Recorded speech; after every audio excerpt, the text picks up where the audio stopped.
X in my name is not just a symbol or a target sign.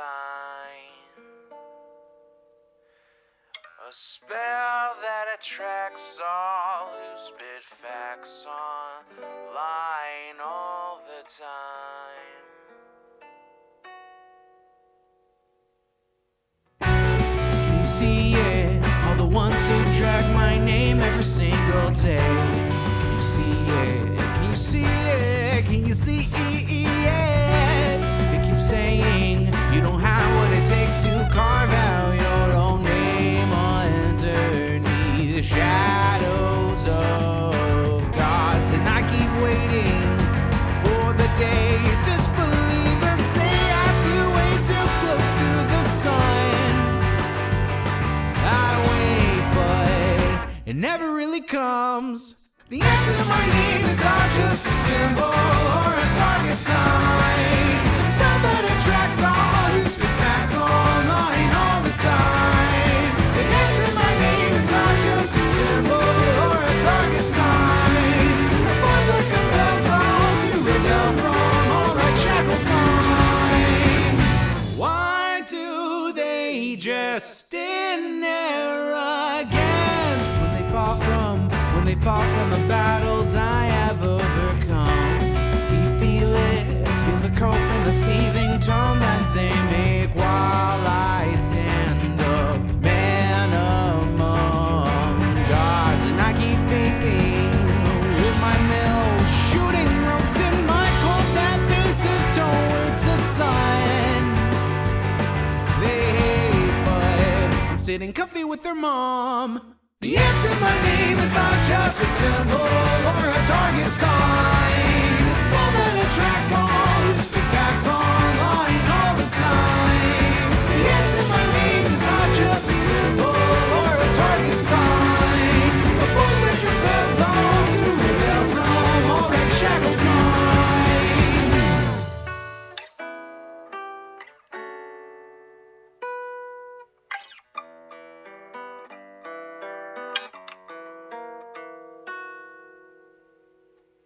The X in my name is not just a symbol or a target sign. A spell that attracts all who speak facts online all the time.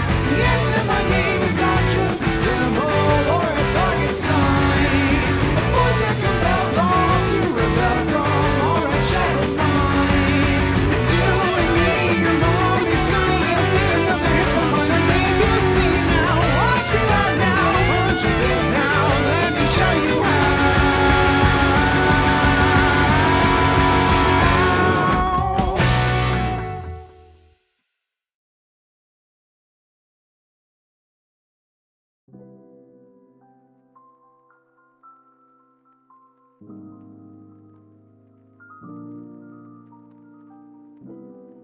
Good evening, everybody. Hello, hello, hello. It is so good to see all of you again. My god, I'm so white. What is with this camera configuration? Give me a moment, chat. If I turn the white balance off of auto, can I... There we go. That seems a bit more accurate to the actual color of the room. A little bit more. I don't know what's going on with the camera right now. Yeah, white guy moment. What can I say? Modern cameras just aren't made to capture white people. We glitch them out like ghosts.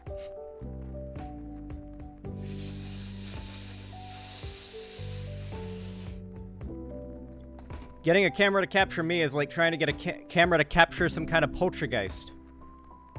Just starts going brrr. Getting all pixelated. Low bitrate.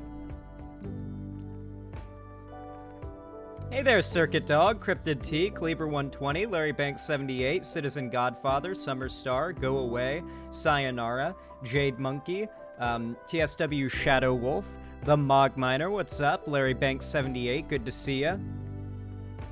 Sunny the Martian, how are you? How are you? Ninja Knot 9000, good to see ya. D Snugs, what's up? Lefty Jenna, good to see you in chat. Ball Ducked, great name. Welcome, welcome. Young Trey 100, what's up?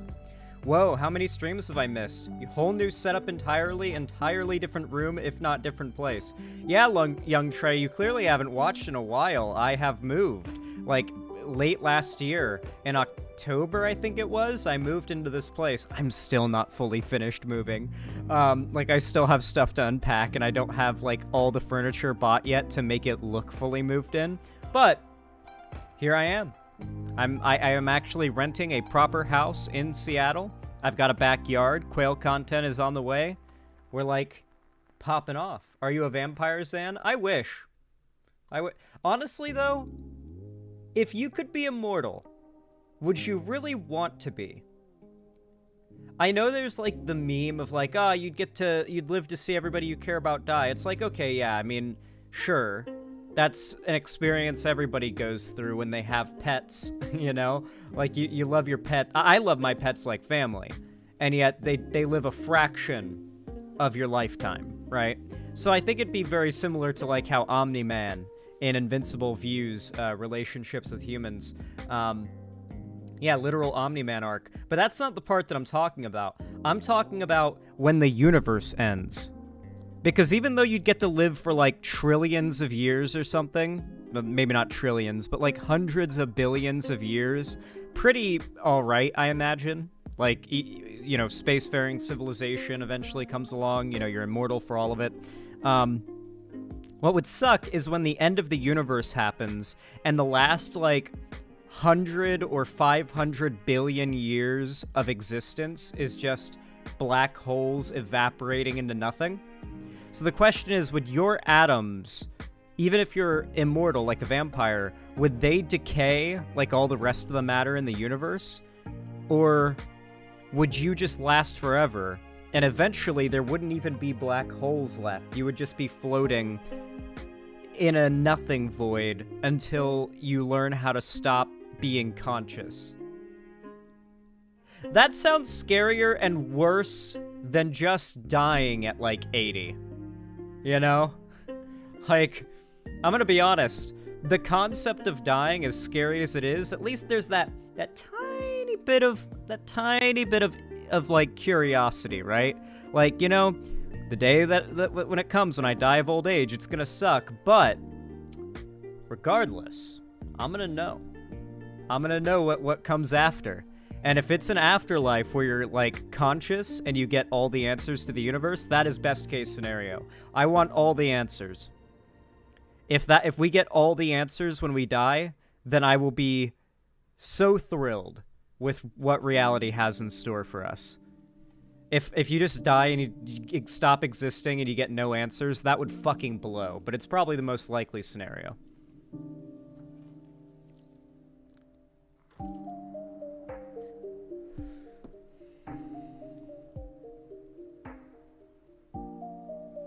It might even come down to which end our universe experiences, because it could either be the big freeze or big bounce. If it bounces, they'd live through it. If it's the freeze, well, it's not the big freeze. It's like either the universe like expands pretty much indefinitely, but it's not necessarily that leads to like the great dark void.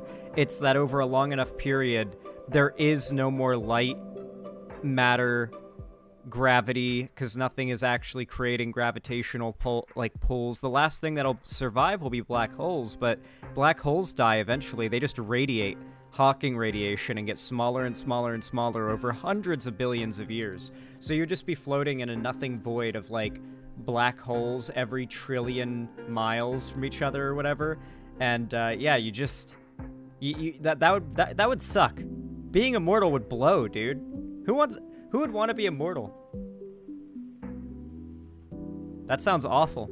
Maybe Tolkien was right in his writings for human lore, in his story for Lord of the Rings, that like mortality is a gift to humans. It's like, is it though? Well, yeah, maybe it kind of is. You still want to be immortal? I mean, that's a long time before all that happens, to be fair, but then it's an eternity of that. You know, that never ends. So it's like, an infinity of existence will be that compared to, yeah. I don't know.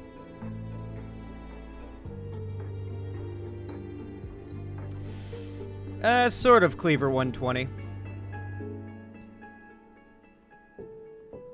Yeah, I haven't seen Hitchhiker's Guide to the Galaxy or whatever it's called. I've heard it's quite good. I know it's a classic. I definitely need to watch it eventually. Need to get that on the list. I like how you style your hair today, by the way, Zan. It looks nice / Jen.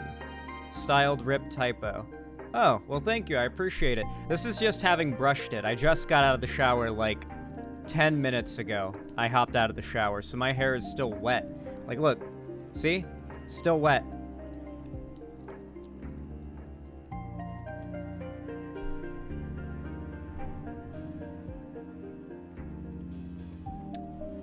Val the Shark, my chat is roughly 40 to 60% of 60% furries at any given time.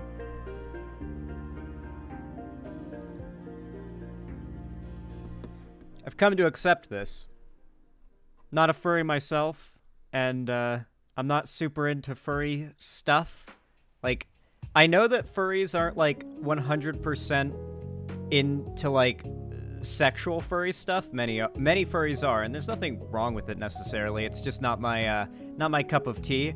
But even outside of the culture, or even outside of the sexual stuff, when it just comes to furry culture, it's not really my cup of tea. But I feel like there's this really performative, virtue signally, look how cringe furries are. We're gonna go into a furry convention and like film people for like videos on the internet and cringe compilations, and it's like, it's not even anybody doing anything bad or hurting anybody. It's just like, here are people at a convention. Like, they went to a convention where everybody is interested in the same thing as them, and yet there are still people who have essentially invaded that space to try and find a reason to make fun of them, you know? It's like virtue signaling how much you think something is cringe, pretty much, is this, yeah. There's no such thing as furry culture. It's a vertical slice of society for all intents and purposes. There are some consistencies, but it's never a guarantee. I just happen to think Moogles are neat as far as the fictional species design goes. Yeah, like, I've had friends tell me, like, you know, when I was younger, I went online and I saw that people had, like, fursonas where it's like they'll make like an anthropomorphized wolf or something that is their avatar. And, you know, I saw that and I was like, wow, that looks pretty cool. That's neat. But then I saw what those people do with the NSFW side of things. It was like, nah, never mind. So I think a lot more people would actually be into just the aesthetic of that kind of thing if it weren't for the mostly straw-manned association that many people have with like the group, or with the subset, the identity. I don't know what you would call it. True, Mogminer, that is very true. I mean, like, every community has a cringe NSFW side of it, you know? And if you based every community off of that, you would probably be doing many groups and fandoms a disservice. Like, there's Minecraft porn. Obviously, that doesn't mean we should judge all Minecraft players off of the people who are watching and making Minecraft smut. Right? Cube titties. Cube titties, Mark!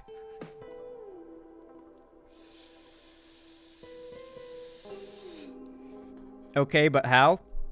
It's the internet. If you can make porn of something, they're gonna make porn of it.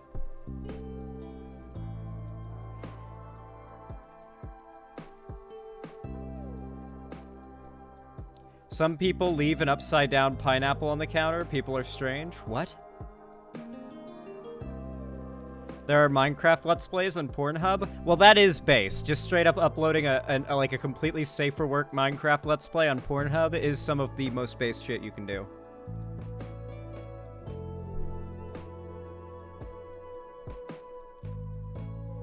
Yeah.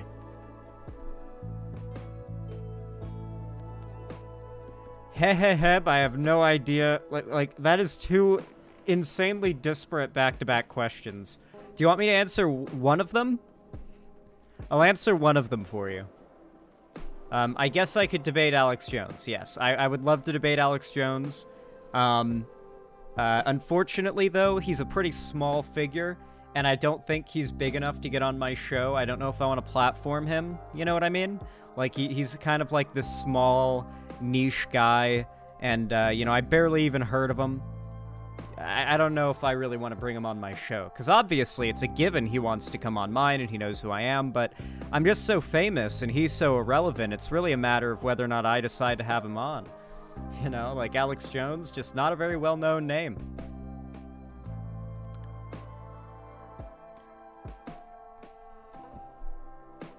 If one can't find a way of making something in SFW, it speaks to a lack of creativity more than anything.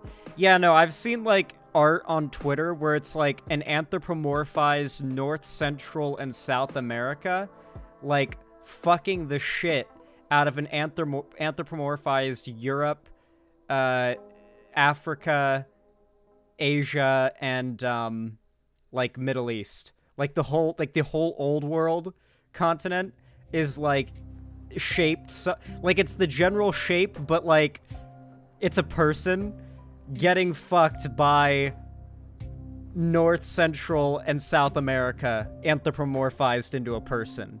And of course, we're the top. The Americas is the top, right? We fuck them, right? They don't fuck us, we fuck them.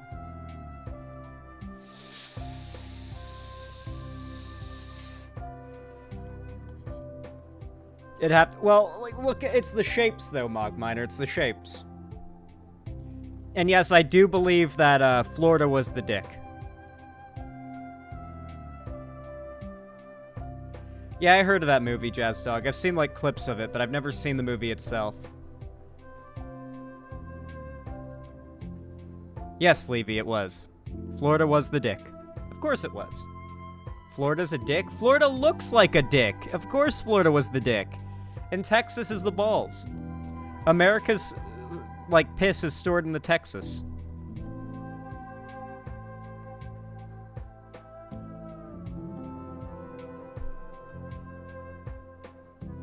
Florida is the dick of the U.S. Yes, it is. Chat.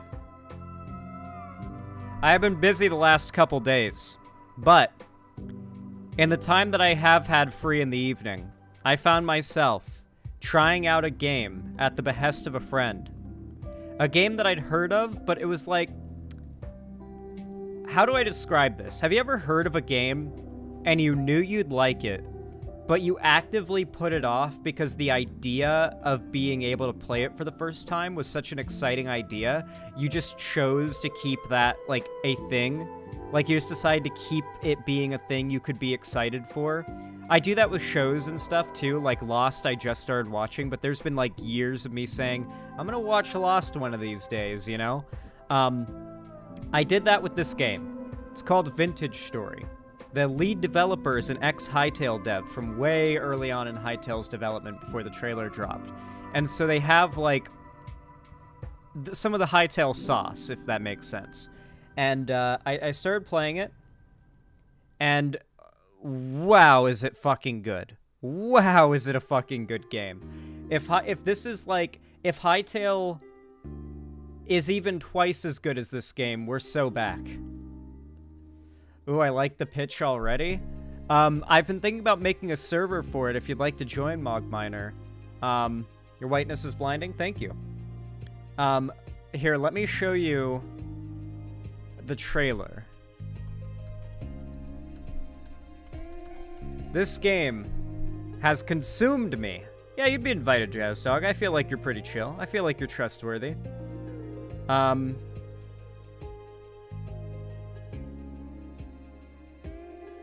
Yeah, so I'm gonna show you, this trailer is a year old.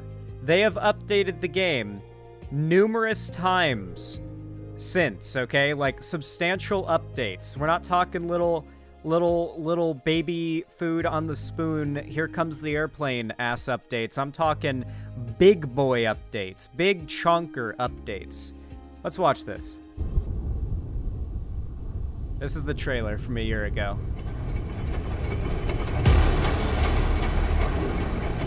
Like, it's insane how much better the game already looks from this trailer. after a year of development.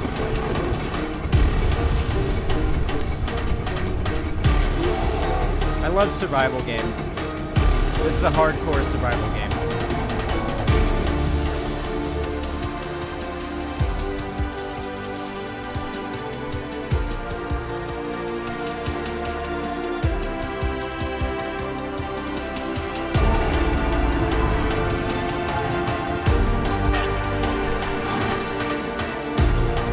Yeah, vintage story.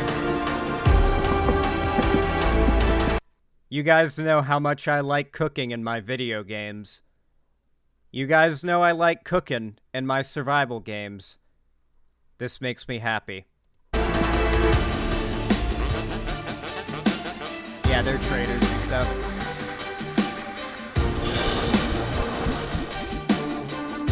The modding for this game is off the charts, too.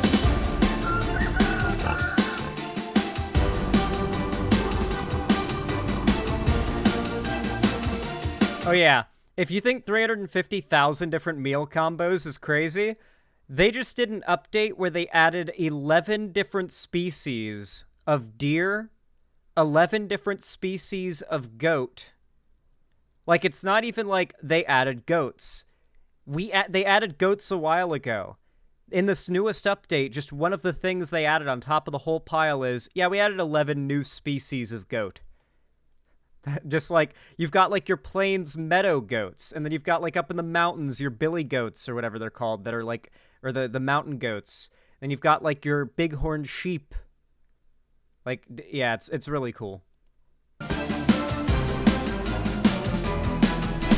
Oh yeah, one of the coolest like mechanics I've ever seen in a game. You make a cellar, and underground the temperature is lower. And the lower the temperature, the longer your food will stay for. And you can make like clay pots. And if you are aware of this, one of the earliest forms of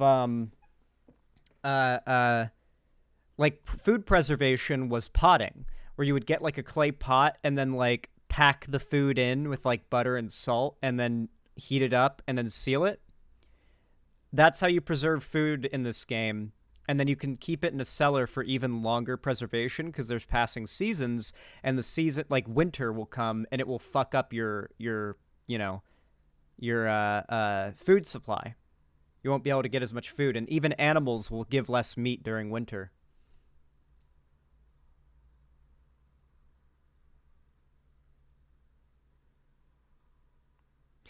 Yeah, Mog Miner, I'd love to have you on.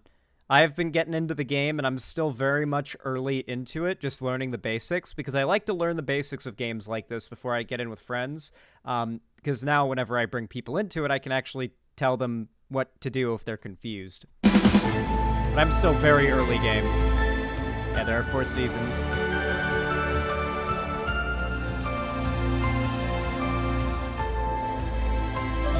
This has Create basically built in.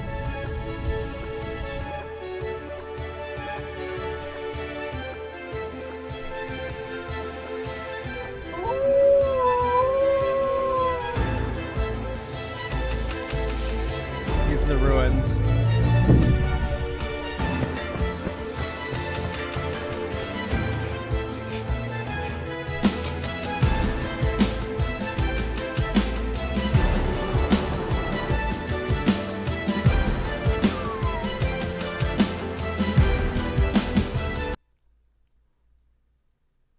That is exactly what it looks like.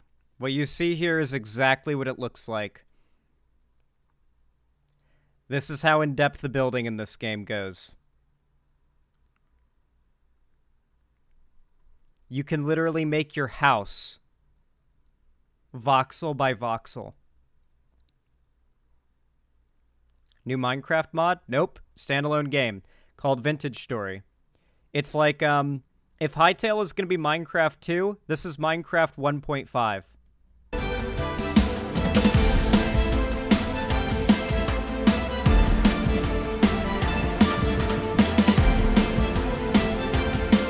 Yeah, like, the modding is great. So, like, the game is already dope. Here's a look at the mods. And it is not a hard game to mod whatsoever. It is a very easy game to mod. So, yeah. Pretty dope. We're making it to Hightail with this one, guys.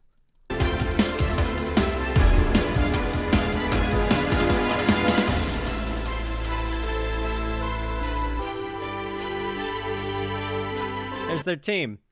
I always love whenever they have like a little here's the team at the end of a like indie game trailer. I think it's important to build that sort of like, you know, that sort of like intimate bond when you've got a game that's not being made by what feels like a faceless corporation.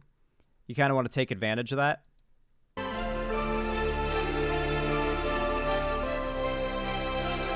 Pretty dope. Pretty dope. Love this game. If you guys would like to see me stream it, I suppose I could after we finish up segments today if you all are interested. You guys let me know. God, I'm so white. I'm so sorry, chat.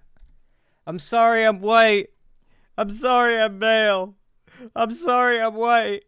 I'm sorry I'm male. I really do need to get that, like, cut and made into, like, a donation, like, notification. I would love to have it just pop up and it's TJ Kirk just, like, hitting himself in the back with a belt saying, I'm sorry I'm white. I'm sorry I'm male. Just, I feel like that'd be funny. It definitely looks like it'd be fun to watch. Thing is, I'd have to make a world for on-stream and a world for off-stream. And then I'd also have to keep de-streaming it to show it off to you guys. And then I'd also have a I don't know. Well, I mean, maybe I'd just continue the world I'm already playing just to show it off to you guys, not make a new world and start from the get-go. You'd be losing out on a lot of, like, the early game mechanics, but that's fine. That's fine. It's fine. I just want a server to play on. The game is a flat $20. You can buy it with PayPal, though. It has its own, like, you buy it off of their own website and download its own launcher. Kind of like old school buying Minecraft, where you'd go to the website, make an account, and then you'd, like, premium the account by buying, like, a copy of the game, and then you would just launch the game with the launcher and just log in with your now premium account, and then now you're in. That's how they do it. It's exactly the same as they did old school Minecraft login before Microsoft. Mechanically, I love 7 Days to Die. As long as I dial back certain settings, I become much more chill, much more fun, but the visuals have always missed the mark, in my opinion. I know, right? Like, 7 Days to Die is such a cool game conceptually and mechanically, and has so many neat things about it that make me want to play it, but visually it is god-awful. I will say, it's gotten a lot better. When I learned of 7 Days to Die, it was from the Yogscast's original time playing it, and boy was the game different. I remember watching this video when I was in Colorado on a trip with my mom and stepdad. I was like maybe 12 at the time. When was this? Yogscast, 7 Days to Die, and the game was very different at the time.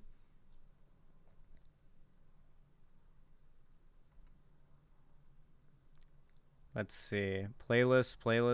Why are these all playlists? Yeah, here it is. 10 years ago, October 9th, 2013. Oh, boy. Yeah, it sounds about right. Jesus Christ. October 9th, 2013. 10 years ago. Almost 11 at this point. But to give you an idea, this is how the game looked back then. There has definitely been an improvement. There has most definitely been an improvement to the visuals of 7 Days to Die after 10 years. But honestly, not by that much. Not by that much. Oh god, it's way better since then? Yeah, but like not by that much, but in many ways, yes, by a lot.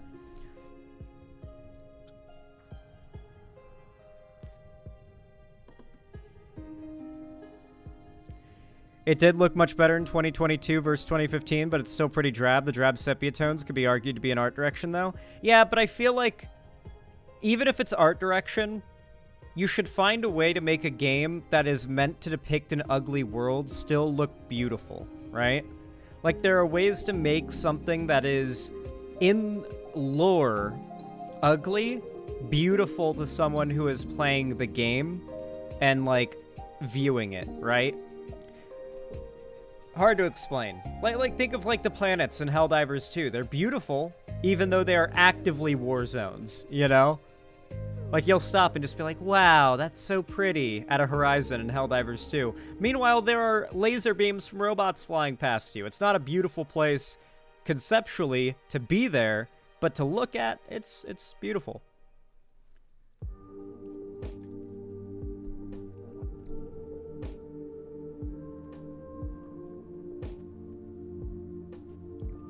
Isn't that treason, though? Stopping for a second to look at the horizon? Probably. Are we allowed to have sex again in the Helldivers 2 lore? I haven't checked any of the updates, like, to the lore, so I don't know whether or not we're allowed to have sex again after failing that major order. I love that, by the way. Just, oh, you guys failed the major order. Your punishment is no one's allowed to have sex. No, I haven't, Young Trey 100.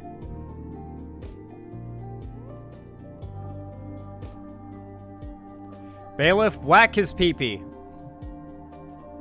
The fucking Super Earth military police come in and they just, like, punch you in the balls until you can't, until your dick doesn't work anymore. It's like, alright. No copulation among the Helldivers for a year.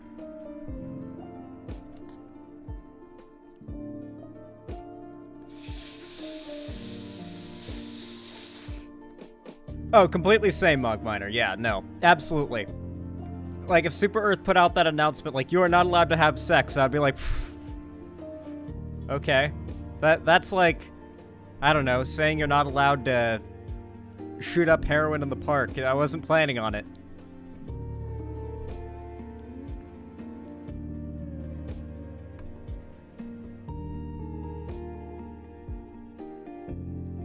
Yeah, the guards come into the barracks with scissors. Okay, we're getting lost in the sauce. We got to get started on topics here. We're gonna be going forever.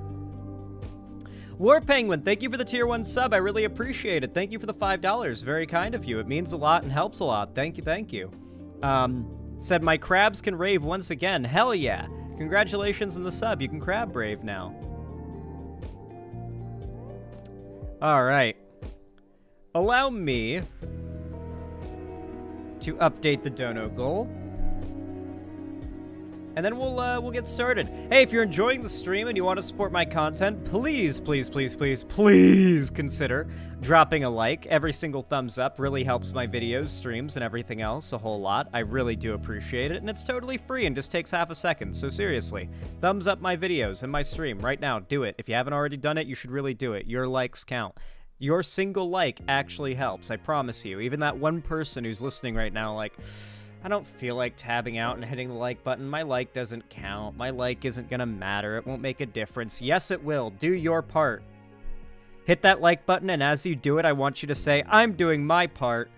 You don't have to, like, say it in chat. You just have to say it in real life, and I'll know, okay? I'll know. But thank you, seriously, regardless of how you support me. And of course, for all of you who want to go the extra mile, you can always donate, subscribe, or gift a sub on my website, or support me financially through YouTube, Twitch, Streamlabs, Stream Elements, or Patreon. It really, really helps a lot, and I do appreciate it a ton, so please consider doing so. It really means a lot. No matter how you support me. Even just being in chat and saying nice things.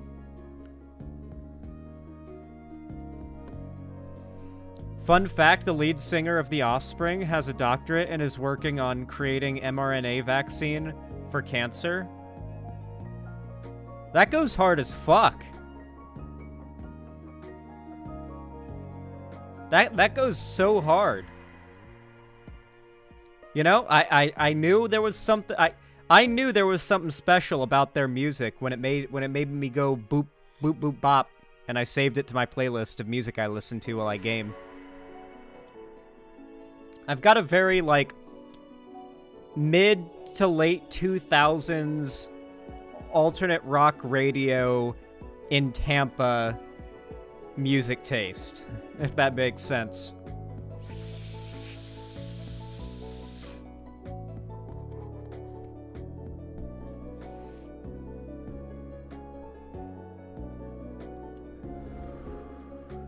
I miss the 2000s and I barely remember it. I mean, there's a lot about the 2000s I do not miss, okay? One of them being I did not have access to the internet all that frequently. Computers were like a special thing I'd get to use at school, the library, and certain family members or friends' houses on special days. And it was like, oh shit, I'm going to get to use the internet? It's like a big deal, you know? Like I'd go over to a friend's house or my uncle's house and they'd have a computer. I'd go to the public library where they had computers, and it was like playing Pop Tropica, Cool Math Games, or not one time, but regularly there was this kid who would come to the library with a thumb drive that had a copy of Halo Combat Evolved on it, and somehow he would get it installed on all the computers. All the kids there would get on Halo Combat Evolved, and we'd play on a LAN server against each other in that canyon map, and that was quite fun.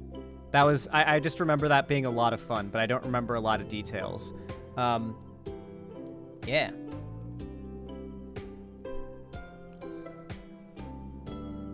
Cool Math Games, oh my god, my beloved. Yeah, Cool Math Games goes hard as fuck. You know, I haven't checked in on Cool Math Games in a while. They changed how it looks a lot, which I did not like. Yeah, it still looks... They completely changed how the site looks. Oh my god. The top 10 games are still run. The new ones... Papa's Freezeria still on top. The GOAT. The OG. Papa's Freezeria still on top. Unironically, I probably put like 100 hours in Papa's Freezeria just after finishing schoolwork at school. Like from elementary to middle school. Good god. Never played like the chess game. Never heard of that. Never heard of that. Fireboy and Water Girl in the Forest Temple is still top tier. Hangman. Moto X3M. Pop Tropica is now on Cool Math Games? What the fuck?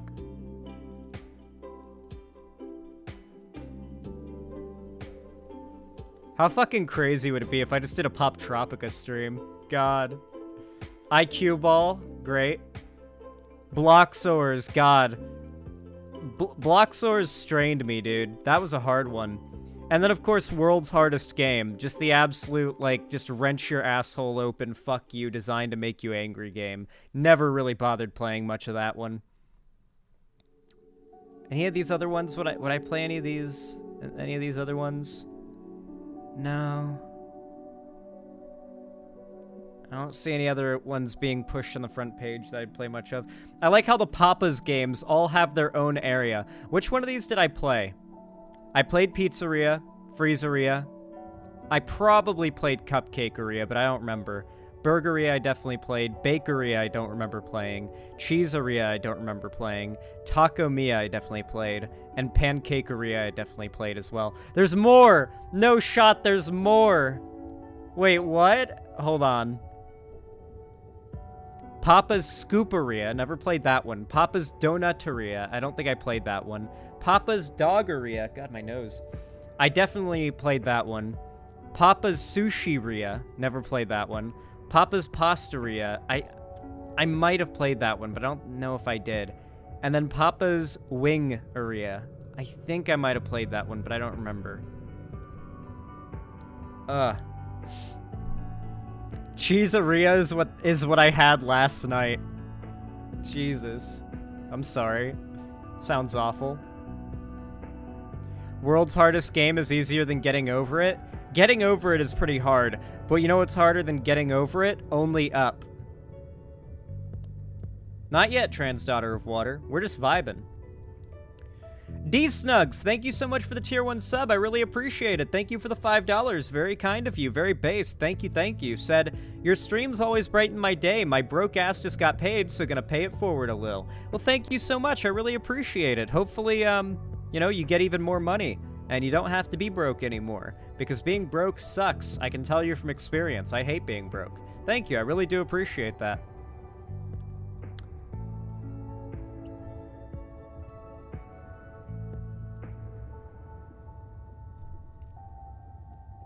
Man, my nose won't stop itching. What the fuck is going on, guys?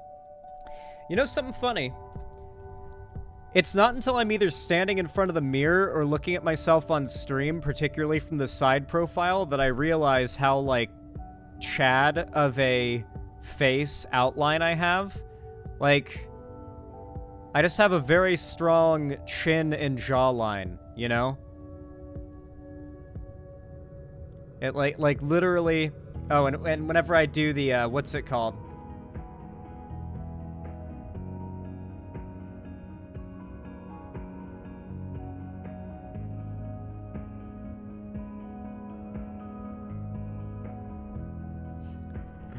Hit one of those, and it's like, yeah. Yeah. The anti-leafy? I am the anti-leafy, yeah. My chin...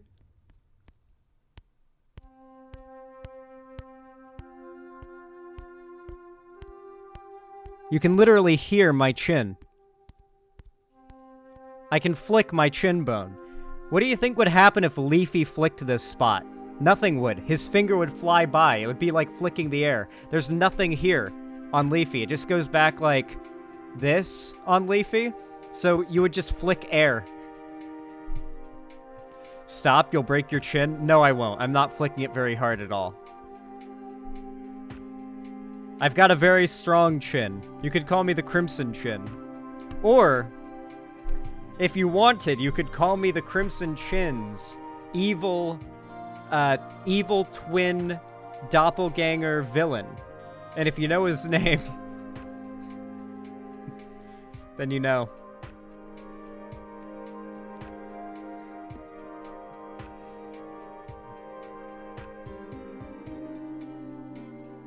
The what chin?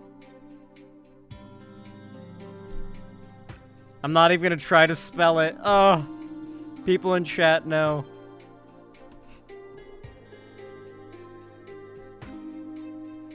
Alright, I'm gonna show you a completely unedited, unaltered clip from Fairly Odd Parents.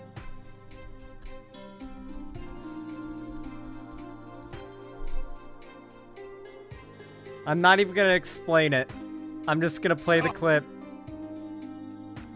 I'm just gonna play the clip and you'll understand if you don't already know. Oh, don't worry. You'll all get your chance. The Crimson Chin! Wrong! The Nigger Chin!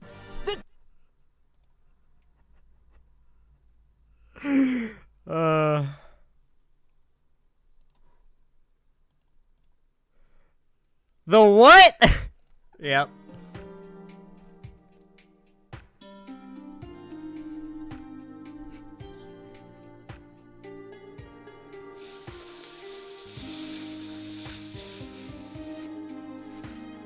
Yeah, I didn't know Mr. Crocker rolled like that. I didn't know he would just say it, you know? Like, I didn't know he was like that. I didn't know he was cool like that, you know?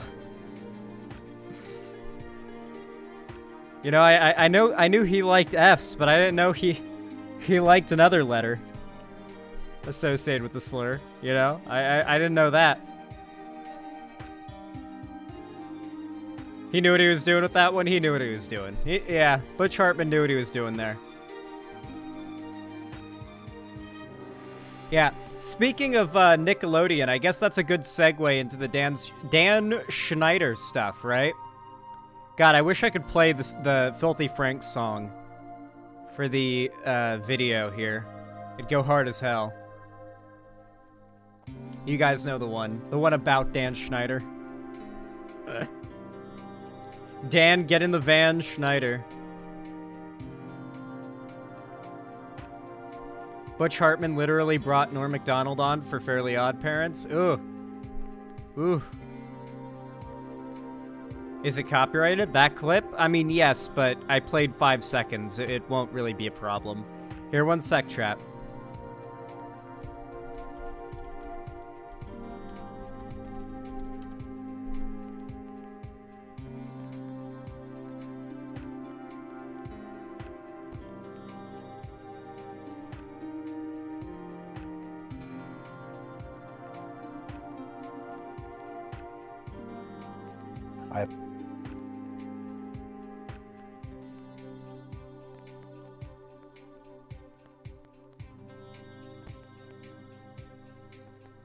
All right.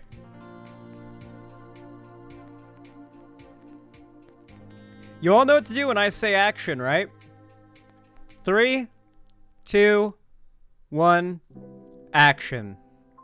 All right, everybody. So I've been meaning to talk about this for a while because, you know, many people my age and in my demographic of age group, generally, like Gen Z, Gen Alpha, etc., grew up watching a select few channels. Now, granted, I didn't have cable until I got a little bit older, but around the age of 9 or 10, I got cable, and the 2 best channels to go to were always Cartoon Network, was my number 1, or Nickelodeon. And Nickelodeon aired, unlike Cartoon Network, which aired mostly cartoons, even during that weird live-action era they had, which, for all the faults of the Cartoon Network live-action era, most of the people they had on TV for their live-action content were adults. So, not really much risk of any weird shit going down there.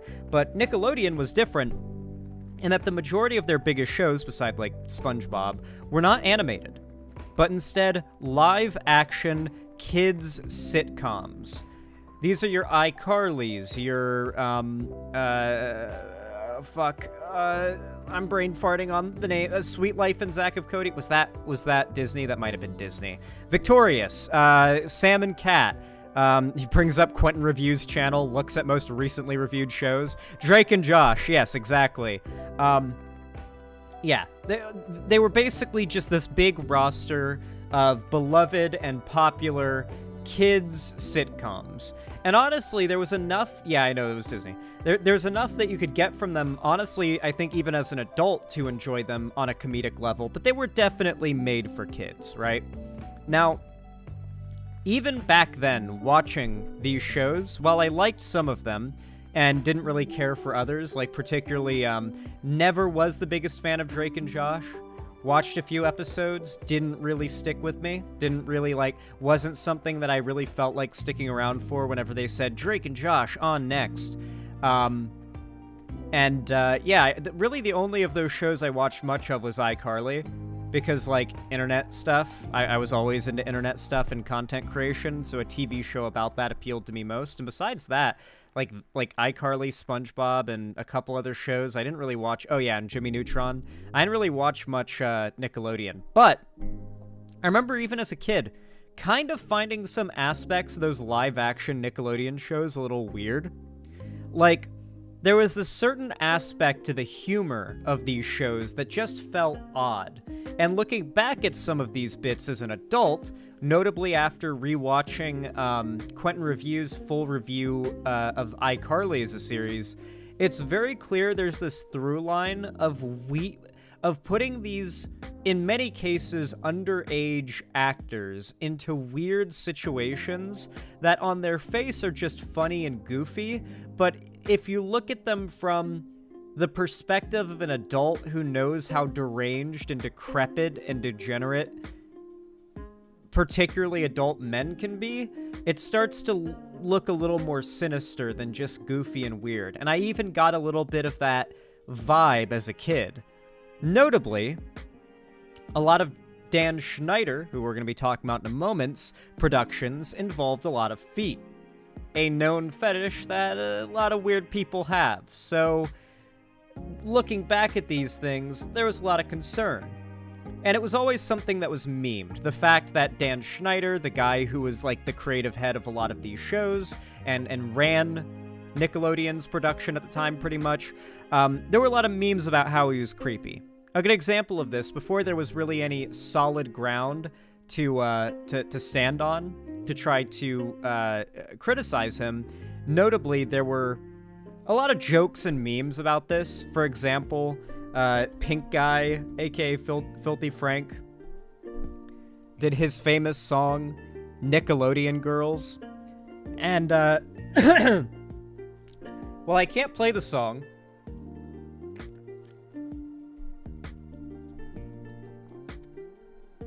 I will read just a brief excerpt from the lyrics of this masterpiece.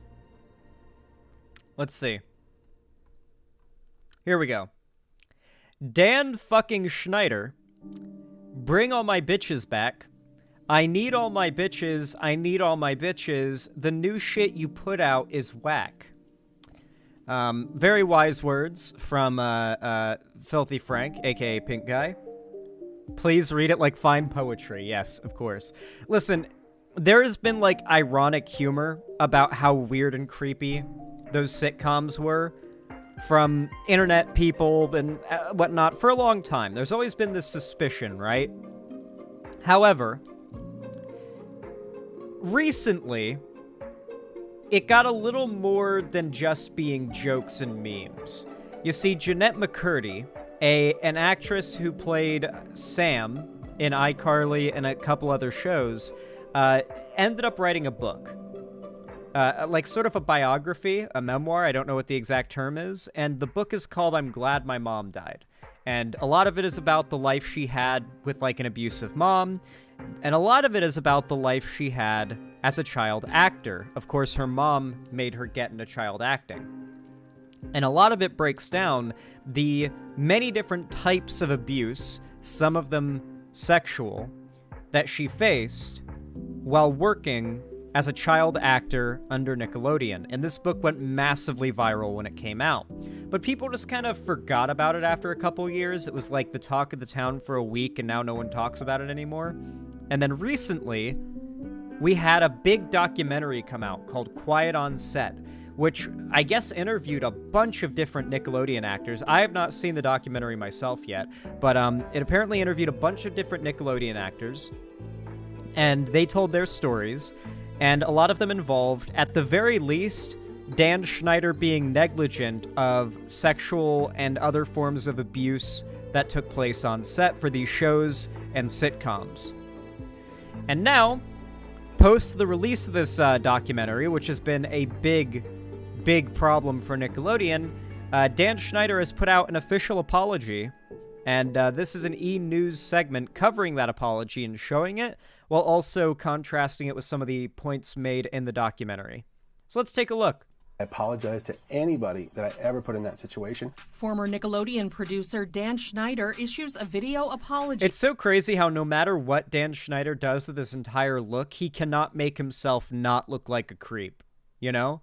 Like, there's so many people who you look at them and you're like, man, that guy looks like a creep. But he would look fine if he just cut his hair or grew it out longer or, like, shaved this or trimmed that. You know, like, you could imagine a world where that person doesn't look creepy. With Dan Schneider, I don't know what he could do to not look creepy. He can't grow out facial hair to not look creepy. He can't shave his facial hair and not look creepy. He can't grow out his hair and not look creepy, or cut it and not look creepy. No matter how he styles himself, he looks exactly like what people say he is. You know what I mean?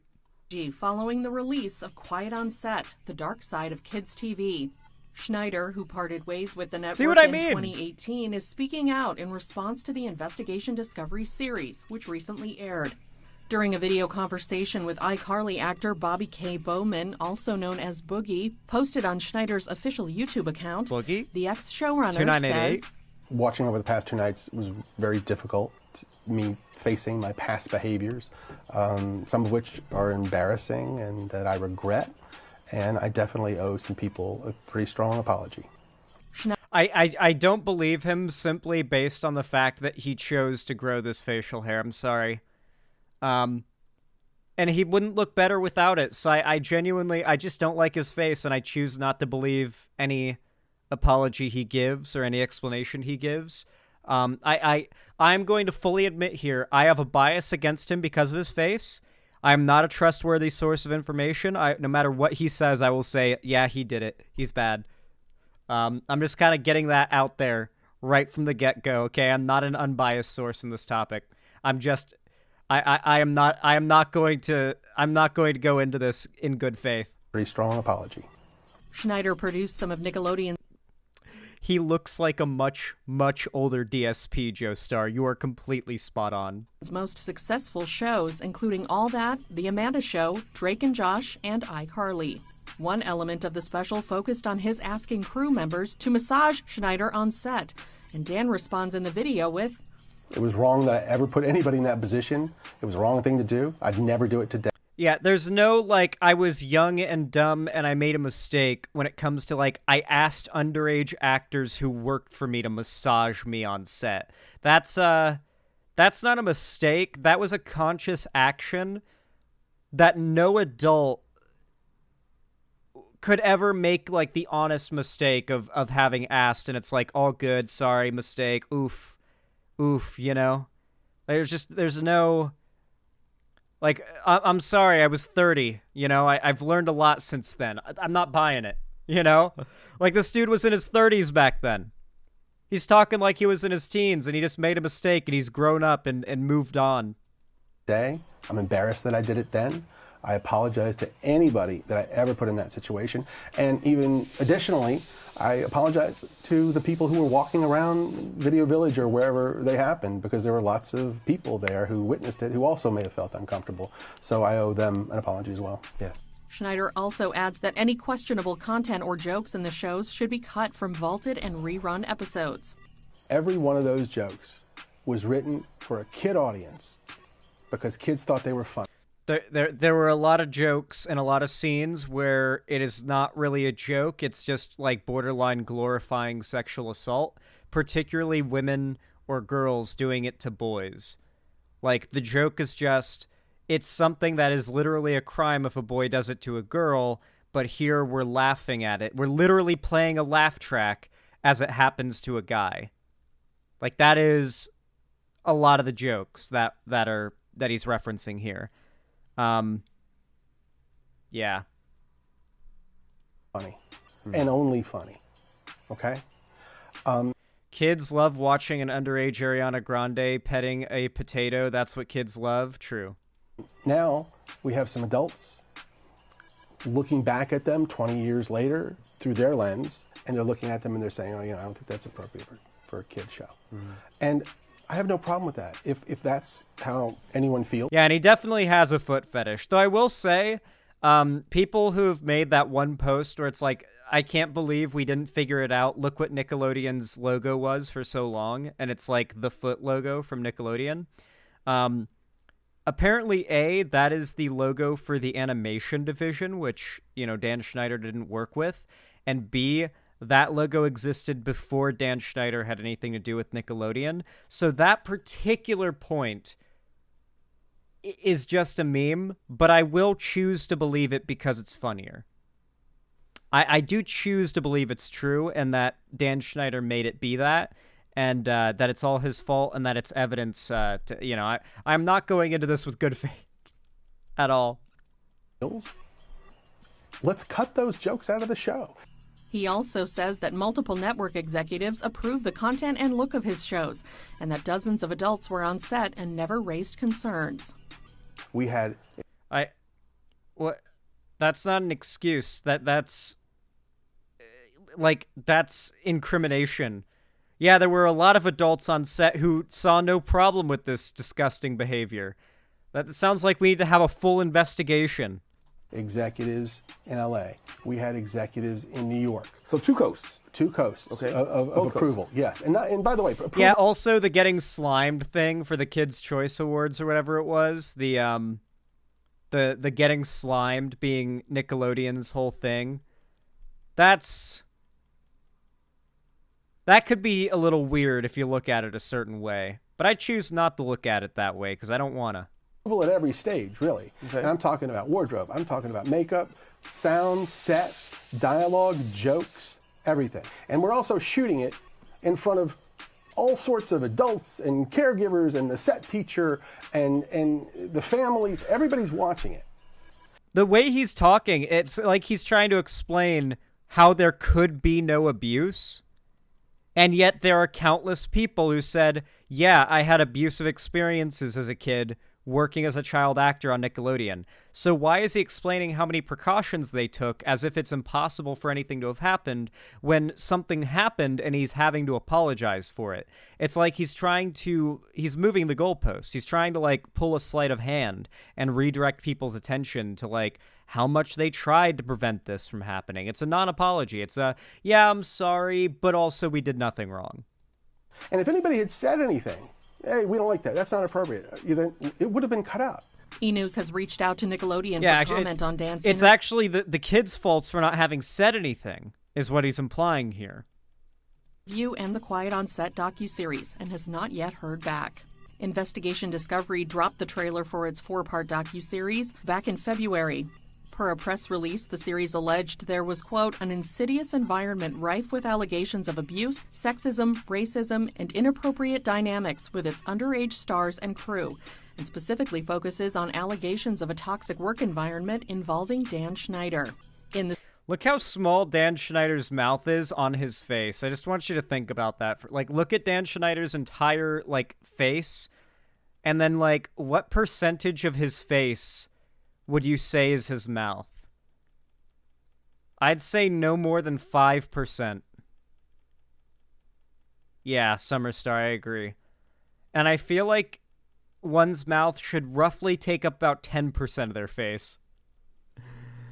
He has such a tiny mouth. It's like his mouth is as big. His mouth is as wide as his nose is wide. Environment involving Dan Schneider. In the series, former cast and crew members shared their experiences working for the network and Schneider. In the early 90s, Nickelodeon was kid everything. And you better hope that your house had cable. Wasn't there to educate you. We were there to have fun, to get slimed, to be entertained. We're there to get slimed. Christ. And this is when Dan Schneider arrives, Nickelodeon's golden boy. He created these shows that were hugely successful for them. No one had ever really done sketch comedy starring kids for kids. He launched the careers of child actors who became... Dude, I love how in every photo, every child actor looks uncomfortable next to him. He launched the careers of... Does she look comfortable here? This is the face Starlight makes when Homelander puts his arm around her in public and she has to pretend for the camera. This is the exact same face they have that actress make in those scenes. Do you guys know what I'm talking about? You guys get the point I'm making? You're getting exactly the vibe I'm trying to get across here? Child actors who became major stars. For 20 years, he shaped children's entertainment and culture. Thank you for being here. But that marked one of the darkest chapters.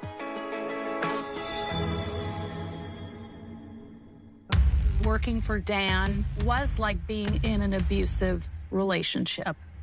Dan's treatment of people on his shows was an open secret.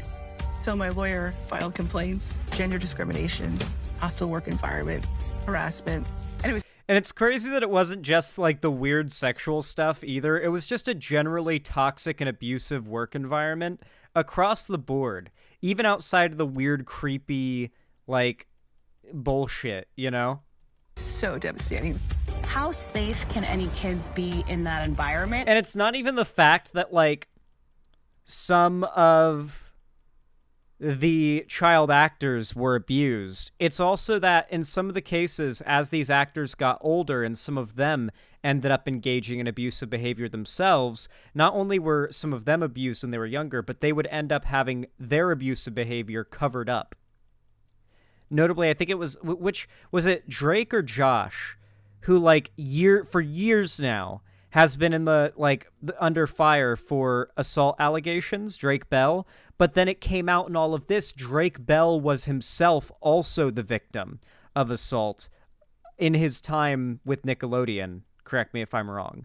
That doesn't, like, absolve him or redeem him or something, like some bad writing bullshit. But it's like, you know, sort of a recognition of the fact that the problem is so bad that there were kids who were victims and it was covered up, and then those kids would grow up and victimize, and then that would cover up, or would get covered up.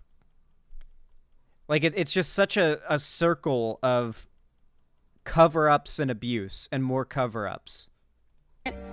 There would be even bigger problems down the line with actual pedophiles on set. Yep. These are 3 predators who worked at Nickelodeon, all in a short amount of time. Hey guys, we're ready for you. It was a toxic environment. It made me trust people less. We were there for so many hours. You get comfortable with... These are the kids who were abused, grew up, and retained the fame to, like, then go on and make this documentary and be a part of it. How many kids never even made it onto a Nickelodeon show, but were still abused by the production team? And, like, what have you. But they never got the fame side of it, so they never got a voice with which to talk about this. Could be countless. Because not every kid who got called in and was in the proximity of these people who were doing this stuff ended up on TV and ended up becoming like a household name. With people until you're not. I had no idea what I was saving my son from. It's a house of horrors. They find this enormous trove of child pornography. The officer said, we found... That is a fucking wild sentence to say. They found this enormous trove of child pornography. What a sentence. Ziploc bags, each one with a girl's name on it. 11.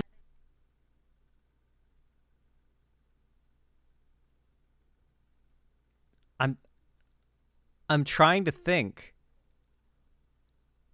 What are the Ziploc bags for? Like, guys, I'm thinking, like, and I don't know if I can imagine a mind demented enough to, like, think of what the plastic bags are for. Like, I don't... Like, you can't fit a person in a Ziploc, so we're not talking about bodies, panties, but why would it have to be a Ziploc? Like, wouldn't he just have, like, jewelry, hair, maybe hair? Collecting women's hair? Oh. Maybe. Watch the damn documentary? I will, Wingo, I will. My time is limited. Believe it or not, guys, I am not a Time Lord. I can't just, like, make myself have infinite amount of time to do whatever I want. It's just not that simple. In charges of child sexual abuse related to a child actor. Drugs? It made me wonder who was being hurt. I've been waiting 17 years for today. It wasn't dealing with anybody on the shows or anything, right? It was a child actor. On one of our shows. Yes. In a 2021 interview Damn. with the New York... Just revealing, yeah, we've got evidence that, like, child actors on one of your shows was, like, sexually abused. Wait, you do? Gulp. Dude, you could literally hear the cartoon gulp in that guy's reaction. It wasn't dealing with anybody on the shows or anything, right? It was a child actor. On one of our shows. Yes. In a 2021 interview with the New York Times, you can practically hear the cartoon gulp. Schneider said he never acted inappropriately with people he worked with, stating, "I couldn't and I wouldn't have the long-term friendships and continued loyalty from so many reputable people if I'd mistreated my actors of any age, especially minors."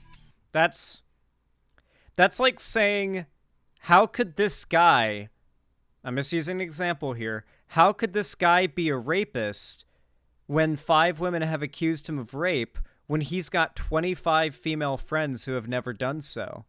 How could he have 25 female friends if he ever raped 5 women? You know, like, how could that ever be the case? You know, that's That's clear evidence that like, obviously, there's going to be some of these kids that grew up and still maintain a relationship with Dan Schneider, but the fact that numerous people say that as kids under his watchful eye, they went through abuse on set, that is evidence of abuse. The existence of kids that did not call out Dan Schneider is not evidence against abuse having taken place. Schneider also told the newspaper that if people considered him, quote, difficult, this was because of what he called his high standards. As he put it, I'm very willing to defend creative things that I believe in. Yeah, nothing response. Dude, I don't believe it. I don't believe it. Dan Schneider's face. It just tells me all I need to know. He's got those... Just look at this fucking guy. Look at these two images of the guy. Like...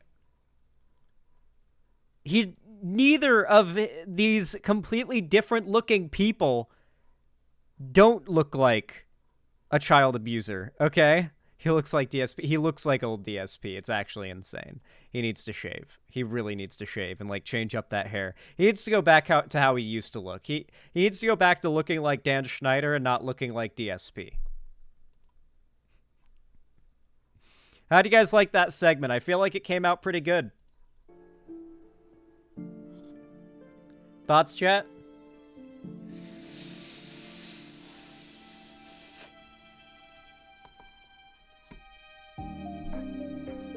At least Phil doesn't touch kids. We don't know that. Don't say that, like, authoritatively, like you know. We don't know that's true.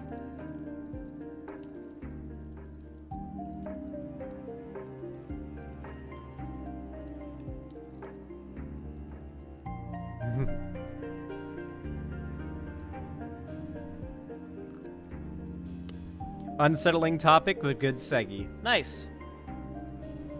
Hey, if you're watching and you're enjoying the stream, please consider dropping a like. It really does help a lot. It's completely free and just takes half a second, and every single thumbs up helps the channel, the stream, videos, everything you drop a like on, a whole lot. Every single one counts. The more likes from one person on different videos and streams, even better. So consider dropping a like every time you watch something new, including this stream. And of course, if you want to support me financially and you want to go the extra mile and really help me out, help me pay for my groceries and the new stuff I need for doing Quail content soon, please consider donating, subscribing, or gifting a sub on my website, xanderhall.com/live, or supporting me through YouTube, Twitch, Streamlabs, Stream Elements, or Patreon. You can also consider joining my fan Discord, where we do regular watch parties. I'm thinking what we'll do is we'll always do a watch party every other Friday. From the call-ins, but I think I'll do more watch parties like throughout the week as well. Like I've been thinking the day after tomorrow or tomorrow night on my day off, if we can get a lot of people in, we might continue From. Because now we've had two different like big groups of people watch the first 3 episodes of From as a watch party in my Discord. So now if we start with episode 4 and we like combine those two groups, we could get like 50 people in there for the rest of the show. And if you missed the first 3 episodes, which we've watch partied twice, I'm sorry, but we're not going to watch party the same 3 episodes a third time to get more people on board. You'll have to watch the rest of the show in your own time. But consider joining and hopping in from episode 4, getting it spoiled, you know? It won't be that big a deal. My introduction to the show was a clip from Season 2. That is a massive spoiler, and I still had no clue what was going on all the way up until I got to that episode.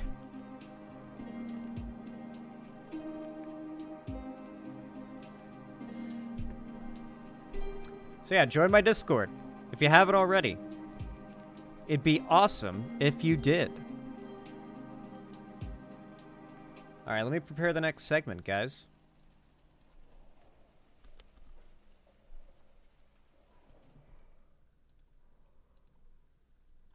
Ugh.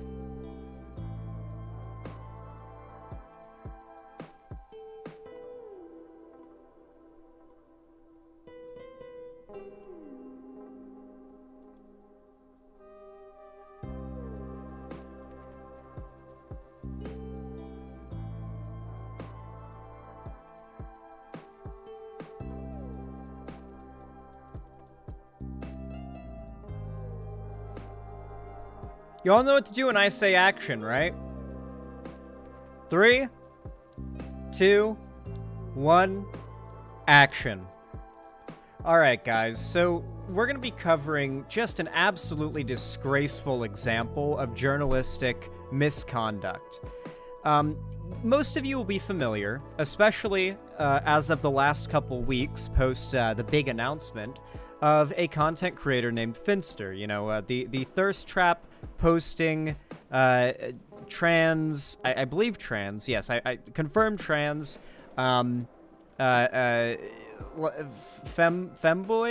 I think Finster calls themselves a femboy sometimes. Gender fluid? I don't keep up with, like, clouded up YouTuber stuff, but Finster is one of the few clouded up YouTubers who is not an insufferable conservative, and is in fact a based lefty, gender fluid, gender non-conforming, progressive person who's also quite funny. My introduction to Finster was when Finster went on to PKA, like, numerous times, because Finster's a PKA fan and, like, became famous and then went on there, leveraging said fame. And it's always really hilarious when Finster goes on there, because FPS Russia is, like, very clearly a chaser. And so, like, constantly he's flirting with Finster through the entire thing. And Finster's, like, a fan of FPS Russia, but is also clearly a little weirded out by it. And so it's a mix of, like, finding it funny, but also maybe feigning being uncomfortable by it. It's hard to explain. Regardless, very funny when Finster goes on PKA. And I assume if Finster didn't like it, they'd stop going on PKA. Regardless, the story is about Finster. You see, they recently came out as gender fluid, for all intents and purposes, umbrella definition of trans, okay? And if you fall under that umbrella, then the right is going to hate you. And where transphobia has become the most prevalent in the Western world, it feels like right now, is exactly where Finster lives, which is the UK, Britbongerland. And one of the popular publications from Britbongerland, named The Times, recently put out an anti-trans article that wasn't just an anti-trans article. Like, it wasn't just meant to, like, smear trans people and trans healthcare. It's also an article that was written to dox Finster. Both a doxing and hit piece article on Finster. For no reason. Literally for no reason whatsoever. I believe it might have been taken down by now, and it's now been archived, but the damage has already been done. The information is out there, and there's no stopping the dox from spreading. If someone's dox is made publicly available for even a fraction of a second, it's known now. It is permanently out there. It's just the kind of genie you can't put back in the bottle. You know what I mean? Yeah, the cat's out of the bag, right? Now,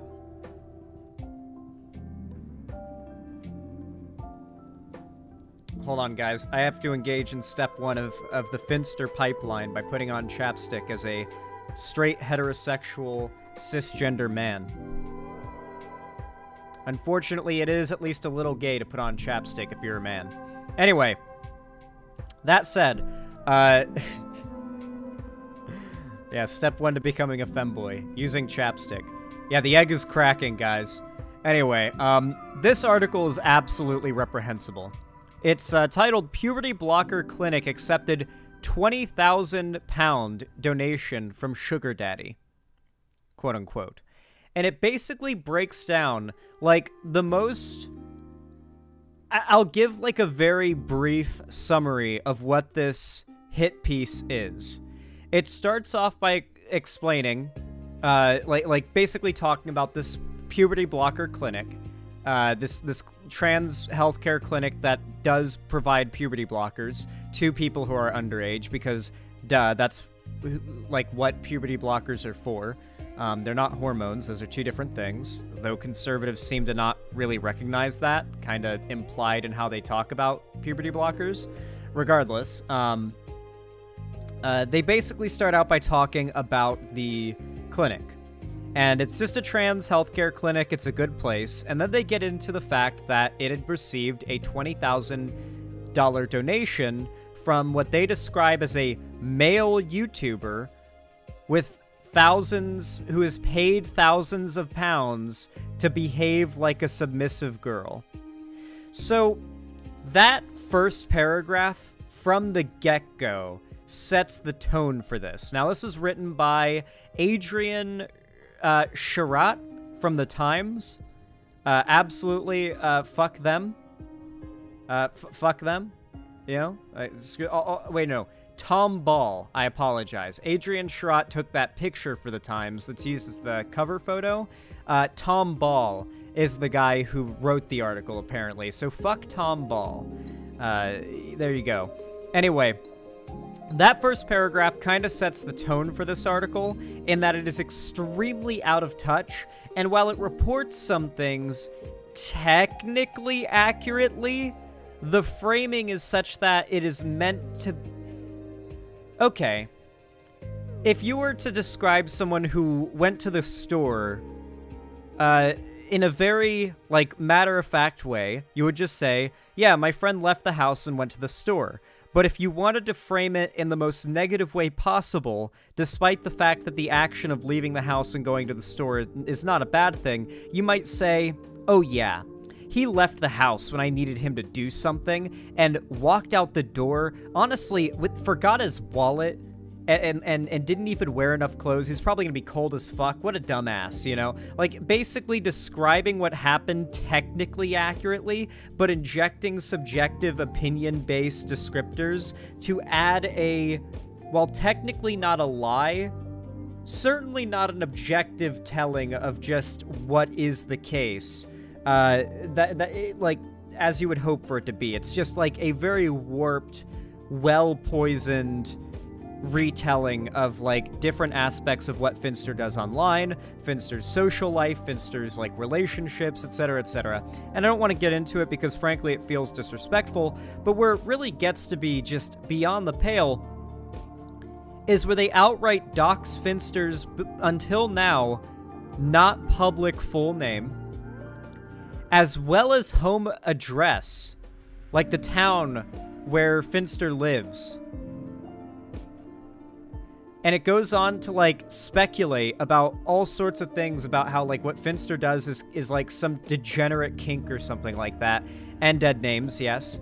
And then proceeds to provide this claim that because what Finster is doing is this, like, weird, degenerate thing, that the fact that Finster at one point raised and donated $20,000 to this clinic that otherwise has no real association with Finster, that is somehow Finster, or that clinic accepting money from, like, a kink, sexual, weird thing. Now, at no point is an argument made here in which, like, a crime is alleged, or something that is seriously wrong or criminal is actually alleged.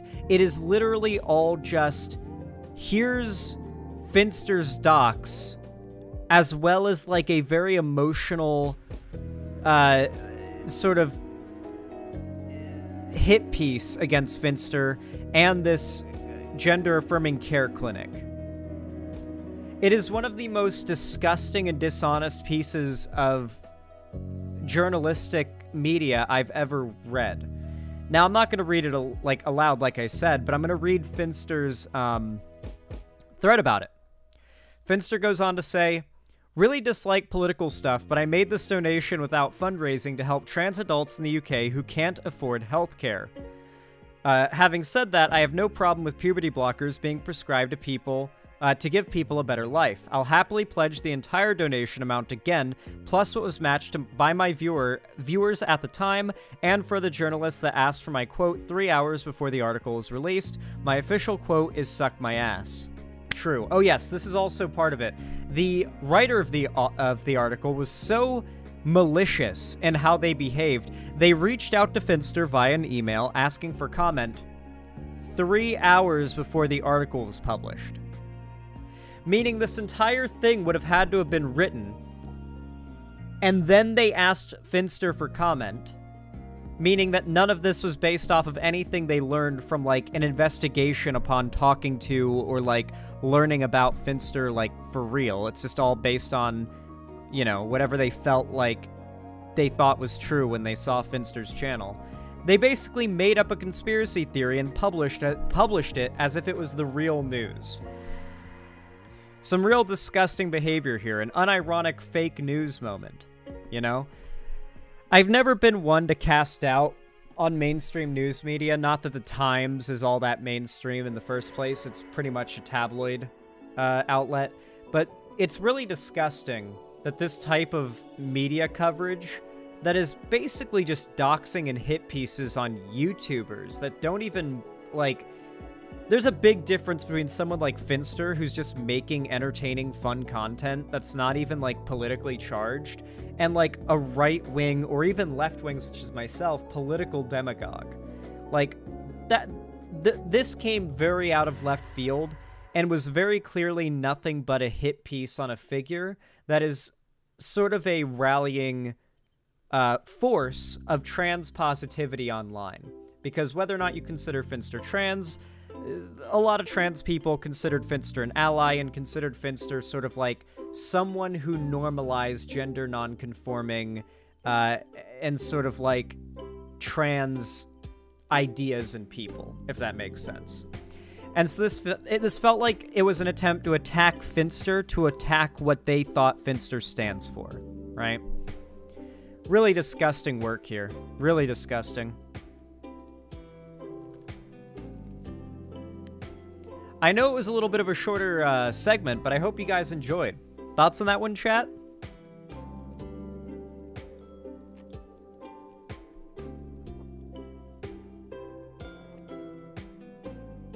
Good segment. Good seggy. Good, good. Love to hear it. Love to hear it. Very quickly, I'm going to go use the restroom, and then we're going to get ready for the next topic. So I will be right back, guys. Be patient. A man's gotta piss.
Man, I love pissing.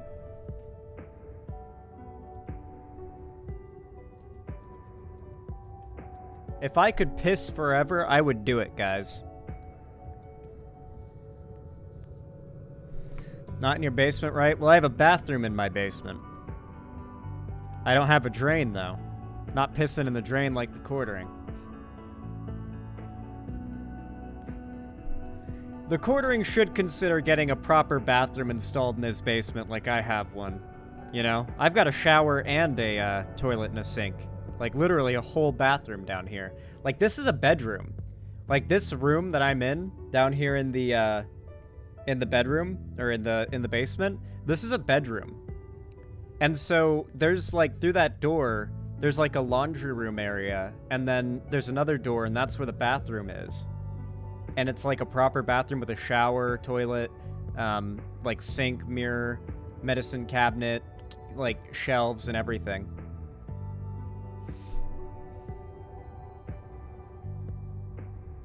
Who, War Penguin? The quartering? I think I might be aware of that one, yeah. Send that one to me, War Penguin. I want to see it.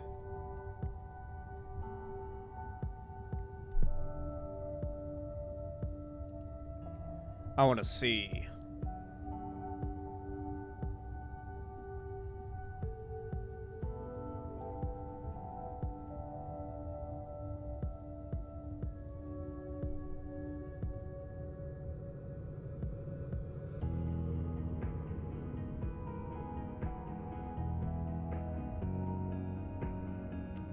Indeed, for liberty. Zen, yeah, send the clip, War Penguin. I want to see it.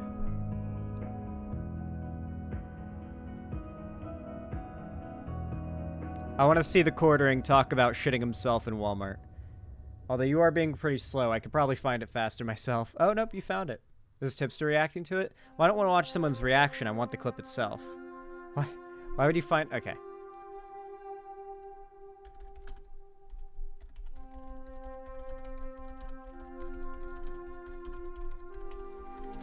I feel like when it comes to you guys recommending me content, it's like you can't send me a good topic. You have to send me someone else who covered a good topic. You know? It's this really weird tendency that you guys have.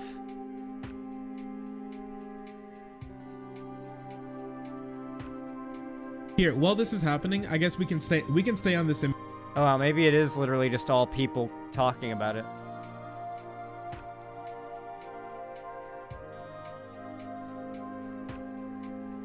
Yeah, the left has a massive problem with letting, like, the most embarrassing shit conservatives have ever said or done just disappear and become lost media.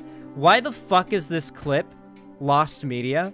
How the fuck has it not been circulated till the ends of the earth? Is this it? Have I finally found it? This should not be hard to find, guys. What the fuck is the left on that it's not capable of, like, cycling and circulating this type of dirt on conservative figures? I've resigned myself to shitting my pants in a Walmart at this point. I'm thinking, okay, so my wife's gonna have to find me, like, some sweatpants or something. I'm going to shit my pants. It's happening. And at that moment, damn recent, a little came out, started running down my leg. Yeah. And I'd like, oh my God, you know what? I'd rather than, like, kneel and accept my fate, I'm fucking going for it. So I hit the back wall. I hit the back wall. Yeah. I hit the back wall where all the TVs are. I'm on the home stretch. With each step, a little more is coming out. And it's running down my leg now to where it's like at my sock. I'm covered in shit. Yeah. And I'm running, like, clenched butt. And I get into the bathroom. Were you leaving a trail? Were you leaving a brand Yeah, there was trail? a little bit. There was a little bit on the ground when I was walking back. Yeah. That's not even the full thing either. Oh my God. That's not even the full thing. Oh my God. Holy shit. I've resigned myself. God. I'm just liking and retweeting that right now. I don't care. I'm dropping a like and retweet on that right now. That needs to get more attention. The fact that that's not more well known and that I just saw that for the first time is criminal. Absolutely criminal. The left unironically can't meme. Why?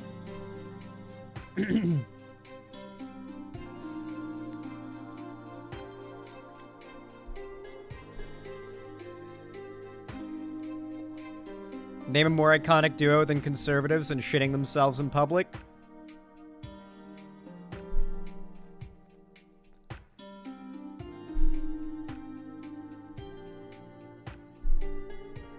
Yeah, no, that's as good as it gets.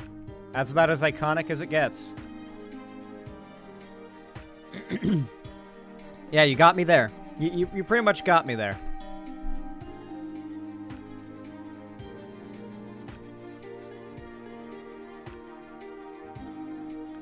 Do you see Muda was on the Unsubscribed podcast with Brandon Herrera?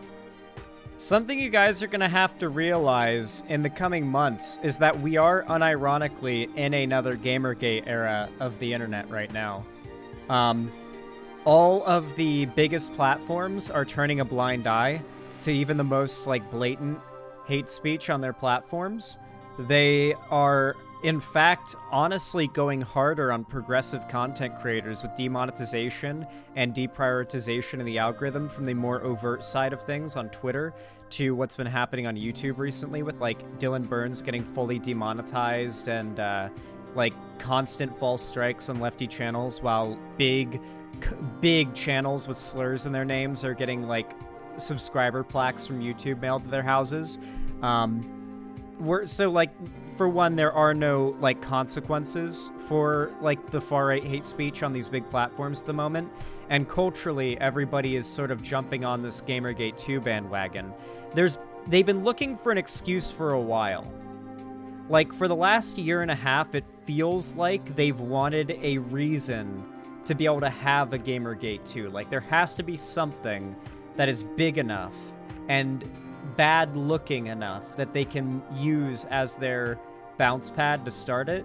And it seems like this Sweet Baby thing is, it's got enough staying power. They have used it to kind of start Gamergate 2. I've been seeing more and more Gamergate 2, and they're calling it that.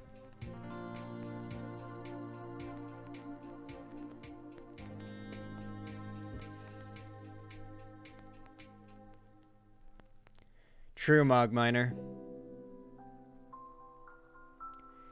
He felt so out of place, they literally started the video call with a video with a racism compilation. Yeah.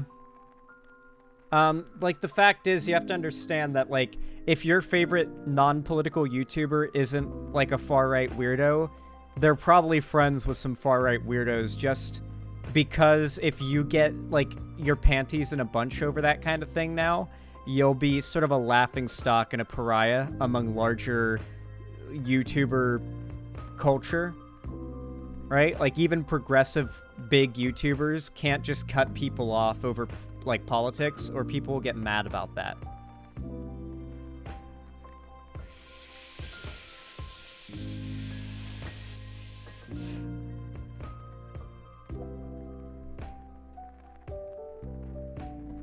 To be fair, you might find that kind of thing funny.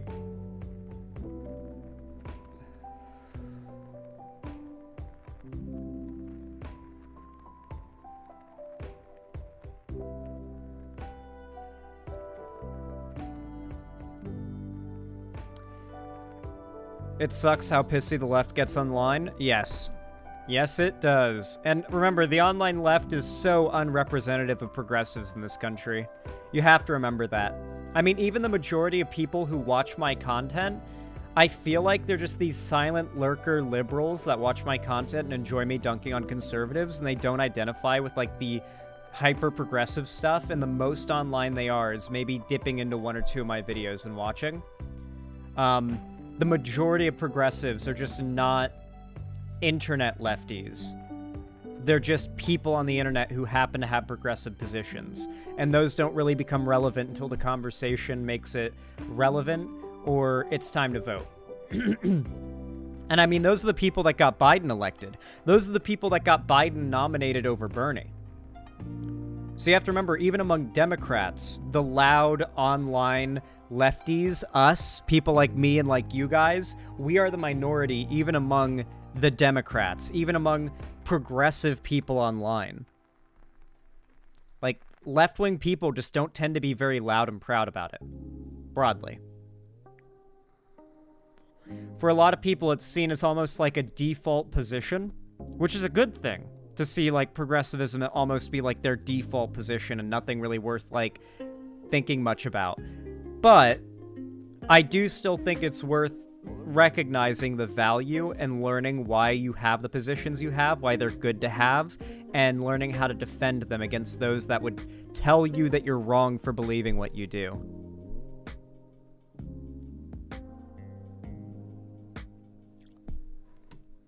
Ooh.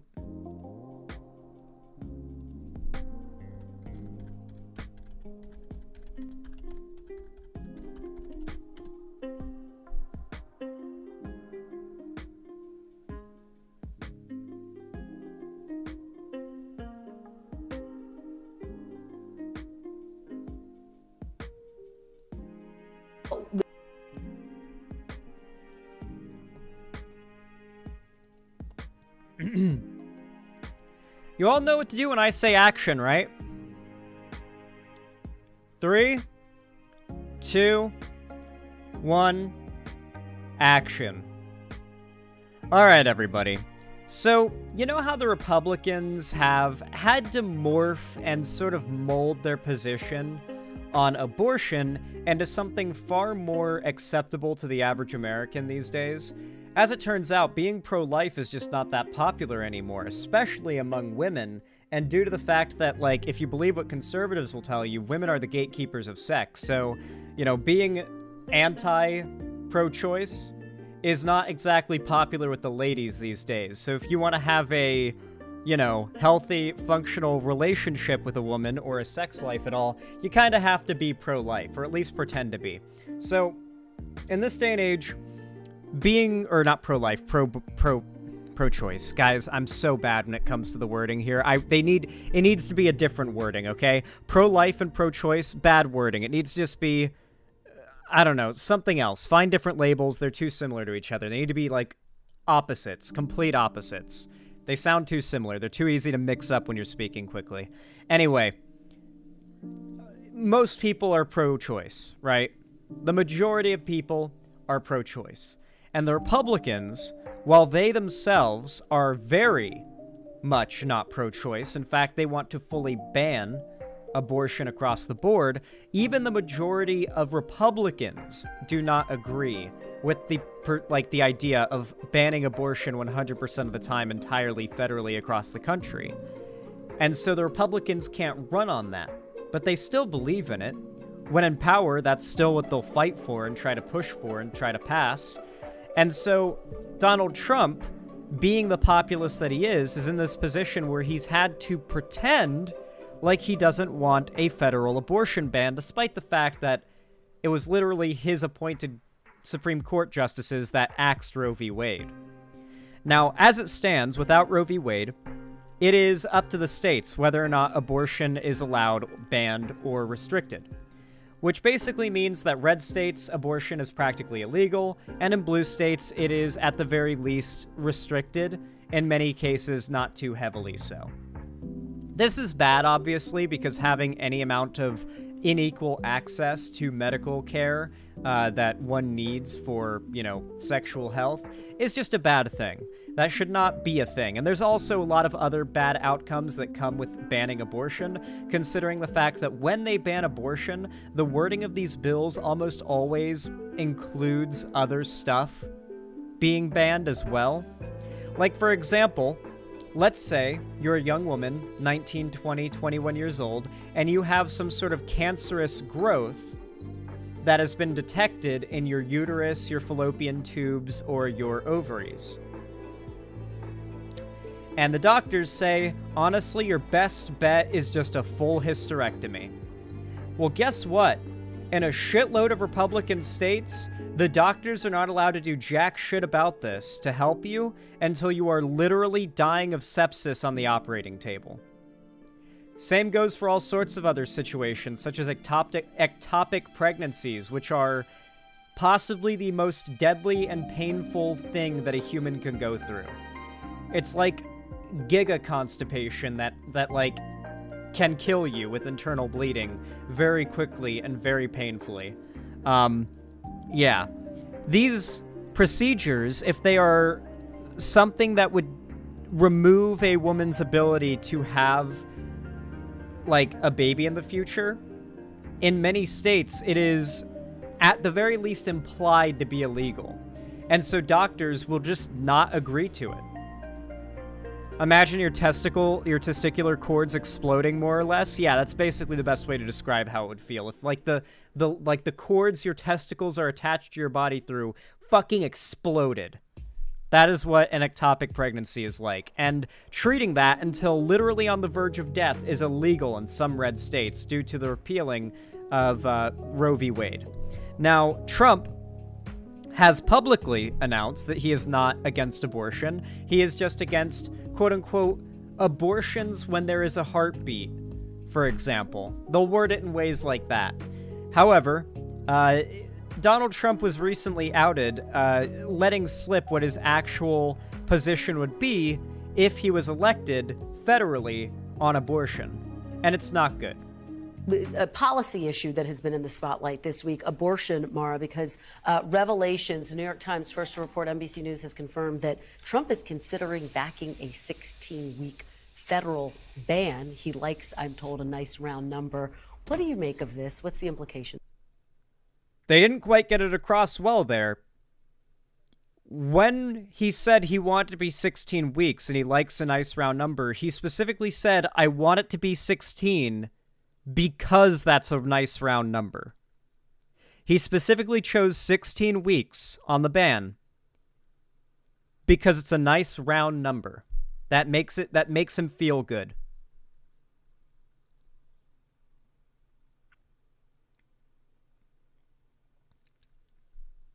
What the fuck, dude? Like, after 16 weeks, you wouldn't be able to get an abortion. Federally. That is what he is suggesting.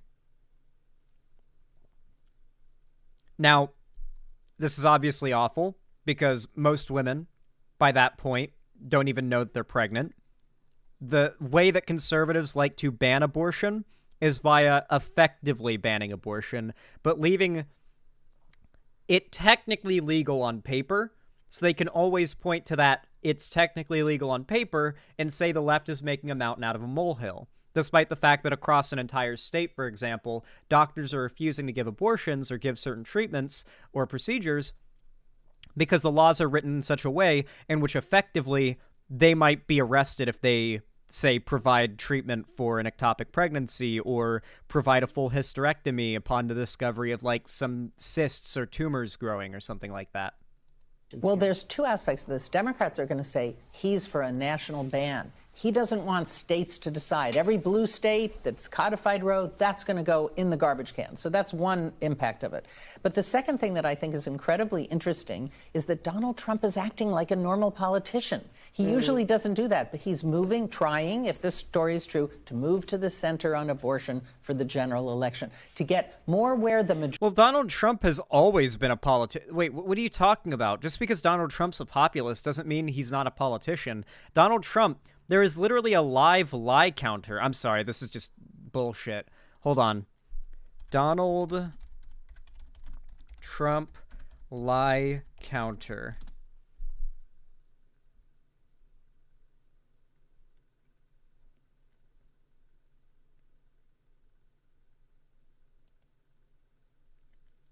So this is from 2021.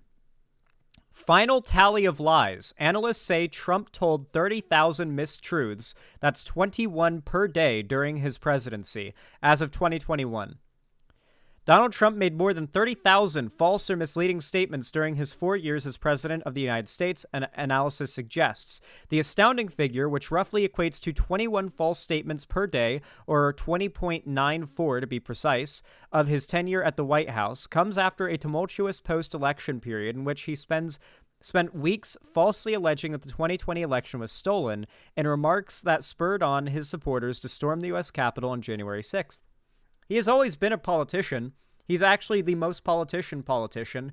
It's just that when people think of a politician, they think of, like, faux politeness and then being a liar, not being a liar and then faux politeness. So Donald Trump is just not feigning politeness, since that makes him come off as not a politician, even to progressives. Come on, don't buy his act.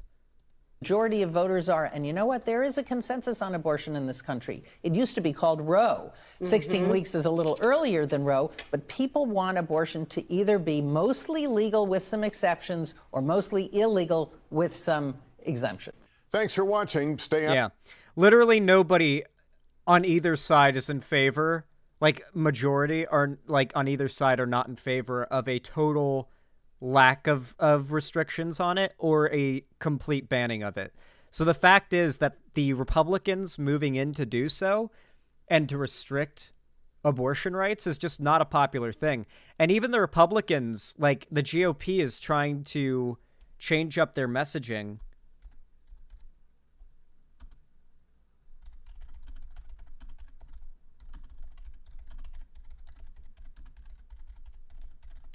Let me see if I can find this.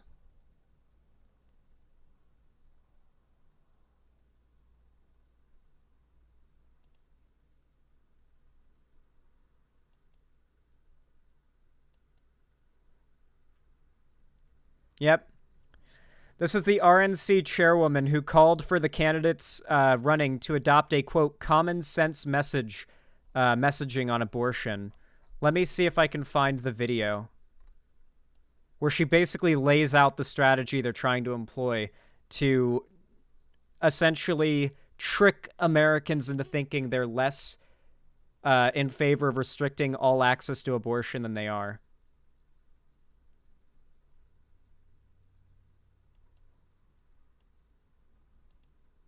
Let me see if I can find a video. Where?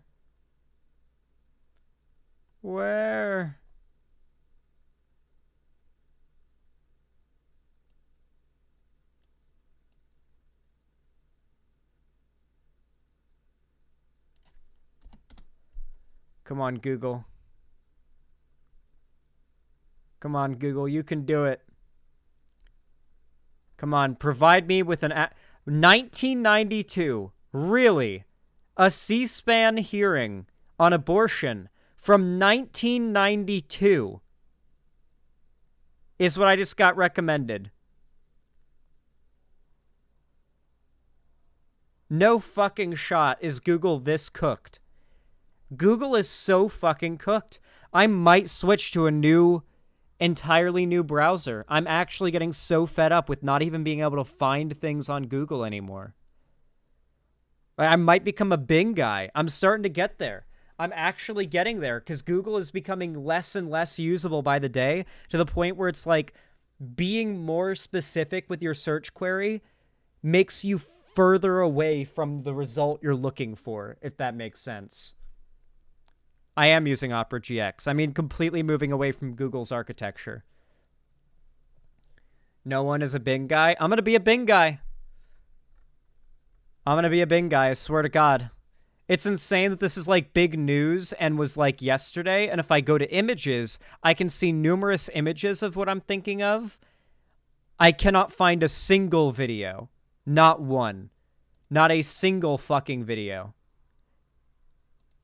Not a single fucking video can I find. I can find numerous images of this event. Exactly screen caps of the video I'm looking for. Not a single fucking video of this event.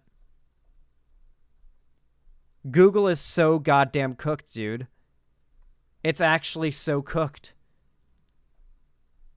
Well, there's nothing I can do, guys. Like, I want to show you this literally viral clip that is not attainable because Google is so bad now.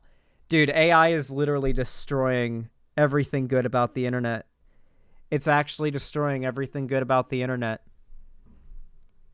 And it's sad because I've seen clips of this video. I know it exists somewhere on the internet. It has to. But you're also, a big part of it is that left-wing publications, which are mostly what would be like posting this stuff, are so underviewed. Like, for example, that clip that we just watched, where they were discussing Trump's private opinion on abortion, that clip had 5,000 views. And it had like 29 likes. The dislikes were hidden. Like, every single mainstream news outlet is massively ratioed negatively to hell if it's not pro-conservatism. So, like, stuff like this is just impossible to find because it's so suppressed in the algorithms now, because it's not some crazy-ass conservative bullshit that's like a click farm.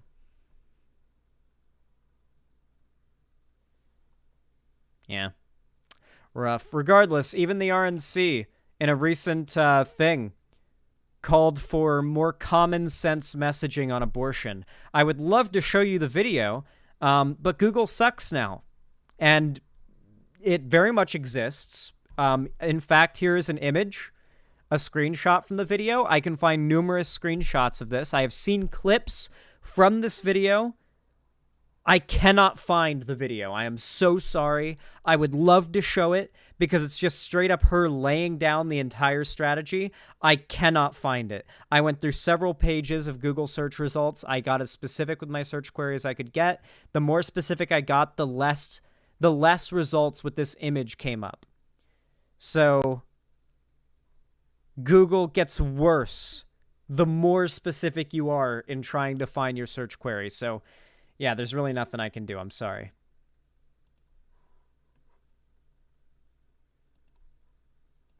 Well, segment got kind of ruined in the end there, but I did the best I could do. Oh, I already found an article, Mogminer. I was looking for a video. I did not plan on reading a 10-minute long article. I don't feel like doing that. I was looking for the video of her talking, which I know exists and I've seen, and should be very easy to find, but Google fucking sucks. Nope, it's too late. Segment's over, it's too late. Recording ended, too late. Too late, don't send me anything. If you find it, don't bother, it's too late.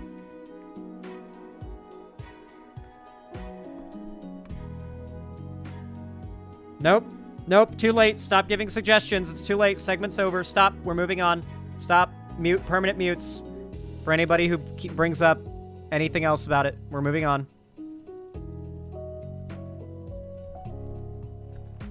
$1 million years dungeon. Oh, I just F11'd. There we go.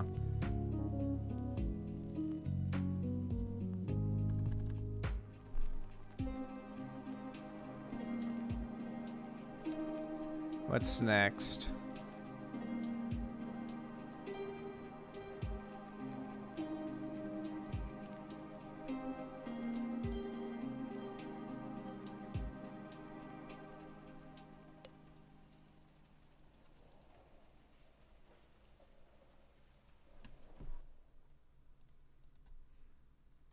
You get the next segment brought up.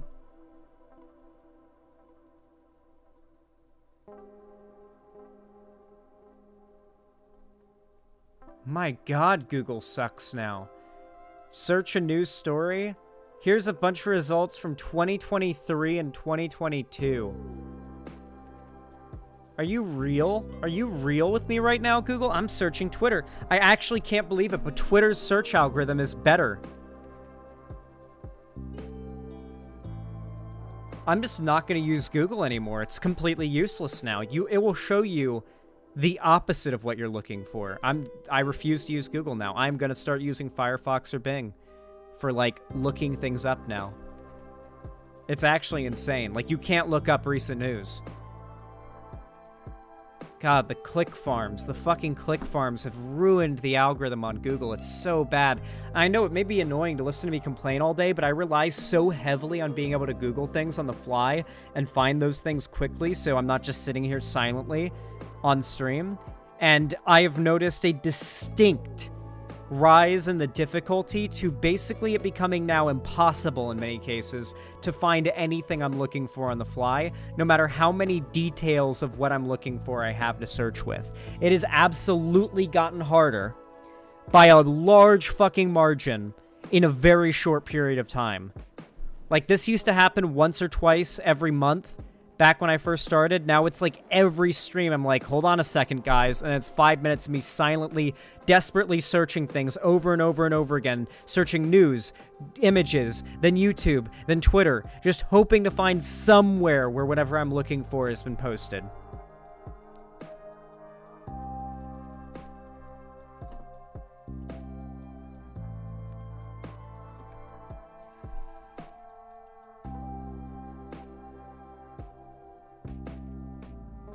Yeah. I don't know. I need to find a new browser.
I might just straight scrap this fucking segment, dog. Yeah, this segment's getting scrapped. Google's gotten so bad I can't even find any supportive material for this segment idea I had. That really blows. That's like a segment idea I have to completely axe before even starting it.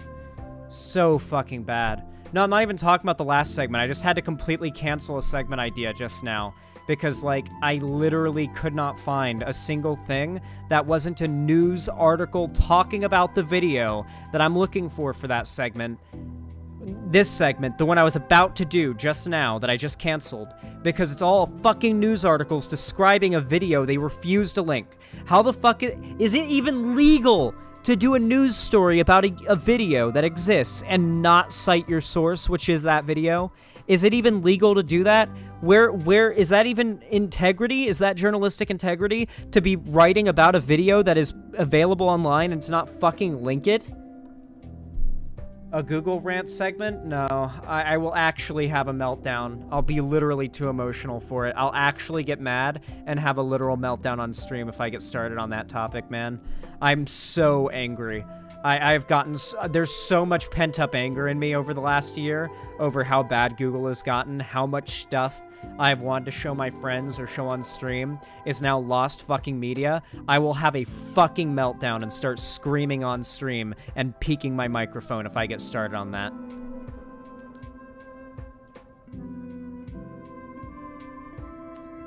I might start screaming things that are TOS. Like, I'll start describing how I want certain people to be killed. I really shouldn't... I shouldn't even get started on that topic. Like, and this motherfucker, he's the one behind this change that made this problem. I hope his family yeah, we don't want to get started on that rant. Okay, it'll be less of a segment, more of just me screaming and having a meltdown for an hour.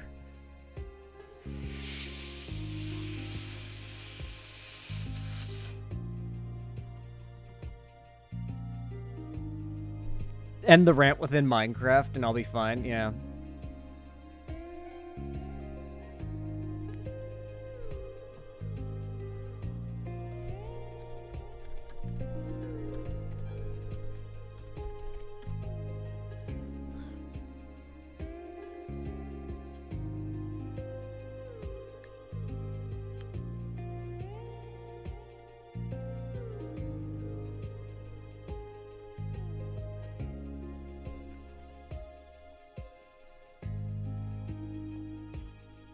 You all know what to do when I say action, right? 3, 2, 1, action. Alright, everybody. So, the topic of whether or not drag events or doing drag in public is going to get banned has been sort of the forefront of a lot of LGBT civil rights discussion on the left for about 4 years now, as the right has heavily focused their attention on the idea that drag queens and trans people are groomers and child predators. And ever since we sort of found that there is a very clear established line in the Supreme Court of a very right-wing majority, and ever since we lost Roe v. Wade, the question of, is federally protected gay marriage next? Is drag ban federally? Is that next? We've been very much like on the edge of our seats wondering, what are these people who we literally cannot like wait out unless they die of old age or decide to resign? Like there's no term limits on these guys. What will these guys who can unanimously decide what is allowed federally for us now, what is protected federally for us now, what will they decide? And when it comes to the topic of drag, they've been really weird about it. But the assumption has kind of been, when they get the opportunity, they are almost certainly going to attack the right to do drag in public. Find some way to categorize it as some sort of public sexual kink, to, by extent, make it illegal to do drag around someone who's a minor or in public because that would be a sex crime. There would be some way of writing the law such that it would effectively be criminalized, right? So, with that in mind, when the Supreme Court had a case brought to them in which they would decide whether or not drag is legally protected under the First Amendment, I was pretty sure their response would be to say, no, it is not protected. Instead, they surprised me.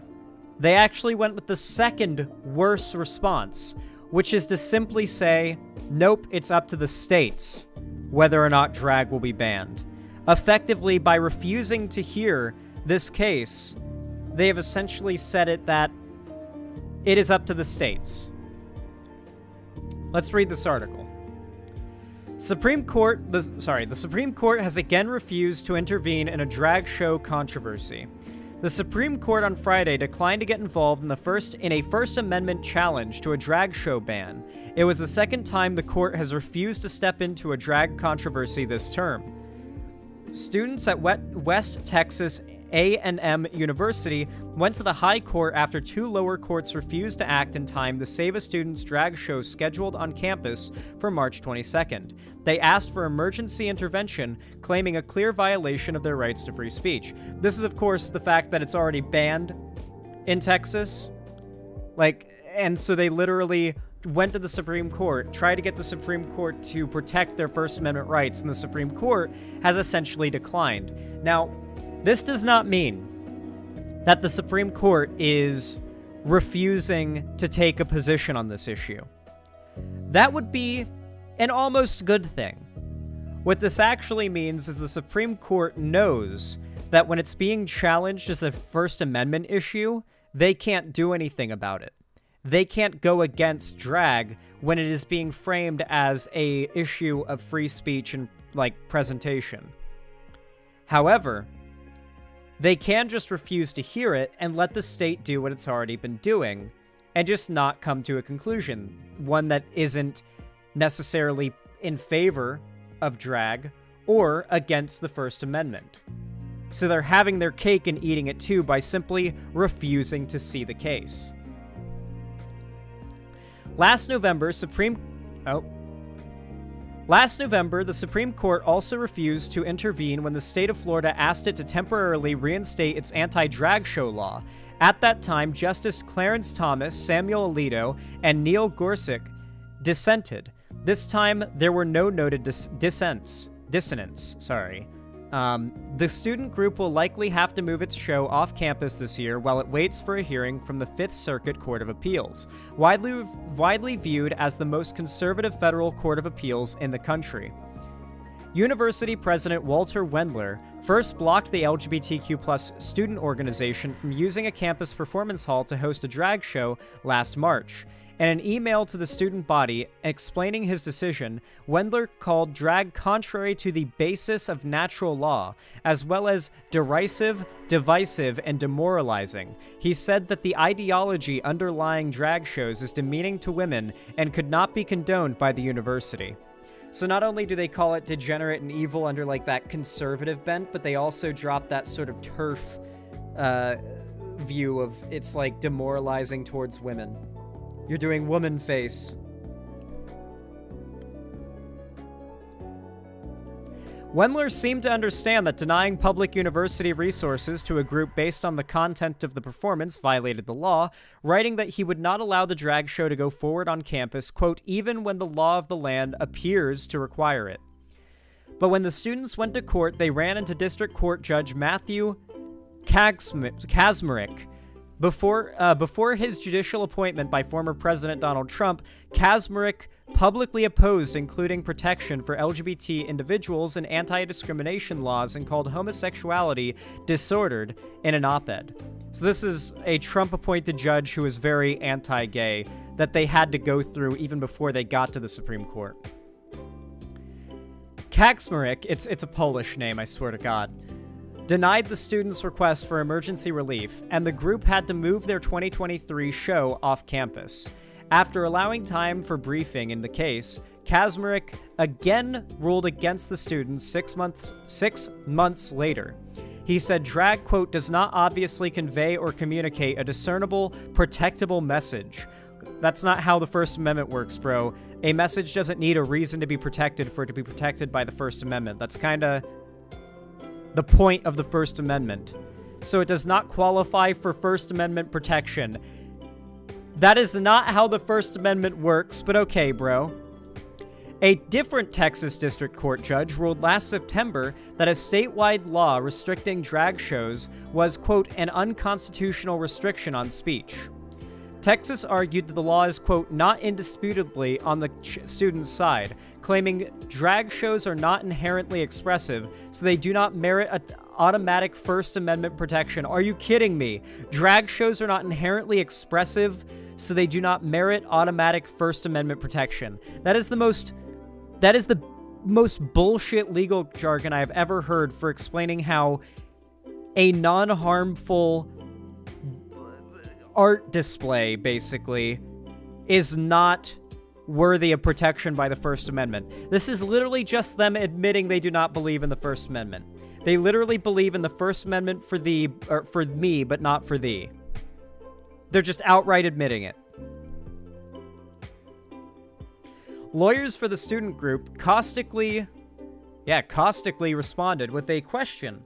How could drag convey all of the horrible messages University President Wendler described if it didn't express any message at all? That question, at least for now, will not be debated in the Supreme Court. Of course, that's the whole point, because if it ends up in front of the Supreme Court, they either have to go against the First Amendment or they have to side in favor of protecting drag. It is easier just not to see the case at all, right? So that is their having their cake and eating it too solution. Jesus Christ. Just the state of Texas outright saying that simultaneously drag stands for something they're against, but also stands for nothing and thus cannot be protected by the First Amendment. As if there is anything within the First Amendment whatsoever that specifies that speech must have a reason to be protected by the First Amendment for it to be protected by the First Amendment. That is not how the First Amendment works. The First Amendment applies by default, and it is the prerogative of a third party to argue why the First Amendment does not apply to certain speech. And it cannot be because it does not qualify, because it by default qualifies. There has to be extraneous factors that are on top of that you have to argue, such as this is speech calling for others to be harmed. You know, that would be a good argument, but it's not. It's a drag show. No one's getting hurt. It's fine. It's fun.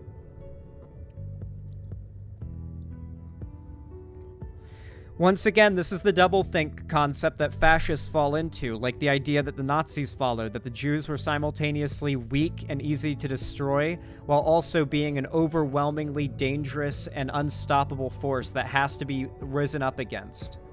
Both of these things cannot be true in the real world, and yet in the world of Nazi propaganda, or in this case just generalist conservative propaganda, The enemy is simultaneously weak, pathetic, and worth laughing at. They're laughing stocks, and we're constantly winning.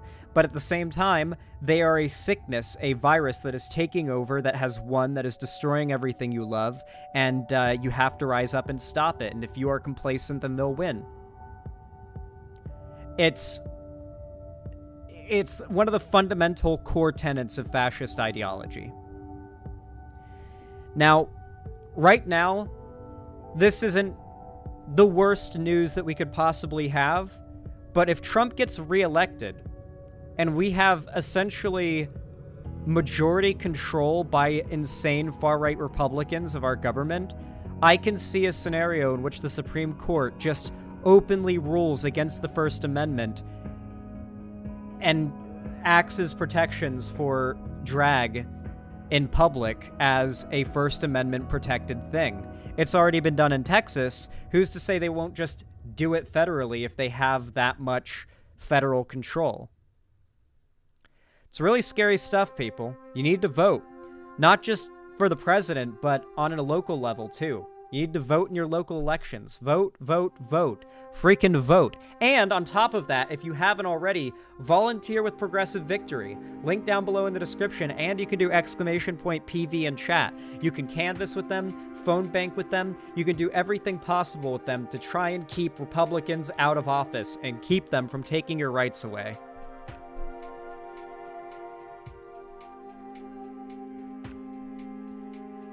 How do you guys like that segment? I feel like it came out pretty good. I'm not gonna lie, chat. Towards the midway point of that segment, I started to feel a serious migraine coming in, and I am actively straining to keep my eyes open.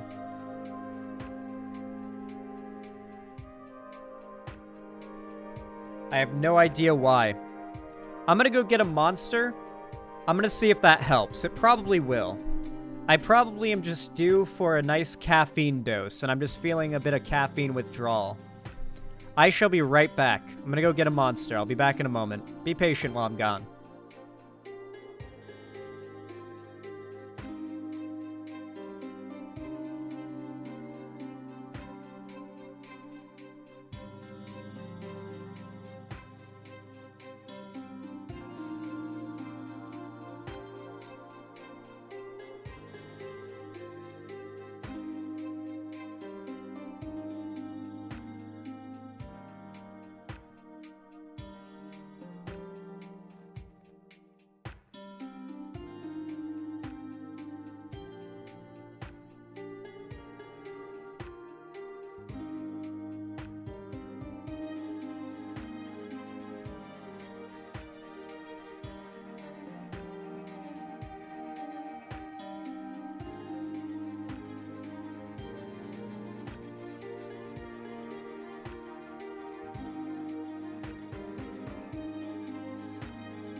We are back. When I was 13, a guy called me a groomer. That's crazy. Have you seen this fucking GeorgeNotFound shit that's happening right now? I've seen a lot of people on the left have kind of taken the default position of believing the victim, but I have kind of like semi kept up with the story just out of like barely interest. And dude, that girl is lying. I'm sorry, but like that girl is just straight up lying about him. Who?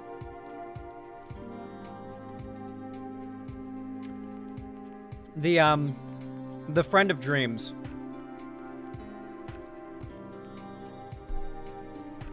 Her story changed for the third time today. She went live today and issued a third rendition of her story, which is different from the last two. The severity of what GeorgeNotFound did has escalated from tickling her stomach to reaching under her shirt to now reaching under her bra and groping her breast. These are all 3 different claims from different "here is my story" posts she has made over the course of like 2 weeks. And there's been countless other details that have changed to get more severe as time goes by.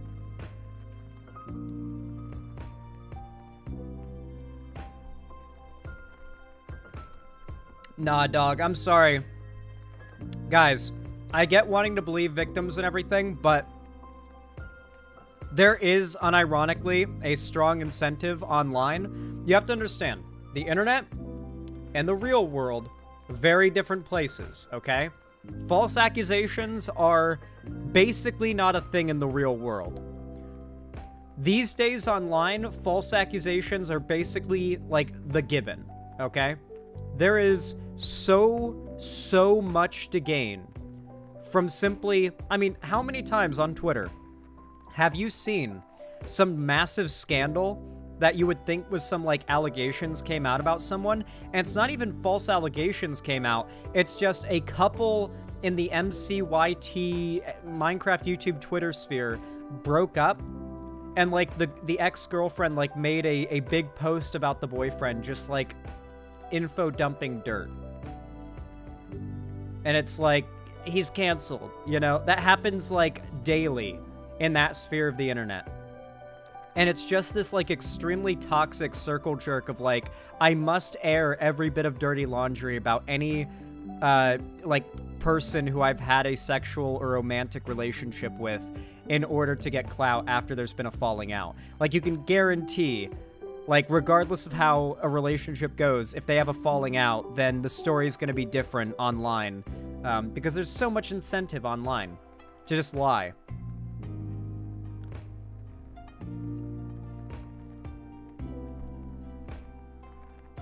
I get it, though. GeorgeNotFound is a Minecraft YouTuber, and they don't have the best reputations, but based on the evidence, and particularly what the quote-unquote victim is saying, the story just doesn't line up. It's changed so many times. It seems like after GeorgeNotFound put out his response, which was just the most cucked thing ever, because he basically says, okay, so here's a bunch of evidence for how you're just absolutely lying about what you said happened here, but, like, I guess I can still see how you'd see it that way, and I'm really sorry if I hurt you, and I'm really sorry if I really hope that, like, he basically is so worried about people not being willing to hear him out that he can't just call her a liar no matter how much evidence he has. He's basically like in the same position I was with the sex cult drama, where whenever I tried to defend myself, people would immediately get, like, mad at me because the idea, they assumed immediately that I was guilty of what I was accused of. And so if I got even a little aggressive in proving that I'm not, like, a sex cult haver or whatever, that would almost come off as too audacious than I deserve. Like, I'm not gonna listen to you get upset at me saying you have a sex cult when you have a sex cult, and it's like, but no, I don't have one. Well, don't take that tone with me, like that kind of thing. So for GeorgeNotFound, it seems like the dude just has to basically debunk everything while pretending like she isn't a liar, essentially. Like, treat her like she's not a malicious liar while debunking everything that she says with evidence. It's quite wild.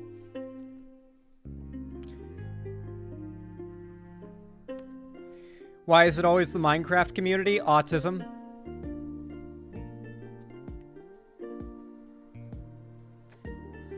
Pretty much.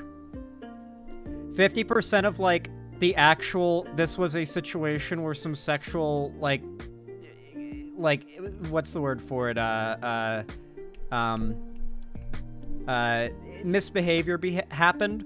Like, 50% of the time, it literally ends up just being an autism moment. Where, like, one or two or both parties involved have autism, or just very poor social, like, sort of analysis skills, I guess.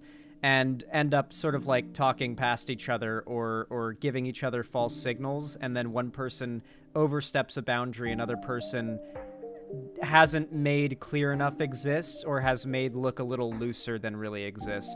I've seen that happen so many fucking times. Dude, stop. No, you're triggered because I'm right. I'm sorry I'm too correct for you. Hopefully one day you'll be ready for this truth bomb. But oh my god, the amount of times I have seen, like, here's the list of DMs from Big Scandal, and it's just like, oh man, this dude is just picking up on mixed signals left and right because he's autistic. If he knew for a fact that she's not interested, he would have just, like, gone in his merry way. But she keeps on being flirty, and he doesn't know. He doesn't know she's just being flirty for fun, and women do that.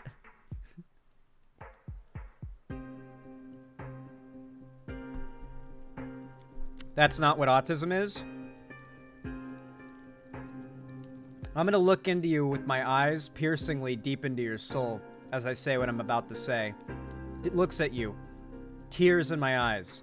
Are you seriously going to tell me that an inability to detect certain social cues and sort of read the room, for a lack of a better way of saying it, is not a feature in some manifestations of autism? Because remember, autism is a spectrum and manifests itself in many different ways. One person might have autism and it leads to them just being effectively just very hyper and energetic and talkative and you know, hyper obsessed with certain things. That's me.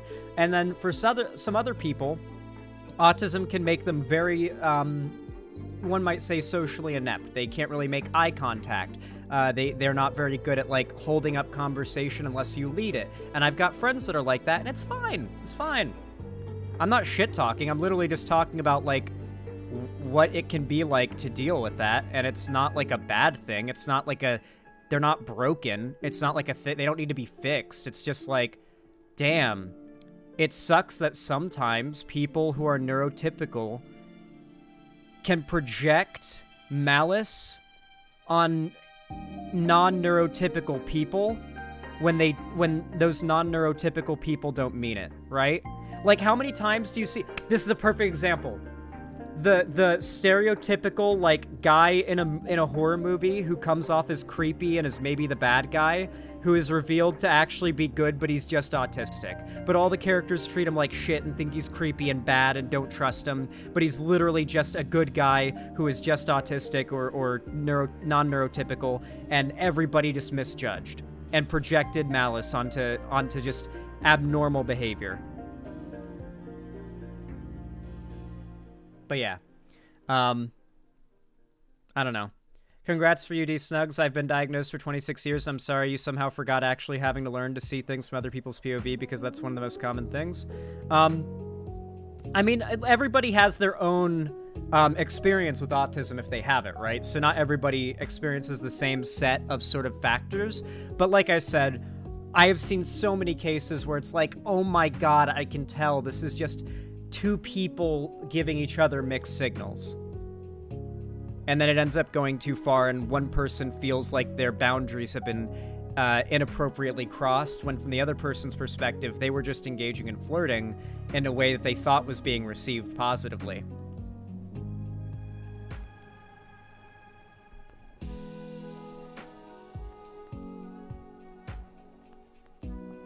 Yeah, that's definitely a weird way to word it, D-Snugs. I get what you're getting at, though. I know what you're trying to say.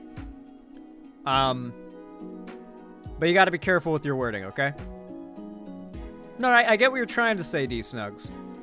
I'm not saying it is autism when somebody lacks social cue understanding. Not you, Zan, Mogminer? Okay, I'm gonna move on from this point, regardless. But yeah, like, I am myself certainly a little bit of the, I have a touch of the tism for sure. And, I have always found that keeping things orderly, neat, and, symmetrical is sort of the thing that I need, you know? It really bothers me when things are not symmetrical. And something about Minecraft that's always been so appealing is that it's built on symmetricality. And I've never been able to build in Minecraft non-symmetrically. Like, you ever see a build in Minecraft where it's like, here's the front door on the side of the house, and then it's like, from there, it's like a really complex build, and like the entrance is centered on along the side or something? I can't do that. Like, when I conceive of an idea for a build, it's like door in the middle, then windows equally distant and partitioned out, and then chests and like everything else equally distant and partitioned out. Like, my friends enter my houses and they're like, yeah, that's symmetrical. That's symmetrical. Right? And so I always think of that. I have to have everything be perfectly symmetrical. The way you always make the same log cabin, Xander Hall? Yeah, Ryoma, you know. If you've been on my 12 Days of Christmas server, you know what I'm talking about. I make this perfectly symmetrical log cabin. And everything is centered around, like, this perfect, balanced symmetry.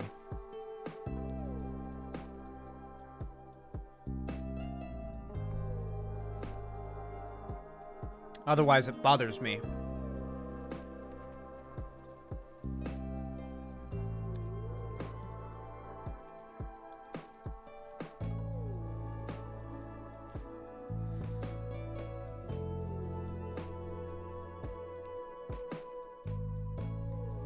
Exactly, Mogminer. Exactly, yeah.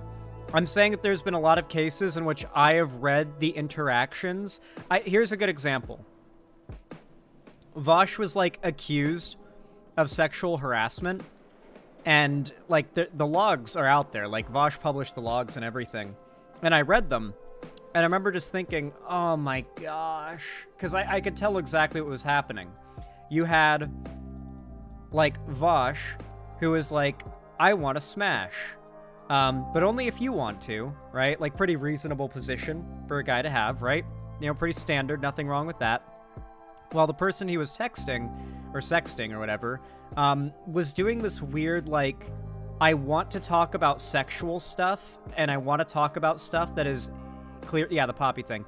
That stuff that is, like, clearly a horny topic, but, like, without you considering it an indication of sexual interest, but never making that clear. It was like, I'm not into you like that. And then Vosh is like, oh, okay, cool. And then the poppy person would reply with, like, here's me breaking down all the kinks that I'm into and, like, telling an in-depth, heavily detailed sex story.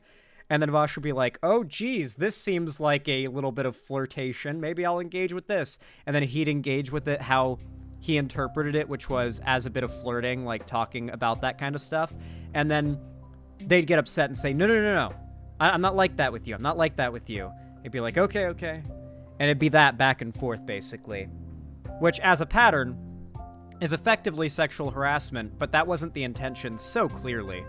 Good God, it clearly wasn't. But I think that's a good example if you're aware of that drama, where it's just like, yeah, no, that was just autism. That was just a big time autism moment.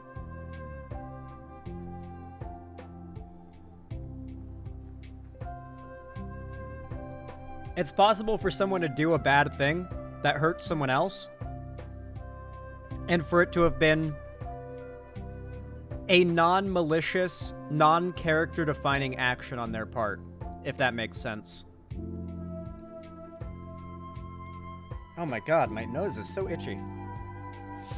You and Vosh still cool? I think so. I haven't talked to him in a little while. I've just been so busy with my life, but I think we're still cool. I don't think he's, like, shit-talked me, and I haven't, like, shit-talked him, so I don't think we have any reason to be at odds. I made fun of him a little bit for the taxes folder stuff, but nothing that, like, his own community wasn't joking about.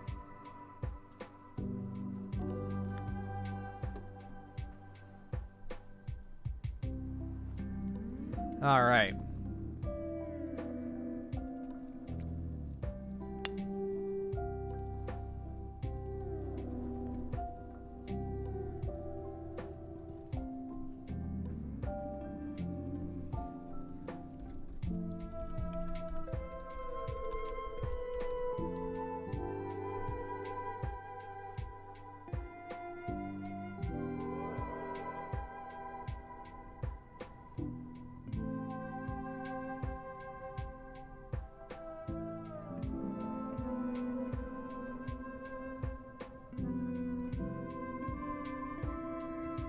All right, everybody. You all know what to do when I say action, right? 3, 2, 1, action. So, Russia. Not a country we're typically talking about in, like, the sympathetic sense ever since the invasion of Ukraine, due to the fact that currently the oligarchical government of Russia is launching a full-scale invasion on the sovereign nation of Ukraine, a former Soviet satellite nation that is kind of like, it is adjacent to multiple NATO ally nations and is itself like a barely kinda honorary NATO allied nation. And so it's just been this whole thing. And on top of that, the Russian military has been quite indiscriminate in their attacking of civilians, especially earlier on in the war when the Ukrainian front wasn't quite so organized and armed and hadn't pushed the Russians back quite so much, and there were still civilians in a lot of these areas being attacked. There were countless videos of Russian tanks running over cars with women and children in them, blowing up apartment buildings that had people filming inside of them. In fact, a friend of mine, Dylan Burns, has been shelled by Russians twice in Ukraine. I'm not joking. The fucking Doofenshmirtz meme. If I had a time for every time my friend, who is a non-armed, non-combatant journalist who was doing, like, journalistic and, like, aid work, rescuing animals and shit in Ukraine, got shelled by the Russians, and then the Russian propaganda outlets proceeded to claim that they were a militaristic unit that they attacked, and that they didn't attack journalists afterwards. I'm not even joking, by the way. Not only did they fucking shell Dylan, but then the Russian military's propaganda account went on to justify the shelling of Dylan and that crew, despite none of them being armed combatants, by claiming that they were secretly armed combatants. So yeah. And Dylan has had to run for cover many times. I'm talking about the times where Dylan literally got shelled and people in his group had to be taken back to medical tents and have their lives saved. There was a British journalist that he was friends with that was with him in the first shelling that he received, and the guy got shrapnel in his stomach. Like, Dylan barely missed getting hit by shrapnel. The shell hit so close. There's a video on Twitter on his account. I could go on about this. Russia has been very indiscriminate in its attacking of civilians, but this is a very different story. We're not talking about Russians attacking Ukrainian civilians. We're talking about terrorists, supposedly connected to ISIS, attacking Russian civilians at a concert venue just the other day. This has been pretty big news. Suspects in deadly concert hall attack facing life imprisonment. Here's what we know. I'm going to read this, but first I'm going to give like a very brief description of the video of the shooting that I saw. It was captured on video by some either stupid, brave, or both guy who pulled out a phone camera on top of this board, like this catwalk, that overlooked the floor of the concert venue by like maybe 50 feet. Low enough that if the guys below who were shooting up the crowd on the like ground floor saw the guy up there recording, they totally could have turned their guns up at him and just shot him. But he was just like fucking Batman up there just recording this crime, like up high, not being noticed by the dudes down below. And they're just firing on people who are huddled up against the wall.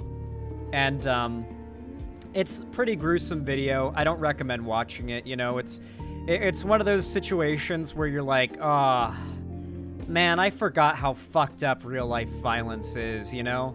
Because, like, in movies, someone gets shot and they just kind of go limp and they're instantly dead, but when you see real-life shootings, they're almost always still alive for a while afterwards. So it's a crowd of people who have been shot who are still writhing afterwards. Like, they're not... the shooters walk away to go shoot more people, and most people laying on the ground are still moving around despite being shot. So it's just like... it's not pleasant. Don't watch it. Don't watch it. I don't recommend it. I know it's very tempting. I know. Don't recommend it. All 4 suspects in the Crocus City Concert Hall. That is I don't know why, but a surprisingly un-Russian name in my perception. I don't know. Concert hall attack case have been remanded into pre-trial detention until May 22nd, the Moscow City Court said via Telegram. You know, this is one of the few cases where it's kind of nice that Russia has such a brutal criminal justice system. These guys are going to be tortured, and then they are going to be executed. Like, in a very brutal fashion. They're gonna have, like, nails. They're gonna have, like, spikes shoved under their fingernails and, like, a hot iron, like, put into their mouths, or, like, coals shoved down their throats or something. Like, the Russians are gonna torture and kill these guys for what they did. Like, they're actual... Like, they got them. Like, they're it's not going to be good. We know what the Wagner group does to their, like, prisoners who are, like, foreign combatants. What do you think Putin's regime is going to do to these terrorists they've captured?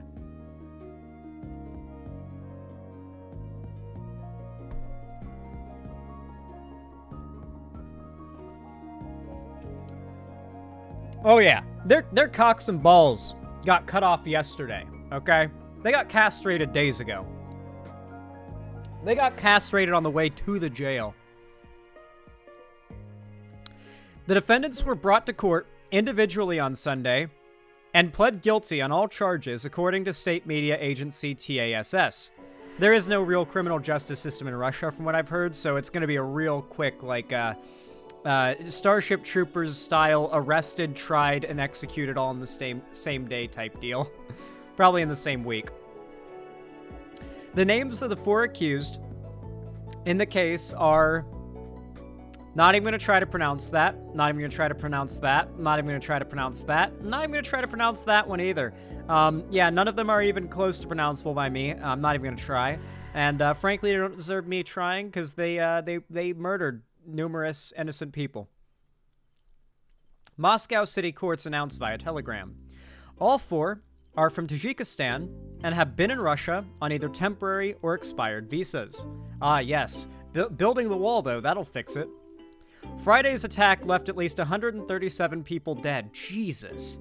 The attack is Russia's deadliest in 2 decades. I would think with over 100 people shot dead, that would be the deadliest ever, but apparently not. The attack also came barely a week after Putin secured his 5th presidential term. The large-scale attack is damaging for a leader who portrays himself as someone able to guarantee order. I mean, Putin didn't really get elected. I mean, he's pretty popular there, but I also don't have much trust in the security of Russian elections when they do so much to disrupt the security of ours. Russian President Vladimir Putin declared Sunday a national day of mourning for the 137 victims of Friday's attack on Moscow Concert Hall. Authorities work to identify victims. I am so sorry, guys. I can't keep myself from burping after I drink Monster. You know, the lion's gotta roar. Authorities work to identify victims. Procedures to identify those killed in the attack have begun. The city's Department of Health said, according to Russian state news agency RIA Novostoy. The Russian Investigative Committee said 62 bodies had been identified so far, adding that, quote, for the remaining victims, genetic examinations are being carried out to establish their identities. The investigation of the crime scene is ongoing, the statement said. Jesus Christ, it's so many, like, people dead. Probably hundreds more injured, just based off the video I saw. Putin held separate calls with his Turkish and Syrian counterparts, Recep Tayyip Erdogan and Bashar al-Assad, on Saturday and promised closer cooperation in fighting terrorism following the attack, according to a Kremlin readout. So he's getting together with his allies, obviously. Russian embassy says no warnings from U.S. The Russian embassy in Washington says it did not receive any warnings about a potential attack in Moscow from the U.S. Ambassador to the U.S. Anatoly Antonov told Russian state news agency RIA Novostoy Sunday. France has lifted its terror alert to its highest level following the deadly attack in Moscow, French Prime Minister Gabriel Attal said Sunday. I mean, okay, I guess. Kind of a weird connection, but weird that just France was like, holy shit, it's happening. We've got to go on high alert. Goddamn Frenchies. They raise the white flag as soon as there's even a sign of trouble.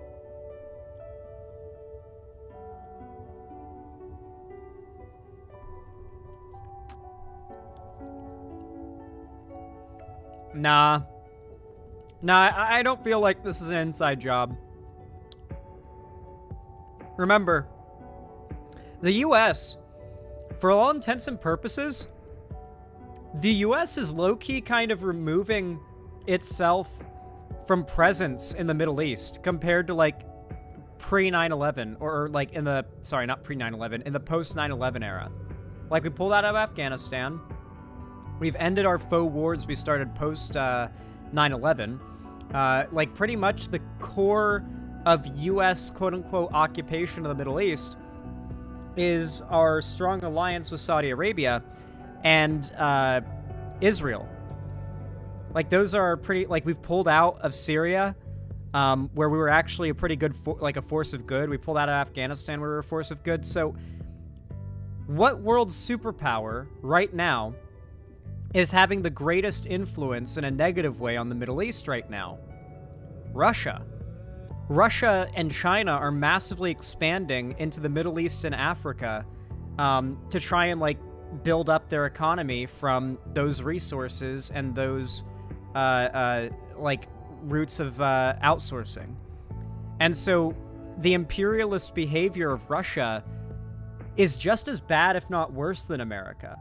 So the same type of behaviors that have justified in the minds of terrorists that have attacked America to do what they did, those same behaviors are being carried out by Russia now, way more than the US. So it's actually not that surprising to me that in the future, we might actually see, like, extremist Islamic terror kind of become more focused in Russia and China, more so than in the US.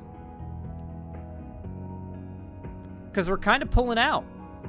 And it's mostly China and Russia that are doing the crazy imperialistic shit in Africa and the Middle East these days.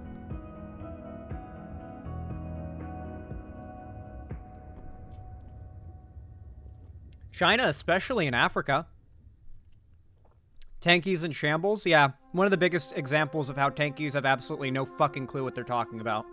Like, one of my favorite things is, like, the more I learn about politics, which I do, I learn something new about politics every single day doing this. The more I learn about politics, the more I realize that, particularly on the left, among those that, like, go against what I believe in, the reason they disagree is truly just a lack of, like, dedication to caring about politics. Like, I'm not even joking.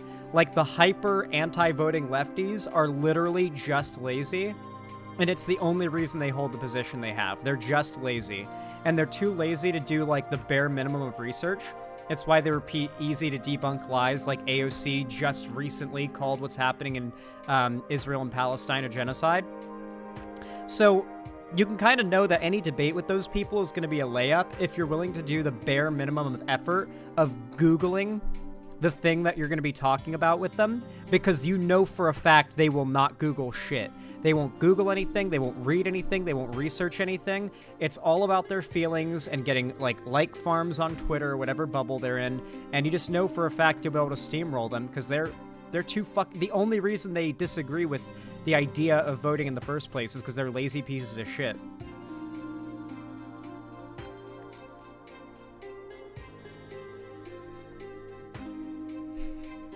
I'm sorry, Asuka, but listen. You guys over in France, you gotta stop raising those white flags. What can I say? How do you guys like that segment? I feel like it came out pretty good. Thoughts, chat?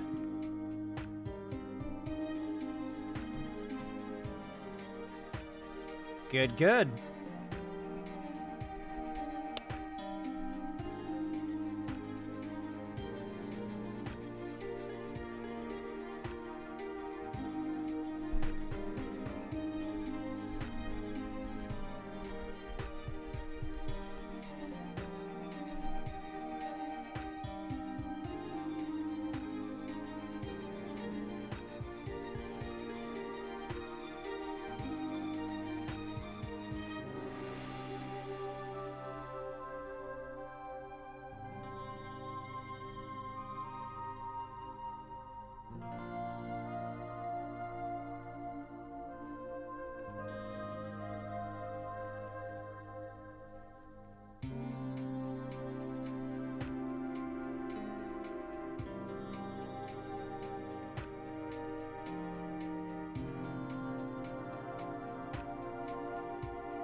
Sorry, guys. I know I'm sitting here silently, but it's because Google sucks.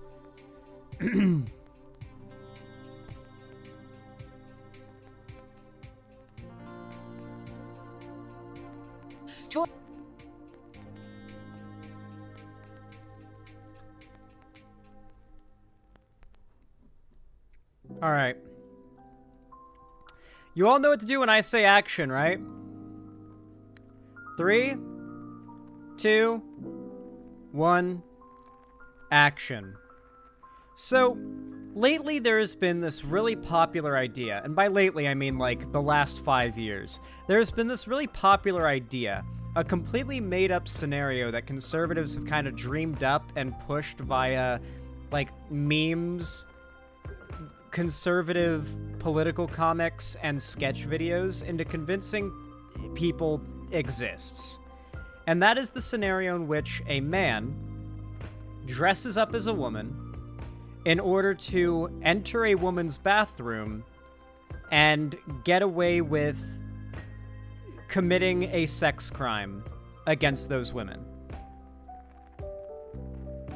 That is essentially the sort of conspiracy, the story that conservatives will tell you we're at great risk of becoming true, or just straight up happens every day, if you ask some of them, because of trans acceptance in this country.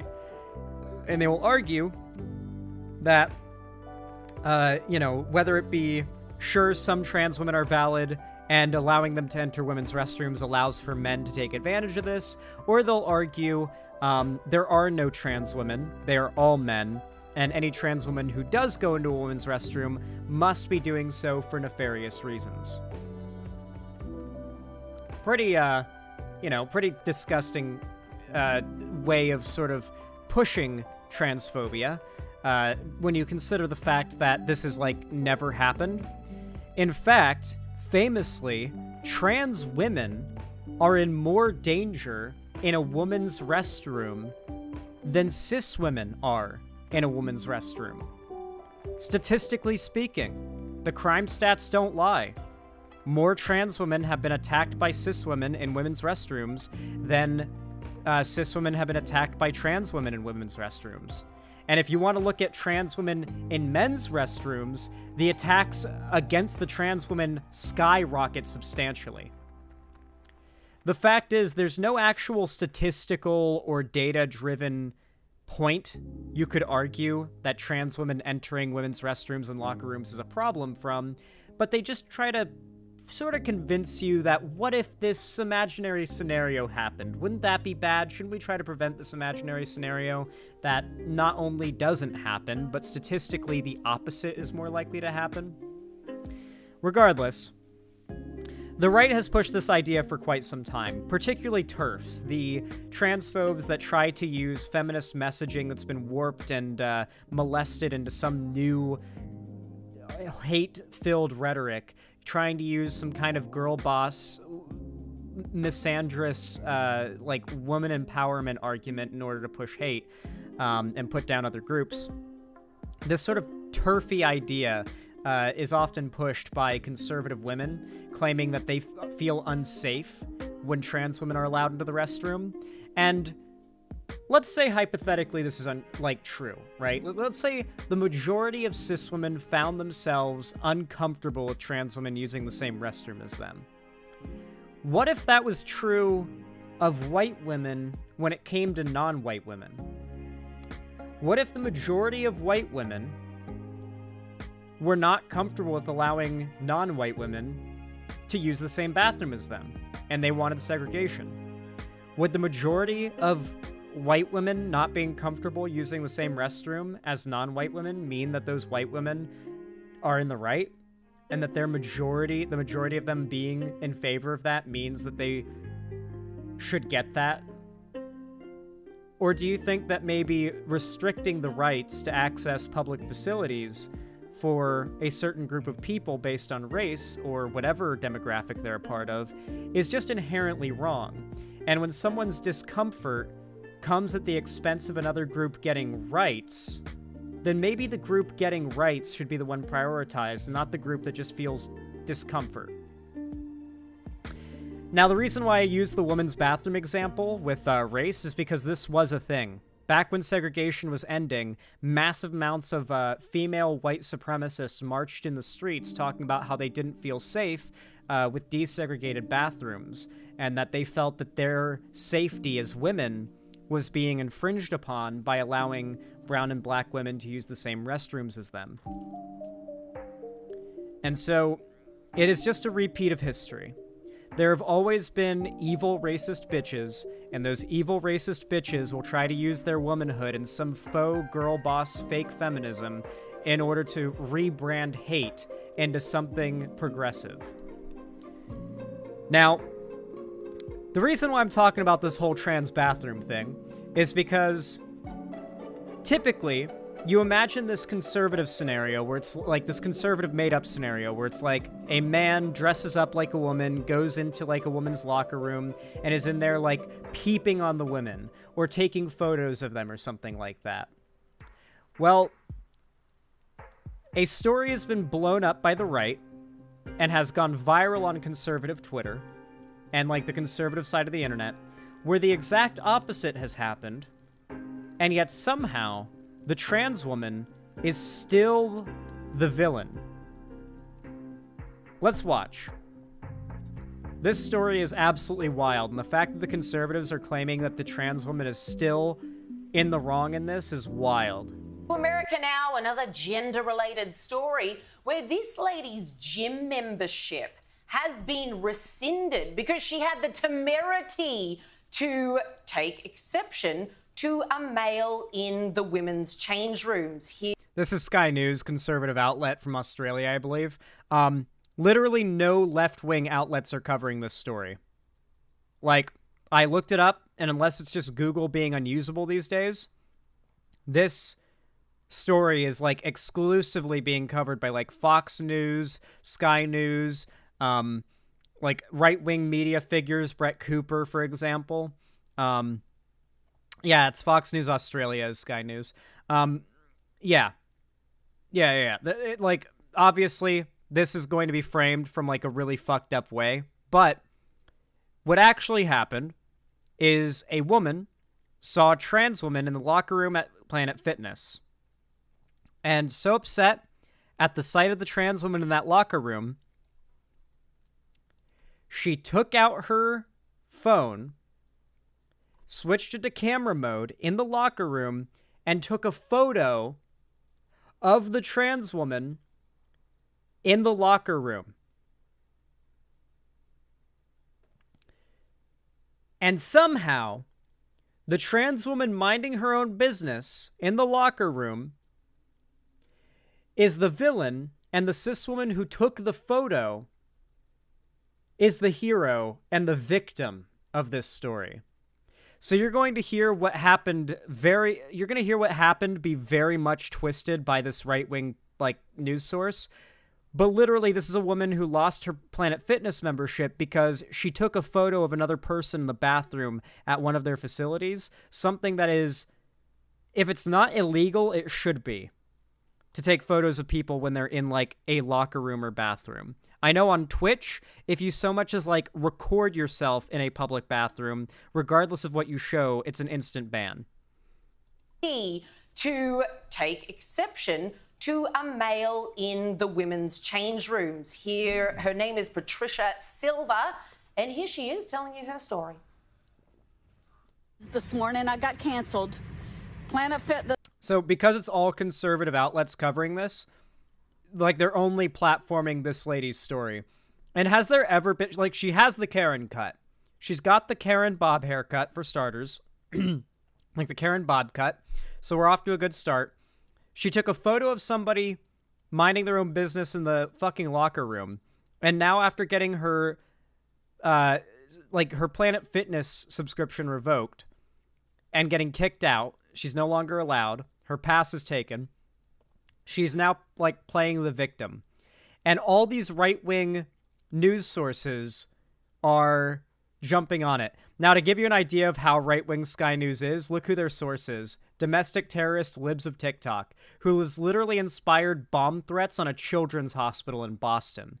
Not even joking, by the way. Libs of TikTok tweeted falsely that the Boston Children's Hospital was performing sex changes on minors, something they just don't do. And then they had to shut down for 2 days afterwards after countless bomb threats were called in to the hospital, a children's hospital. So that's Libs of TikTok. I consider that domestic terrorism. So does the law, but, you know, it's just one of those situations where bad people just keep getting away with it, you know? So she's just kind of, yeah. Who let Roseanne Barr into Planet Fitness, yeah. This is defending the man in the women's locker room, the man with the penis, rather than the child sitting in the corner with a towel wrapped around her. I took that picture because I was. What? Okay. For one, you're not supposed to look around at the other people in the locker room. I was on the swim team, dog. Like, you get pretty fucking good at not looking at anything when you go, like, use a locker room pretty regularly. Why? No, not the trans person wasn't a kid. No, Red Eye Fire. Apparently there was a kid in the women's locker room who just had a towel on. And so my question is, why the fuck was that a concern of yours? Like, unless there was actively something happening that should have been drawing your attention, why was this lady so fixated on the fact that there was a kid wearing nothing but a towel in the room and a trans woman in the room, and why did she take out her phone and then take a picture in the locker room? Like, this is just, how the fuck is this lady not the weird one? It's because she's not trans. You can literally take pictures of people while they're using the bathroom, and you're not the weird one as long as the person you are harassing is trans. It's a big reason why, like, despite the fact that being the kind of person who just spends all day, like, leaving hate replies and death threats on, like, trans people's Twitter posts or whatever, like, that kind of thing, conceptually should be considered, like, wow, you are such a loser. That's what you do all day. That is your life. You just, like, leave hate comments on people's posts. But because it's on trans people's posts, many people online these days see that as a completely acceptable behavior because they see being trans as such a, like, mark of poor character because of all the propaganda that, like, oh, this person is trans? That's like 70% of the way to being a lolcow, right? So that just kind of warrants harassment nonstop for a lot of people online, in the same way that if, like, somebody was, like, an actual predator, or if they did something, like, extremely cringe, it sort of makes you a lightning rod for these attacks and just instantly creates justification for people to attack you. I felt like I was in an unsafe space. I would like for you women... I love when right-wingers start, like, saying we need safe spaces unironically. ...to stand up and have a voice. It bears mentioning that Planet Fitness's stock has plummeted. People in great numbers in America have deserted this gym chain and just... It's already bounced back. Like, even by the time they made this news report, the stock price had already bounced back. It didn't even drop below 3% of where it was the day before this happened, and it's already bounced back. People keep saying the Bud Light effect, but I know that quite a few lefty figures, including Destiny, bought Bud Light stock during the dip, and now they're in the positive and have made, like, a pretty decent amount of money off of it. So, like, Bud Light has mostly recovered. Planet Fitness bounced back because who the fuck... What concern... The way that a stock losing value works is a little bit complicated, but a lot of it involves people just saying, we're going to sell this stock if we already have it, as, like, a protest, right? And so it loses value, right? Like, the stock price in general goes down. And so what is... Like, how many conservatives that are mad about this had Planet Fitness stock? Really? Planet Fitness? Planet Fitness. You think, like, I don't even think it's that conservatives don't have the power to hit a company with, like, dropping their stocks. They hit Bud Light pretty hard. They punished Bud Light pretty hard for daring to associate with a trans person. You know, they made it very clear where their position is on trans people, and I hope they stick with that in the future as their policies and positions on trans people get less and less acceptable. You guys just know eventually the right is going to start claiming the left are the real transphobes. You know that's coming, right? As, like, trans acceptance gets more and more popular, just like the right now claims the left are the real racists, the right are one day going to be claiming, and the right now claims the left are the real misogynists and the real racists. A day will come when the right is trying to claim the left are the real homophobes and transphobes. By, like, 2035 to 2040, I bet they will have to adapt their messaging so much. They'll have to say the left are actually the real transphobes because being trans will be that so broadly accepted. They'll have to trick people into going against the left. Just like they try to trick people into going against the left if they're anti-racist. It's quite wild. Alrighty. How do you guys like that segment? I feel like it came out pretty good.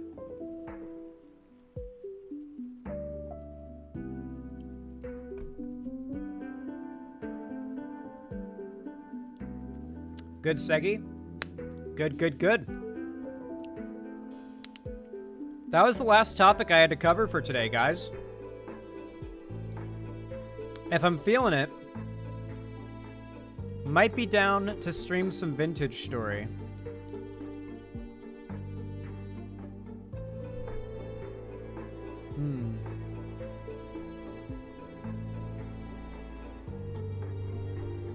One sec, chat.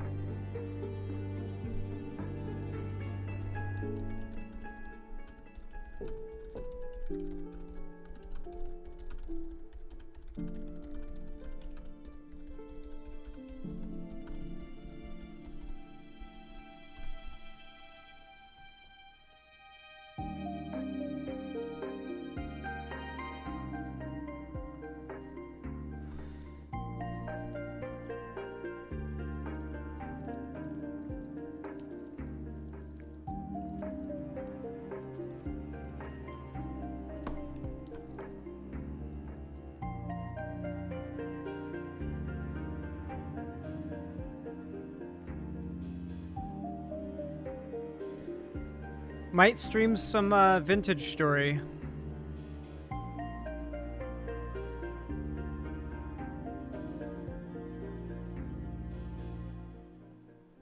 Yeah, I think I will. At the very least, for like 50 minutes, I'll stream some Vintage Story.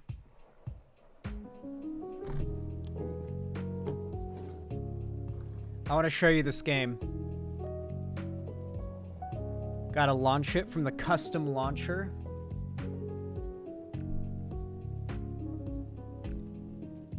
Okay.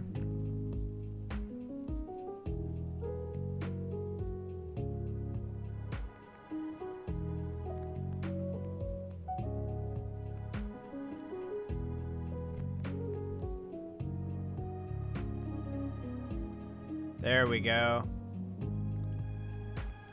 There we go. And this game has music, so I'm gonna turn off my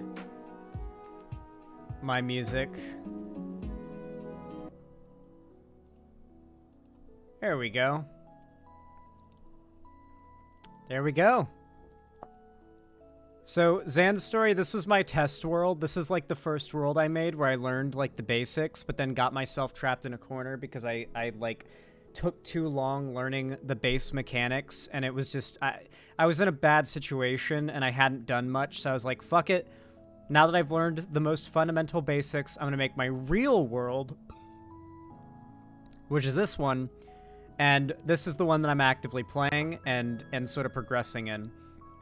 And I've played maybe like 20 hours of this game. Hightail, it's here. Not quite. This game is, the head developer of this game is an ex-Hightail dev, though. They left the company way before the game was, like, announced. But they worked on Hightail for a good amount of time, so you'll definitely see some resemblance.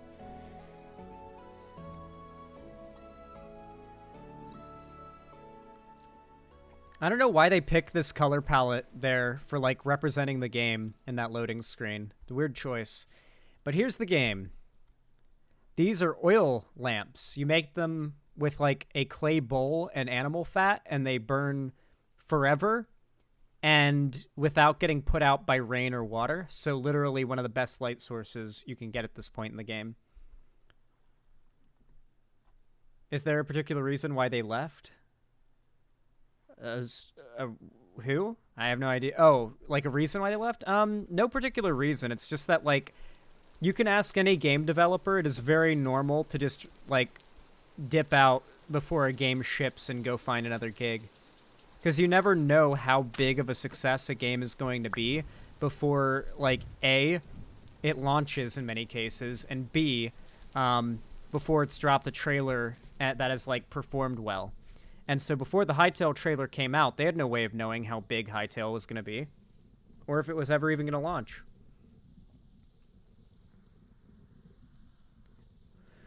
But now we've got this game, which is like sort of a good interim game until Hytale comes out.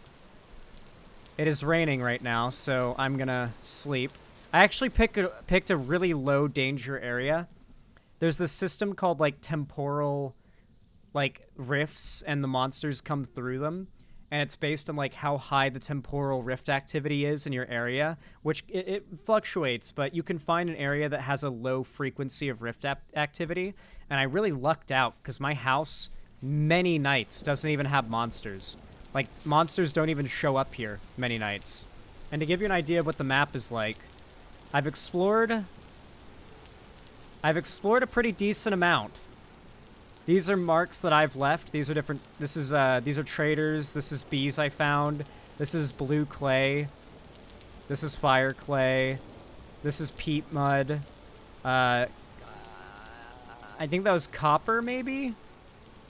Now, there's something here. Oh, no, this is me using the thing. Oh, yeah, I can delete that. Yeah, delete that reading. Delete that reading.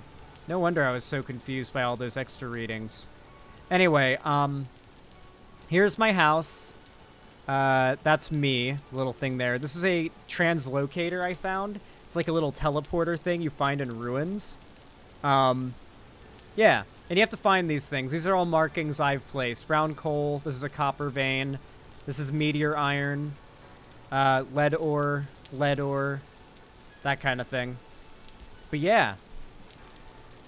It's quite beautiful, this game. It's raining, which is not ideal, but if I get out from under the rain clouds, I can get out of the rain. The way this game handles weather is super cool. There's simulated cloud behavior, so, like, if I go way out there where you can see the cloud line ends, it would stop raining. Oh. Lightning. But yeah, if I can run this way a bit, I should get out from underneath the rain clouds, and it'll get sunny and pretty out. How much inventory room do I have? Honestly, I have a decent amount. Oh yeah, rain's letting up. Rain's letting up. The translocator. True. Yeah, see, it's getting prettier. Ah, my torch went out. Alright. Oh, look how pretty it is. Wow. Wow. I'm gonna throw this rock. Fuck you, rock. Wow. Wow. Character looks so goofy. I will say the only thing I'm not the biggest fan of in this game is the, like, art style for our characters, but I don't mind it that much. I think it's okay. You don't really see your character much at all anyway, so it's not really a big deal. But yeah, this game is insane, too. It's like a hardcore survival game. You really gotta keep up your food, too.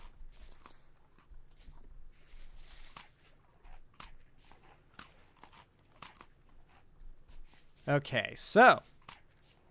My first order of business. Oh. Oh. Bees. A whole-ass beehive. I didn't realize I had bees this close. That's actually ridiculously close to home. I had no... How did I miss these guys?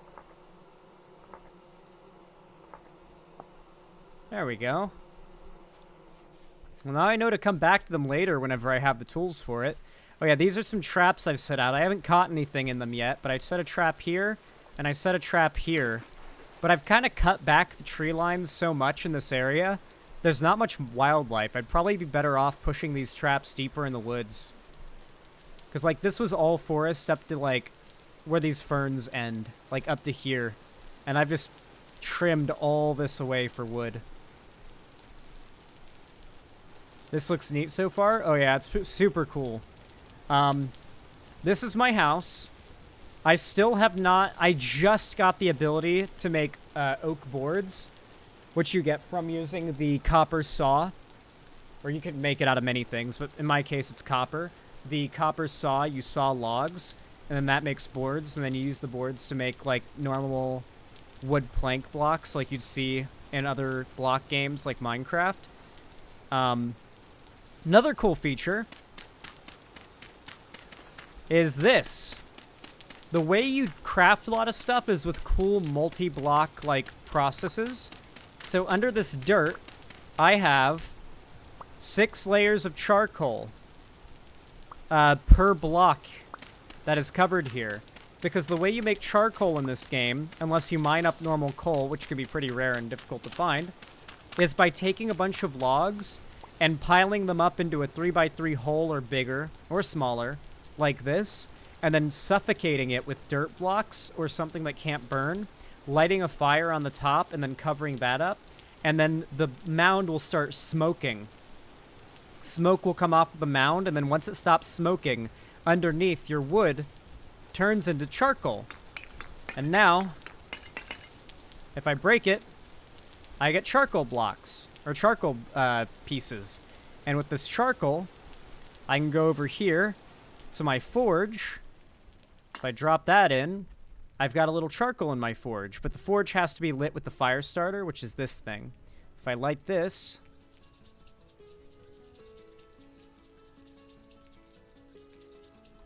boom. I could fill it up with more charcoal so it'd last longer, but this is like the minimum amount, and I can show you what it looks like while lit. And the reason why you'd light it is, here I've got my anvil. You would heat up a bar of, say, copper or steel in this, and then you put it on the anvil, and then you have to hammer it out. Now let me show you how crafting works in this game, because it is insanely cool. Let me find some flint. I'm going to make, like, a flint shovel, because I actually don't have one.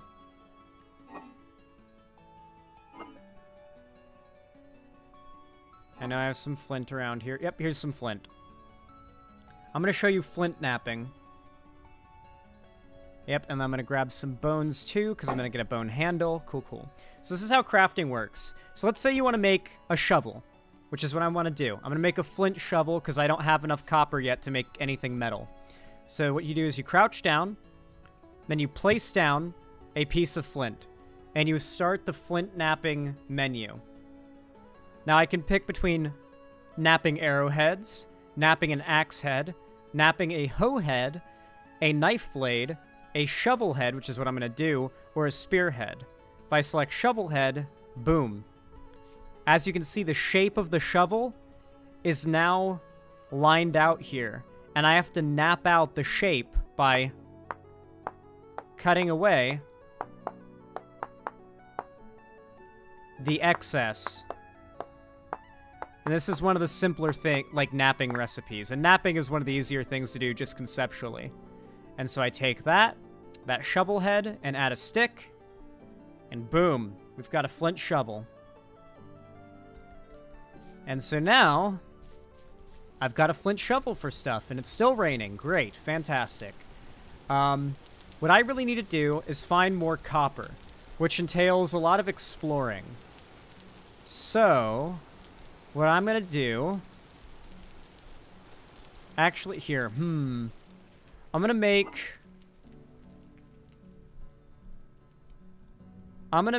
a clay... I'm going to make a storage vessel like this. I'm going to show you the process for making one of these, and you guys will get to see how absolutely in-depth this game is and how awesome it is. So let me find some clay, like a lot of it. You need a fair amount to make one of these things. Yeah, here's some fire clay. I don't like using fire clay for this, but it's what I got a lot of, so who cares? Actually, I'm gonna need more than 64. I'm probably gonna need 2 stacks to comfortably make it. And then, yeah, this should be good for now. So just like with the flint napping, you crouch down and you place the clay on the ground. And now it brings up a menu. I want to make the raw storage vessel. So I select that recipe. And now we have to shape using the clay that we have, like we add on to it instead of subtracting like you do with the flint napping. And now we have to shape it pixel by pixel.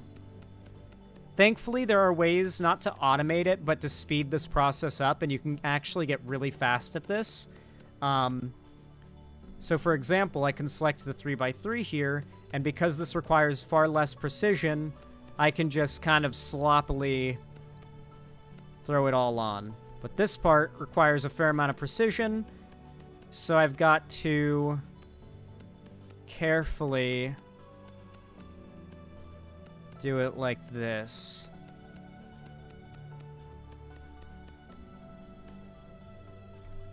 And now that I've done a layer, and the next layer is exactly the same, there's a duplicate layer option. So with recipes that have a lot of the same duplicated layer like this one, now I just gotta hold right click. Prepare to be satisfied.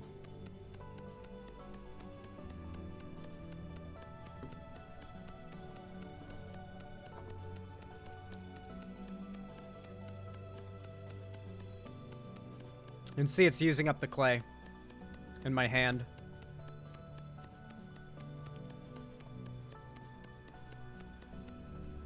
Oh, but now it keeps going even if the recipe changes for what I have to do next. So I've got to get rid of that. Switch back to the single mode. And by hand, do this bit.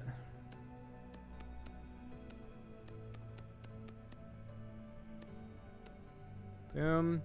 Now I'm going to do the 2x2 for this part. This is so therapeutic, by the way. Like, this is such a therapeutic game, despite it having very hardcore survival elements. Like, this is the perfect game to just get stoned as fuck while playing, dude. I get so high while I'm playing this game. And I just throw on a podcast and I just melt. And boom! It's done. A raw storage vessel. Though you'll notice, can't do anything with it. Can't interact with it like I can the storage vessels. That's because it's not been fired yet. This is just a raw clay thing. So to fire this, you're going to break it, pick it up, and what I'll need, dump some of this here, some of this here, some of that there. I'll need the sticks, but I'm going to need more. That's the thing. I'll need this grass. I'll need that. Alright, I'll show you the start of the process. So, if you know anything about, like, primitive survival, then you know what a pit kiln is. And a pit kiln is exactly how I have to fire this up. Oh, actually, one of my shovel mold for making metal shovels has finished firing already, so I actually need to put that in the house.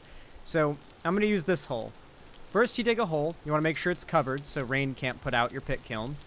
You dig a hole, and you place whatever you want to pit kiln up into the hole. Then you take some dry grass for starters, and you fill up a fair amount of the hole with dry grass. That's your tinder. Then you get some sticks, and I'm probably going to need more. This doesn't seem like enough. And you place some sticks. Nope, it was enough. Cool, cool. Just barely. And then you add some sticks. Then finally, you get some logs. Oh, I need a few more. Oh, I'm fresh out of logs. Good time to see what tree cutting is like. I've got a copper axe, so this won't take long. This game is so addicting because everything that takes like half a second to do in Minecraft takes like so much more effort in this game, which makes everything so much more, at least in my opinion, everything's just a lot more like meaningful. Like every small achievement, even being able to make a house out of wood and stone rather than dirt. All right. So now we've got our pit kiln made. And so I get out the fire starter, crouch, and start working up a fire. And boom. Now that is going to burn for roughly 1 day in game. It's going to be quite a long time it's going to burn for, but eventually that will finish burning and I will have another fully fired clay vessel to store stuff in. In the meantime, though, I've already got a fired shovel mold, so I'm going to take this into the house. Place it down here. Nice. And this is a not full copper ingot mold that I wasn't able to fully fill up, so I need to add more copper to that. And once it's full, it'll cool down. And then I'll be able to throw it here onto the forge and hammer it out into something new. Probably a blade, because my spear is getting low. But I need to find a lot more copper. So, for now, I'm going to go ahead and store up my wood. I really like how, like, you can just store items like this. Like, every item in the game can be placed down. Like, see my shovel? Let's say I want to put my shovel down and pick it up later. Watch this. Oh, there's a way to do this, I swear.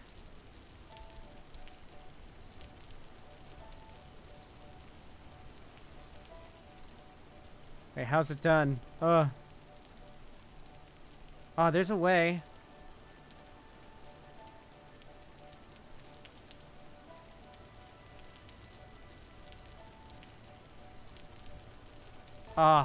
No, I know there's a way. Hold on. Let me Google it.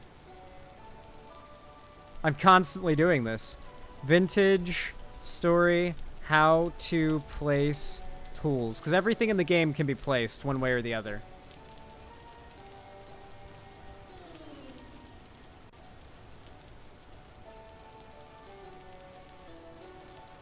Shift and control. Okay. Watch this.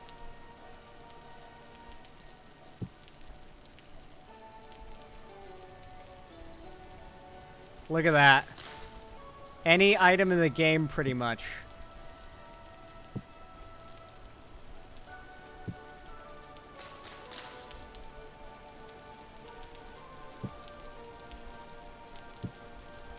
You can hang your tools up, lean them up against a wall.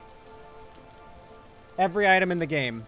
Every item in the game is like this. Hell, watch this.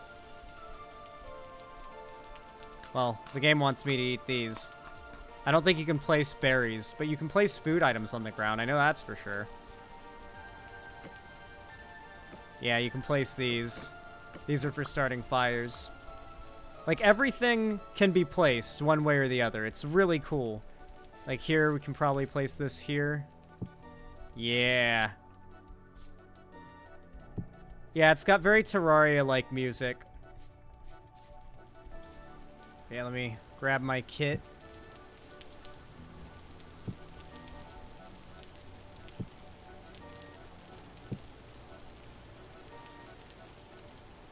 And honestly, I don't think the prospecting pick's going to be necessary for this trip, so I'm going to leave it...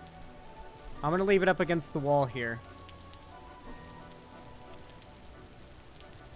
You have to download whole-ass mods in Minecraft for a fraction of this? Dude, if you could see... This is so early game. I am living in a dirt house, okay? I am so early game, and you are seeing such a small fraction of what is possible in this game. Like... you have no fucking idea. Like, you are seeing such an early, tiny slice of this game. Just because I'm not that far in it.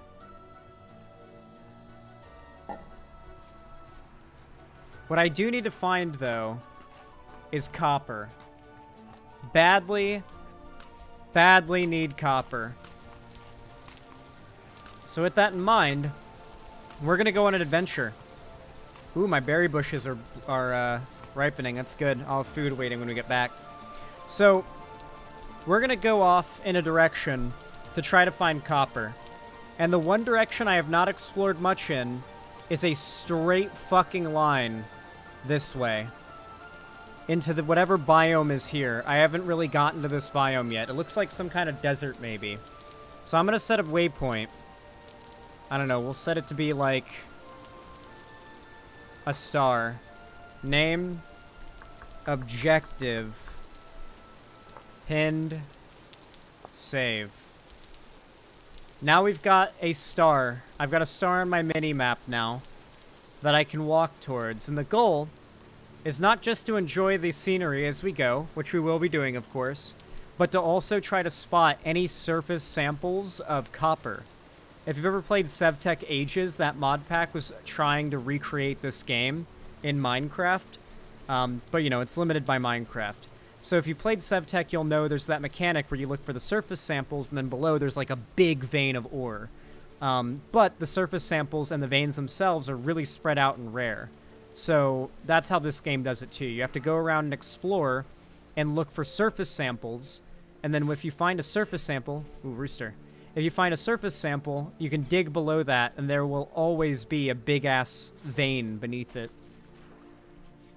There are also other ways to find the ore. I could use a prospecting pick, but... nah. Also, the way this game does biomes is really cool.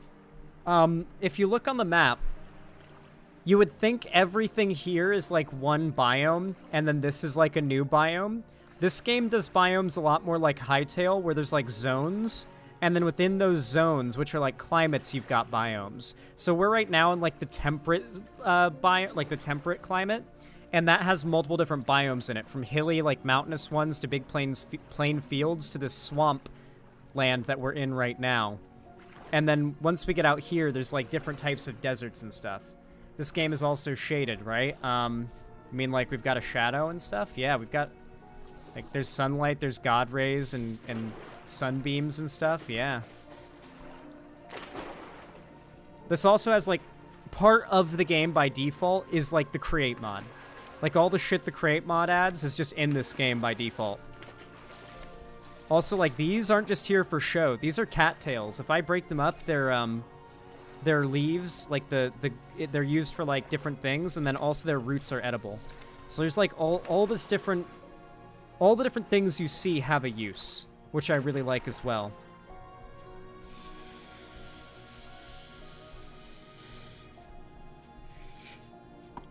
This is, like, the closest experience to Hytale you can get before Hytale comes out. So seeing how crazy this game is, hopefully it gives you an idea of why I'm so excited for Hytale. When one person who worked on Hytale has done this, and they've got over 100 people working on Hytale now, it's like, fuck, man, they are cooking something delicious with that riot money.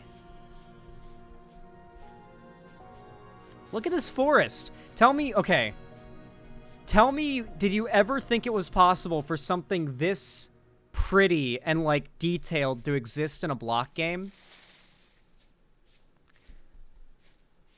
Like, it's just, it's insane that, like, this amount of detail and, like, density of the environment is possible in a block game, and it just works. And it runs well. Like, right now I'm experiencing a small amount of frame hitching. I'm on max settings, but I'm streaming. I expected it to be barely playable. Oh yeah, the modding for this game is crazy. If you find the game lacking in any area, just get some mods, bro. Just get some mods. One thing I will say is we are at high risk of just getting shredded in 2 hits by a bear if one sees me. So we just need to hope we don't encounter a bear.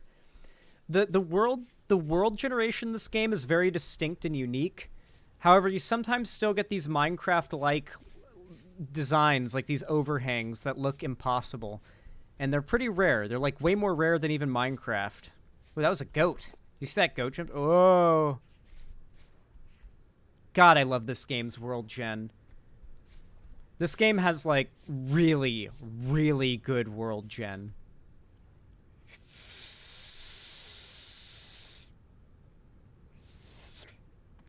Yeah, I am probably not going to see the light of day for a while. Once I get this game going with mods, like a shitload of mods going, probably not going to see the light of day for a while. And the fact that this game has consumed me as much as it has tells me that when Hytale comes out, I might need my mom to come visit when Hytale comes out so she can take care of me. Like, I might literally just become so much of a neat, I have to, like, pay somebody to, like, clean up after me and to, like, make me food and bring it to me, because I'm just going to be doing nothing but playing Hytale when that finally comes out. You guys don't understand how hyped I am. What is this? Spelt grain. Perishable, fresh for 90 days. When eaten, 60 saturation, food category grain. Huh. I've never heard of that type of grain before, but cool. Yeah, this game is insane when it comes to the amount of variety in things. Rye grain. Like, obviously you're seeing tons of different types of grain, for example. There's 350,000 different meals you can make in the game. Tool. What is tool? Thatch. Oh, you use tool. So tool is like an alternative to cattails you use to make thatch. Interesting. And then I think I might be able to eat tool root as well. Yep, tool root. It can be eaten. So yeah, a lot of different plants. If you're really desperate for food, you can just dig up plant roots and cook them. And be able to eat those for emergency food, because you will just straight up starve to death in this game. It is very unforgiving when it comes to eating. Like, you have to eat constantly. And the better your meals are, the longer you can go between eating, but like, food is a pretty constant, like, concern in this game. And it gives you a reason to, like, get into cooking deeper, because the more you get into cooking and the more advanced your meals are and the better your crops are when you make the meals, the less you have to eat. Are you winning, Zan? We're kind of winning. It's starting to get dark. We're getting into the later part of the day, which means I should probably start hustling, because while I know my destination is so far, there's no chance I get there before dark. I would rather spend as little time as possible out at night. I brought my sleeping mat so I can sleep off the night. Ooh, we're in... I love peridotite sand. Yeah, you get into a lot of very different, like, interesting different biomes. Like, there's variants and stuff. And the way they do variation in this game is so crazy. Like, to give you an idea, there are 12 different species of goats and deer. That was something they showed off in one of their new trailers. Like, the amount of detail. God, look at this world gen, too. Like, I know this looks simple, but it's like, beautiful in, like, a really desolate way. Like, this is sort of like this game's version of Minecraft's, like, stony extreme hills, almost. So barren and sparse here. Ah, this is what that biome is. Interesting. I feel like this is the place to look for copper. We can see all the stones on the surface, which is how you find the deposits.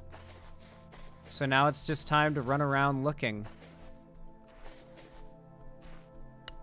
What happened to this place? Is it just like this, or did some lore shit happen to make it all burned out? Please copper me. Copper me. Copper. I need copper. Copper. Copper. Please. Please. Please. Way. Man, this is the longest I've gone without seeing any surface samples for an ore. This game makes you explore. I kind of like that about it, because, like, under normal circumstances, a game like this, there's really not much else to do besides mine. But this game makes you explore. Man, look at this place. It's so flat. So desolate. This is the flattest area I've seen.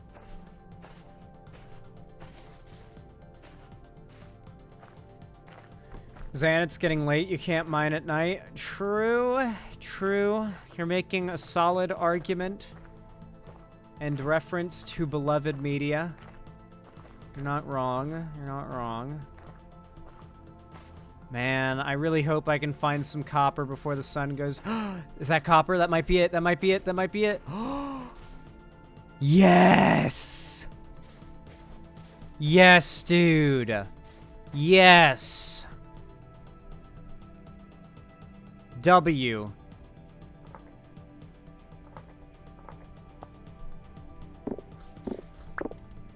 Colossal W boss man. Colossal fucking W boss man. We need to get down there before it gets dark. I'll be safe down there mining.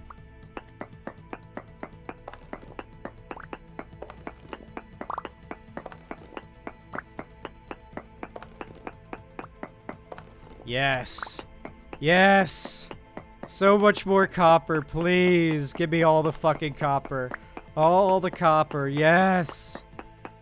There's monsters at night. Dude, the lore of this game is so cool.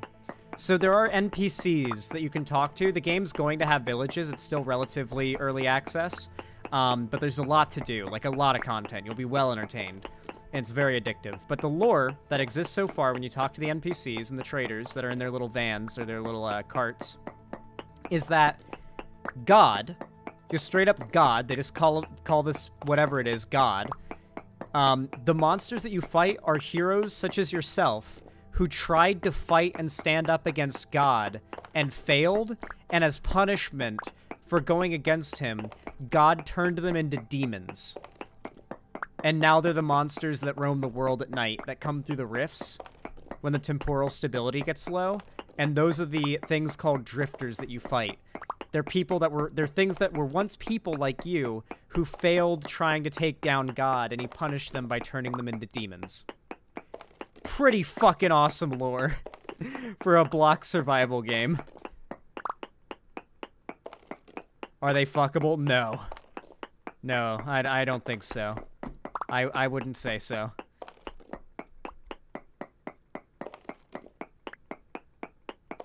I don't even think you guys who are quite weird with your sexual interests would think so either.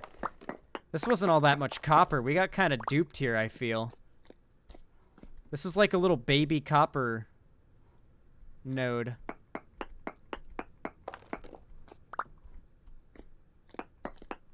I'll search a little more. Ooh, medium crystallized chunk of native copper. That's 40 units, and each of these are 20. Okay, that wasn't really a bad yield, but I honestly think we can do better.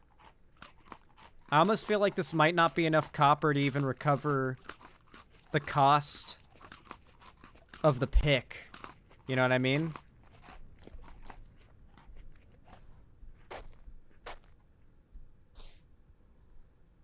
Alright, it's getting dark. You know what? I'm actually gonna dig this out. And we're gonna sleep the night off. We're gonna sleep the night off so we can hit the road again and try to find another copper vein. Notice you'll lose hunger while you're sleeping. It speeds up time so you can get up at any time.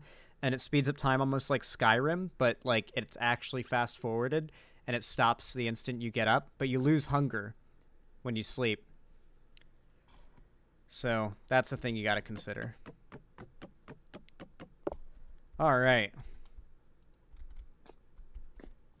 Sun's coming up. Okay. Let's get out of here and hopefully find more copper. Even if I can't mine it, because I say like run out of block or run out of durability in this pick or something. Oh, I got caved in. Yeah, this game has full-on cave-in mechanics when you're mining too. Like, you have to build supports for your mine shafts when you get into, like, the later game and you're digging deep, deep down. The deeper you go, the worse and harder the monsters get. And you encounter new types and stuff. But, like, the deeper you go, the worse the chances are of, like, a cave collapse as well. And you have to build, like, these struts and use, like, wooden and metal support beams to, like, keep the cave from collapsing on you.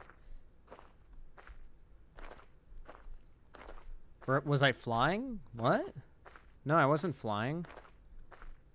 I slept and then I, like, pillared out. Loose meteoric iron pieces.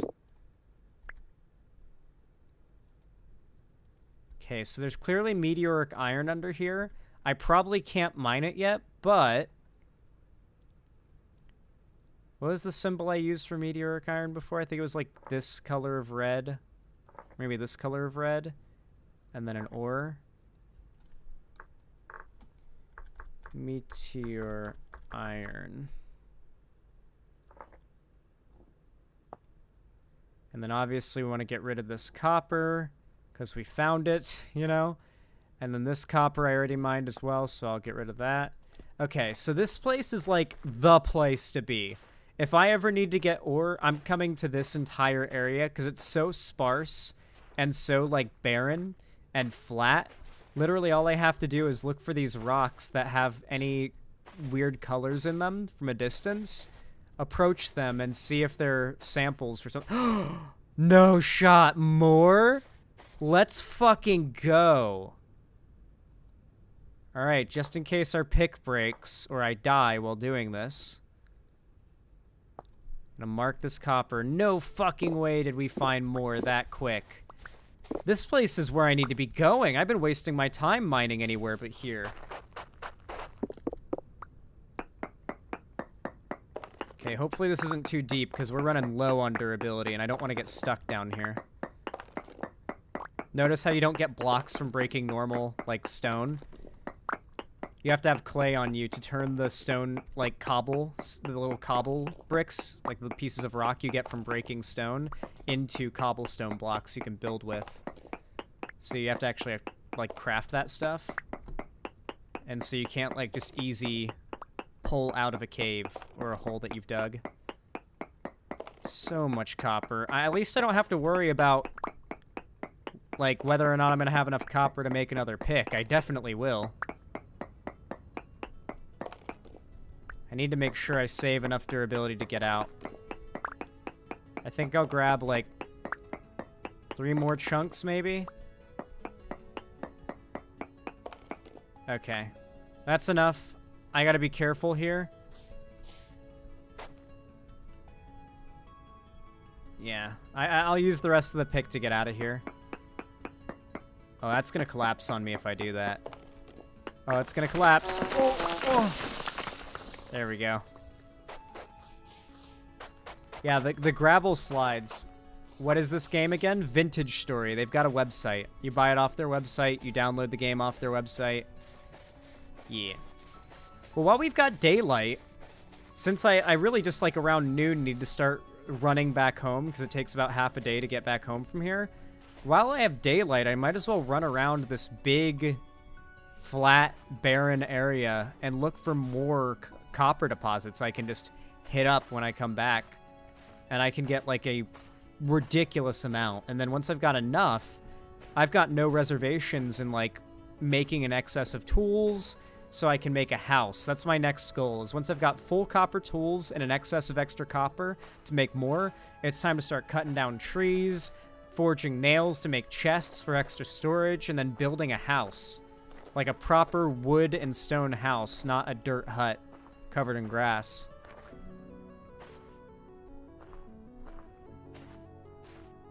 The cave carves your flesh? Yeah. A little ruin here.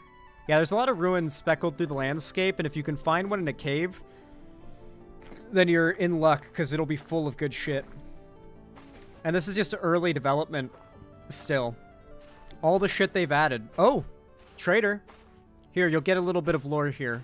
This is a new trader, so it's going to give me the option to have the lore talk with him. I'm going to drop some of these stones.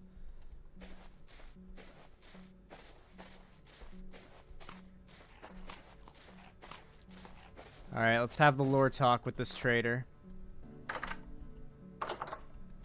Hey, buddy. Mouse.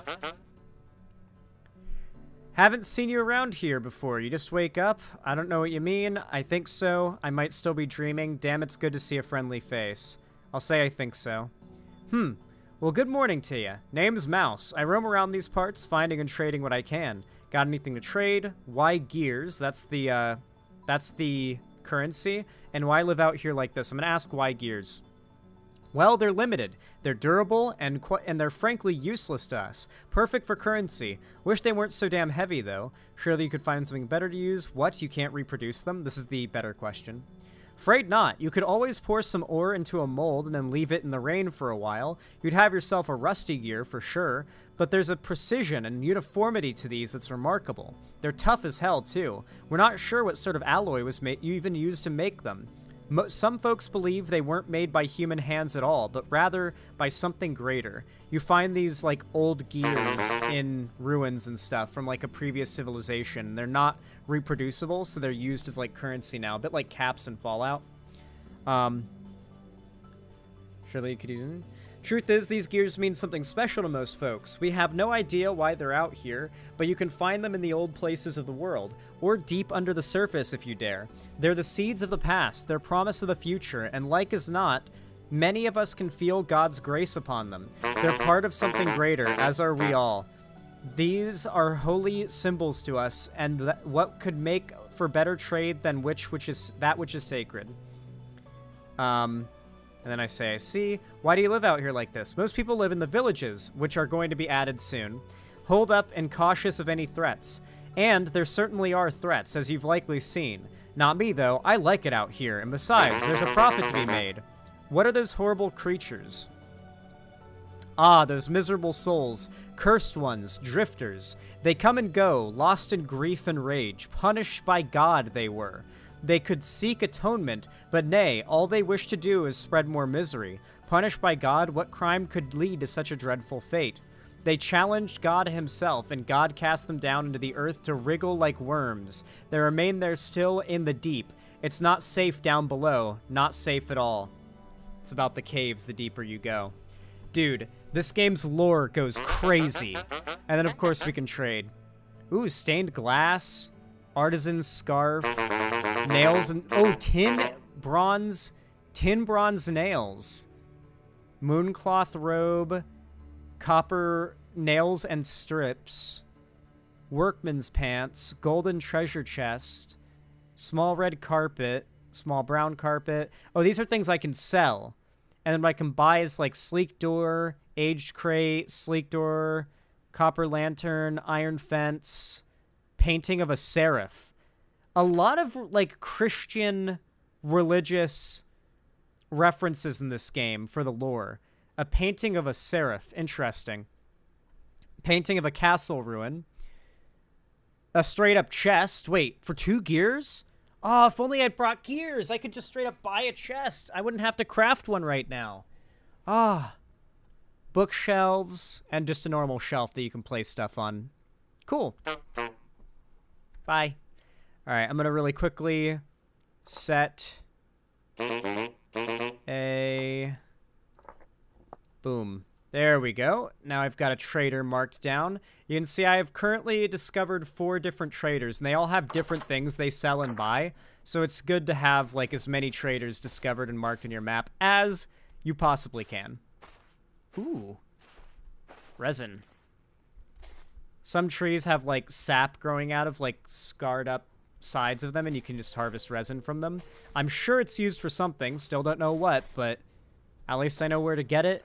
And when I do need it, I'll have a little bit already. Oh, no. Oh, no. That's not good. Those are wolves. They will chase me down. Not good. Not good. Oh, we're getting out of that, like, musty-ass... dry, dead area and more into, like, a beautiful... Look how pretty this fucking game is, dude. This game's so pretty.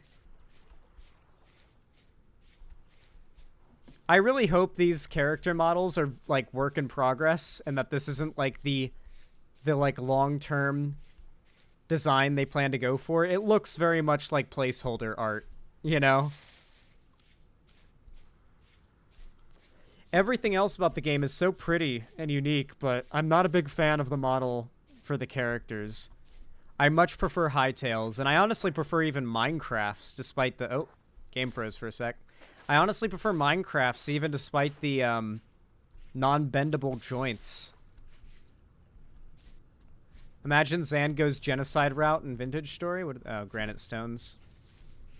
Yeah, so it looks like granite is the type of...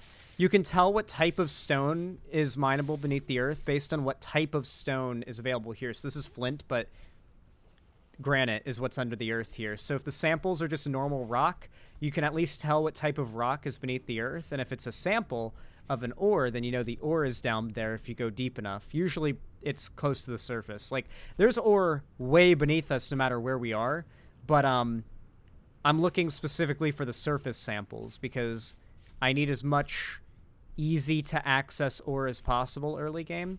Honestly, oh, I'm heading back home. Let's head back to the desolate place and keep looking around for any extra surface samples, because that was the place to look. With all the grass here and these more pretty, vibrant areas, it's honestly harder to see if you pass. Ooh. We'll go on a harvesting run. I will make a farm eventually, but right now I need to make a house.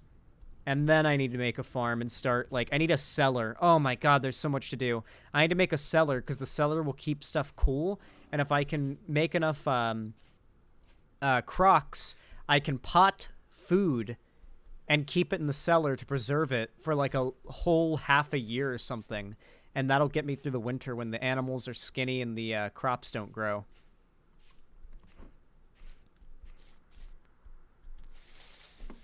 I wonder if you can find a sakura forest in your world. I imagine that might exist, but if it doesn't, it will eventually. This game has like 12 people working on it, maybe 16 at the most, last I checked.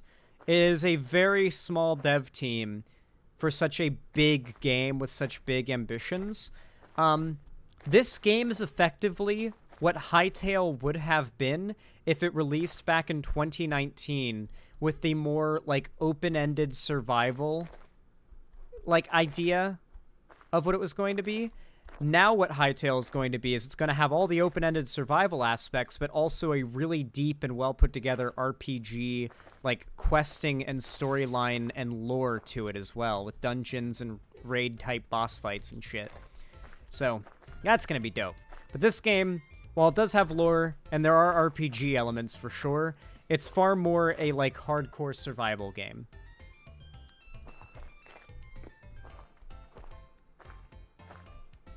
The music's a banger, though. Reminds me of Terraria. Wow. Just look at... I'm just going to stop and look at this. Doesn't this look like real-life world generation? Something about the world generation of this game looks like real life. Like, this looks like a basin where all of the rainwater settles and it made, like, a wetland. You know what I mean? Like, I can imagine how this land formed geographically through erosion. Also, want to know another cool thing about this game? See those clouds over there? That's rain. When it rains in this game, it's not like the whole world just starts raining like Minecraft. Those are rain clouds over there. You can see like big gray lightning-filled flashing rain clouds in the distance, either going past you or towards you, and you can use like what it looks like in the distance on top of a mountain to predict what weather is coming your way.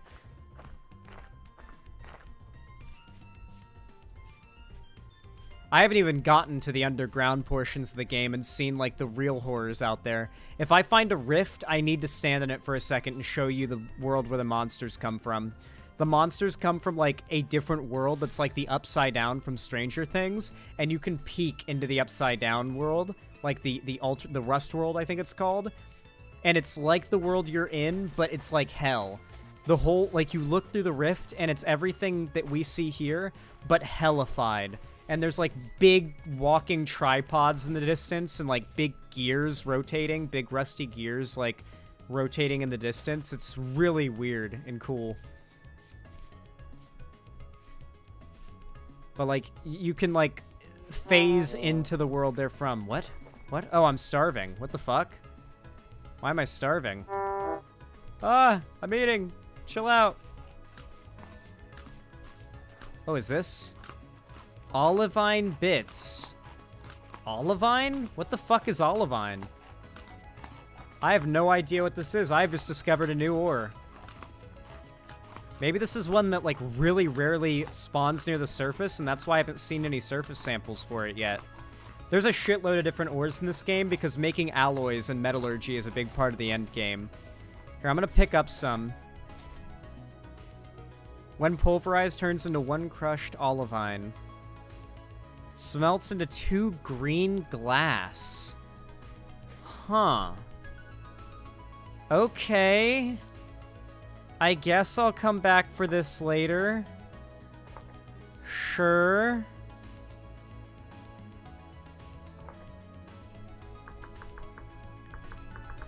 I guess you have to use, like, special minerals to put in your glass in order to change its colors, and olivine is how you get, like, green glass, maybe?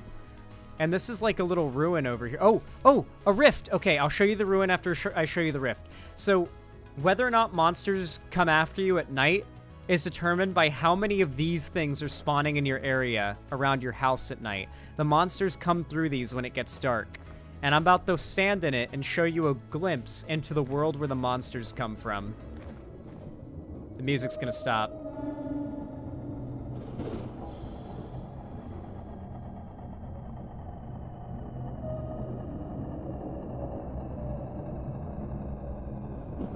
I can't stand in it for too long or your sanity goes down. You can see that gear on the bottom is your temporal stability. So yeah, that's where the monsters come from. Don't stand in those rifts for too long. It won't go well for you.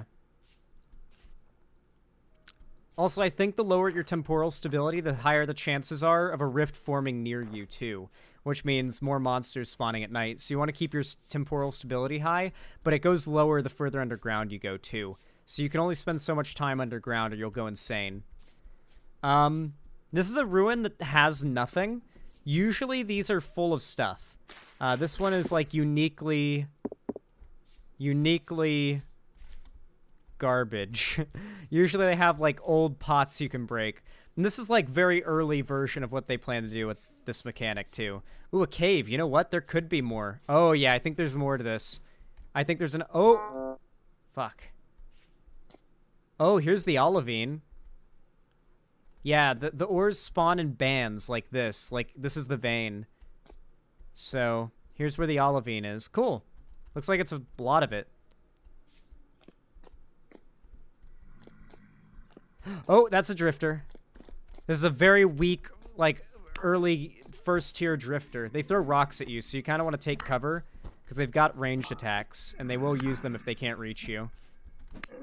Oh, okay, I got it. And then sometimes you can loot them. They rarely drop anything, but if you harvest them, nothing. Sometimes you'll get something from them.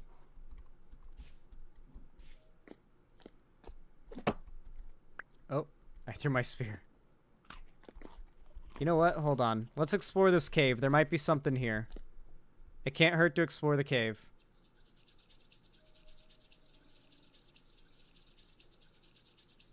Come on, torch. There we go.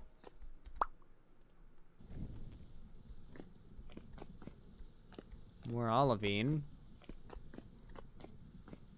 Oh, this is just like a little nothing cave.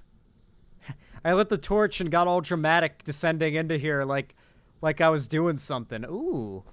Look at this little exit. That's cool. And there's another cave here. This is an even tighter squeeze. Oh, it's a dead end, though. Yeah, a lot of caves are just straight up dead ends, but I guess it's more realistic. But caving is not, like, the meta in this game at all. Like, you can explore caves and you'll sometimes find cool shit, but caving is not, like, the way you're supposed to mine in this game. You're supposed to explore on the surface. Which is, I kind of think good, because... Oh, surface exploration is something that these block games like Minecraft have lacked for a long time. In Minecraft, you're not really losing out on much if you never even leave, like, a 20 by 20 chunk area. Like, as long as you can get to the stronghold and go to the end, you really don't need to go anywhere else. Which is, I think, a drawback of Minecraft. www.xanderhallfarmingdubs.com. Let's fucking go.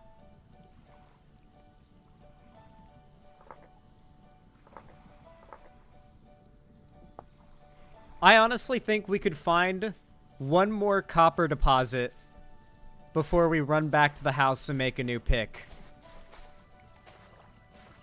I mean, if you guys wanted me to stream making a new pick and mining copper, I mean, this is like the least interesting part of the game of what I'm doing right now, and I'm still enthralled by it. I love this game. If Hytale is even like... Dude, if this game is even half as fun as Hytale is going to be, Hytale is going to be so fucking good. And I think Hytale is going to be substantially better than this game. Like, Hytale's already heavily been implied to have voice-acted dialogue and cutscenes for its story and quests.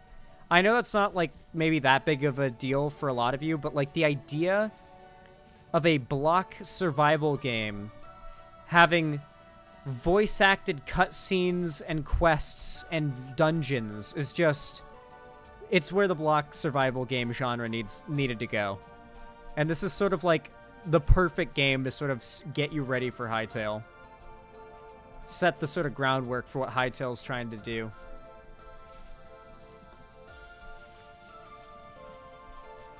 Ooh, clay. This is blue clay. Nice. I already have a lot of blue clay marked. I don't need to mark this.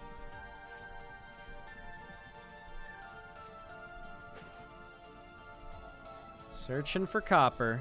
Ooh, fish. You can just straight up spear the fish. It's always an option. I'm gonna try not to extinguish my torch, because I might need it on the way back home. No, no, no, no, don't knock me in the water.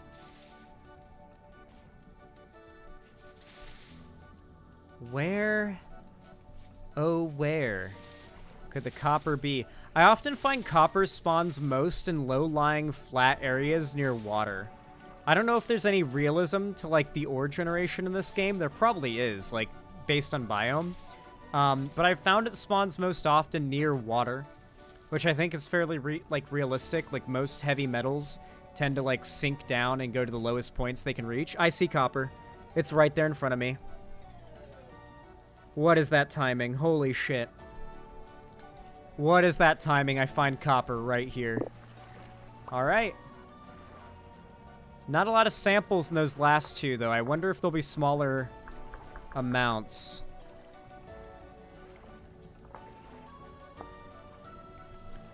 Alright. I think we can head home now. I feel pretty comfortable heading home. We found, what, 3 copper nodes? How many did we find? 1, 2, 3... Yeah, 3 copper nodes. That's pretty substantial. I'm going to see if we've got enough copper to make a pick. Obviously, we'll have enough to make a pick. Then, hopefully, we have enough to make a shovel. And then... I don't know what else we make after that. I guess I could use, a knife, a copper knife. I need to make a copper knife. It'll make harvesting cattail roots for, like, way more food so much easier.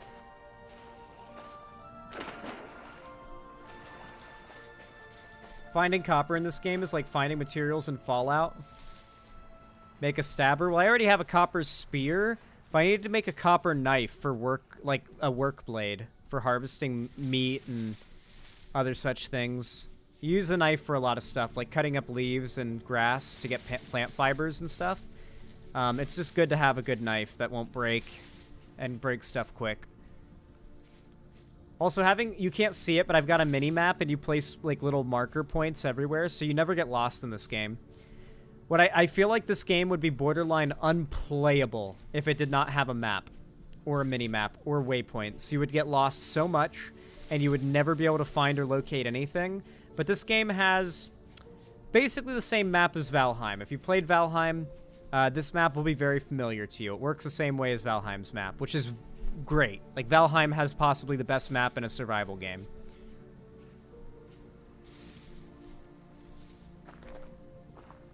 Isn't consuming copper bad, though? What? Like, using the copper? As far as I know, using copper is not bad, no. Copper is like the worst metal material in the game, but I've just entered the metal age. So, oh, for food. Oh, I mean, it's not going to be in my food. Oh, using copper for food. No, using copper for food is good. Copper, as far as I know, is not toxic to you, and it is, in fact, antibacterial. I believe that, like, if you use, like, copper door handles, copper silverware, etc., it's, like, full-on antibacterial. I think silver has the same property or something. But yeah, copper is straight up, like, naturally antibacterial. And anti-viralic? Viralic? I don't know what the term is for it. Like, yeah, no. They literally make copper tape to wrap around handrails at, like, regularly, like, visited places to decrease the amount of germs growing on that surface. To reduce the spread of sickness. They did it a lot during COVID at a lot of places. Yeah, people take copper supplements. Yeah, copper is not a very toxic metal. Anything is copper or anything is copper. Anything is toxic in high enough doses. Copper is not one of those, like, copper is nothing like lead, for example, or gold. Gold's very poisonous.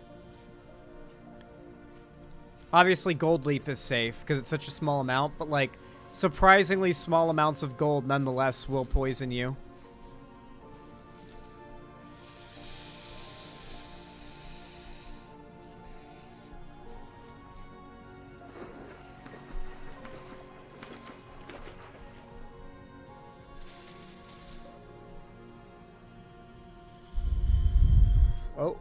Oh. Nope, that's not copper. The orange of those bauxite rocks always convinces me I might be passing some copper. Okay, we're getting closer to the house, but it's getting dark. I don't want to be caught out at night. That'd be cringe. Don't mine at night. We've all heard the song. We all know you're not supposed to mine at night. It's like when the sun goes down in From. Everyone's got to get back inside. Like, we got to get home. The Hatmans are coming. Hatman is coming. Hatman is coming. We got to get inside. The sun's going down and Hatman is coming.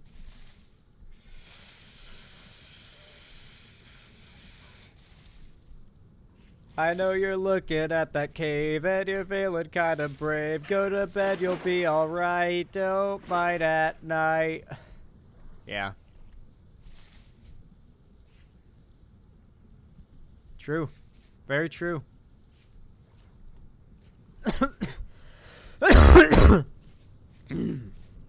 True. I think I'm going to show you guys the blacksmithing and forging very briefly once I get home. And then I'm going to wrap up stream. And that will be my pitch to you guys to get Vintage Story. Buy this fucking game. Support the developers. The more people that buy this game, presumably that means more updates faster and bigger updates. And I want that because this game is what's tiding me over till Hytale comes out. And more updates means like more like it's like edging. You know, it's like playing this game is like edging before the final big release that is playing Hytale. So you know, it's just like it's orgasm denial. Plot twist: a creeper spawns behind you. This game might have a creeper-like enemy type I don't even know about yet. I've honestly not seen much of this game yet, considering how much it has to offer. Oh my god, it is getting late. I believe we're getting... Oh! I believe I'm getting pretty close to home, though. Still have a bit of a ways to run. I might have to sleep away this night. I traveled far. I know you're looking at that cave and you're feeling kinda brave. Go to bed, you'll be alright. Damn it, now you got it stuck in my head. Fucking hell. Chat, look what you've done. Look what you've done to me, chat. Look what you've done. Look what you did. You guys did this. You just fucked me, chat. Now I'm gonna have that stuck in my head. You know, Hightail, in situations like that, Hightail has a climb button. So, like, when you jump, you'll automatically, like, vault up from, like, a 2-block jump or a 3 or 4-block jump. Like, it's a pretty high jump you can do and then vault from. So, verticality exploration is going to be a lot less of an issue in Hightail than in Minecraft or even this game, which is pretty cool.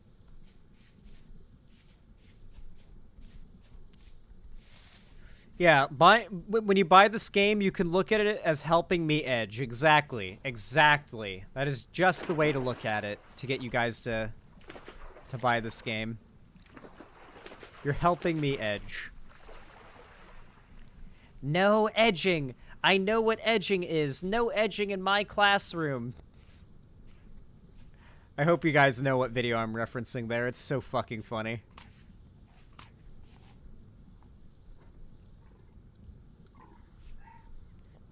There will be no edging in my classroom. I know what that is. It's such a good video. It's so fucking funny. Alright, I'm hoping that that's my house across this lake, or I'm not gonna have any light, and it's gonna get real scary. I think that is my house ahead. Yeah, I see light in the distance. My house is just across this lake. It's so dark and spooky. At least there's no hostile water mobs yet. I'm sure that's soon to come. The world is actually surprisingly sparse wildlife-wise compared to where they plan to... Like, oh, did you see that lightning? To where they plan to bring it. You can see there's a little bit of a thunderstorm, like, kind of drifting over, but you can see the clear skies beyond it and the stars. I love how this game does weather. Also, that's flowing water there, if you're wondering how the game handles, like, water flow. I broke these blocks, and now they're flowing like they would in Minecraft. But I think it looks better than it does in Minecraft, with, like, the particles indicating the water flow. And here we got my little oil lamps, my little oil lights. Oil lamp lighting things up in here. All right. So... here is the plan. Take your hammer and your copper, and you break it all up into chunks. Now we've got damn near over 2 stacks of copper now. This is an insane amount of copper. Awesome. Now we hope... I've got some fucking coal. Yes, I do. I've got a lot of coal. Perfect. And first, I am going to fill the forge. And then I'm going to fill the fireplace and light it. And you're going to have a lot more light in a second here as well, chat.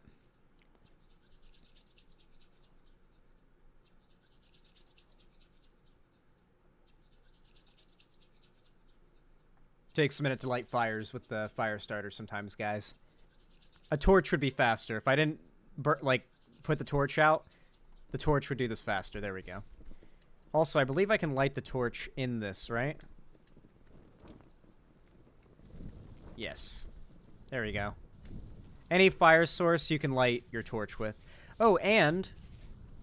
oh, things are looking a little red out here. We might get monsters. The storage vessel's done. Got a new storage vessel. The pit kiln finally finished. So now I just bring this inside. And really cool thing about the way this game does block placement, it the rotation of the block. Yep, those are monsters. I need blocks. All right. Yeah, I don't want them coming in and interrupting. They're gonna be loud and annoying outside, but after a little bit I'll sleep, because you can't sleep a full night away if you go to bed right as the sun goes down. You have to stay up a little bit to sleep till full morning. But now I'll show you how placing stuff works, because it's really cool. Depending on the orientation to the block that you place it, depends on how it places. So if I place it like this, just places down like this, very simple, how something like this would place in Minecraft. But let's say I want to place it with a little pizzazz. I can place it like that by placing it to the side. And pretty much everything in the game does this. It's pretty cool. I like it a lot. It's a neat feature. It's cool. It's awesome. It's neat. It's dope. So now, we're going to put all this copper in the crucible, and once it gets up to roughly 1010 degrees Celsius, it'll start melting. Ooh, it's getting up there fast. It's going to start cooking.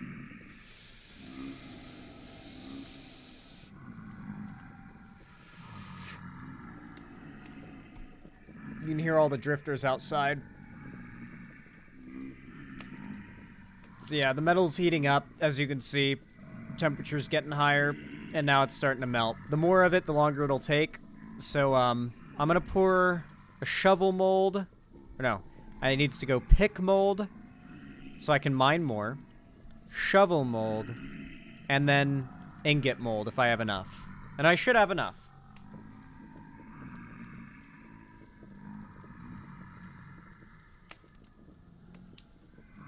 I'd say go outside and kill them. Don't worry, God will protect you for doing the deed. The implication is that we are also supposed to fight God.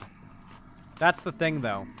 Obviously, that point has not been added to the game yet in terms of development, but, like, the implication is that, like, those drifters out there growling at me are people just like me who fought God, failed, and then he turned them into that. And so, like, the implication of just like you kind of means, like, the implication is you're just like them, you know? You're gonna end up like them if you fail, right?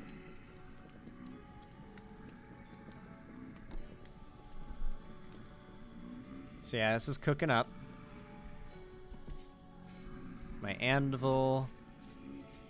Not really much to do until this melts. I guess I could sleep. Hopefully I'll make the monsters go away.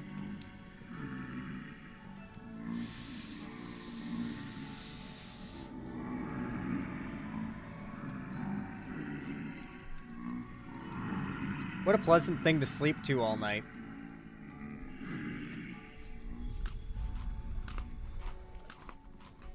Alright, so they don't burn up in sunlight, so I actually just have to deal with them now.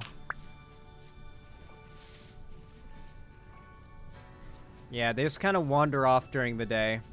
Try to find a dark place to hide. They don't like the light. Yeah, sometimes you have to kill stragglers. There they go. Oh, through a rock. Oh.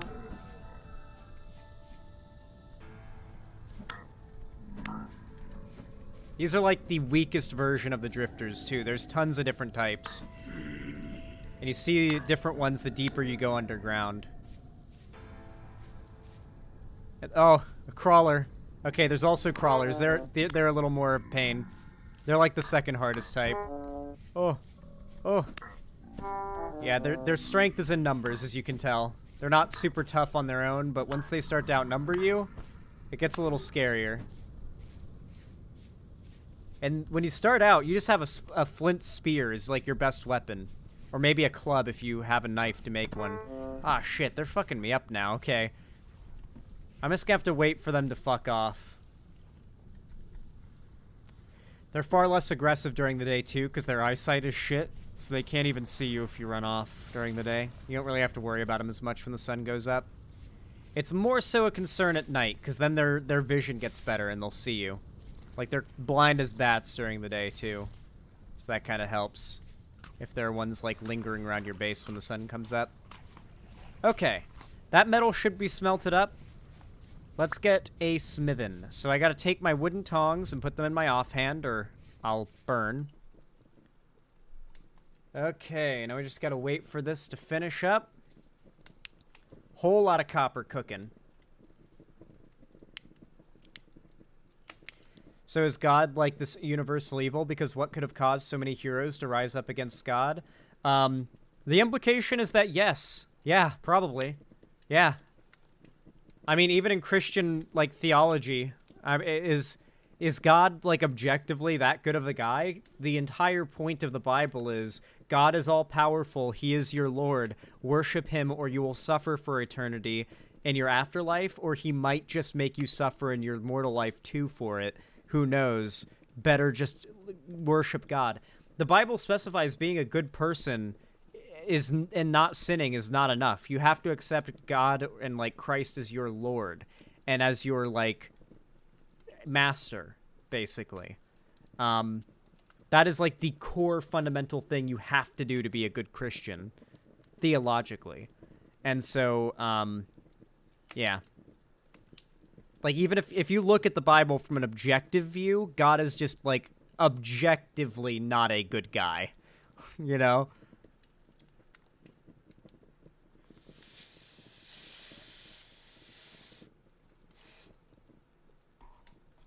I didn't write the Bible.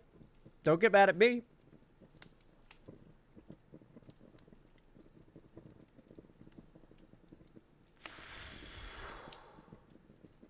Lunar eclipse in half an hour. Cool. I'm not much of a lunar eclipse guy. I've seen so many just on accident in my life. I'm more of a solar eclipse guy. Those are cool. Lunar eclipses, they're neat, but like, eh. Also, I can literally see the moon through my window. That's one of the neat things about having a basement, like office room, is that the windows in a basement look up. And so when I look out my window, I am looking up at the sky. And at night, too, I can sometimes see the full moon through my window, like, peering down. It's so cool to be sitting at my desk, like, playing a video game, and to look up and just see the full moon through my window. Because my view is just straight up at the sky, pretty much.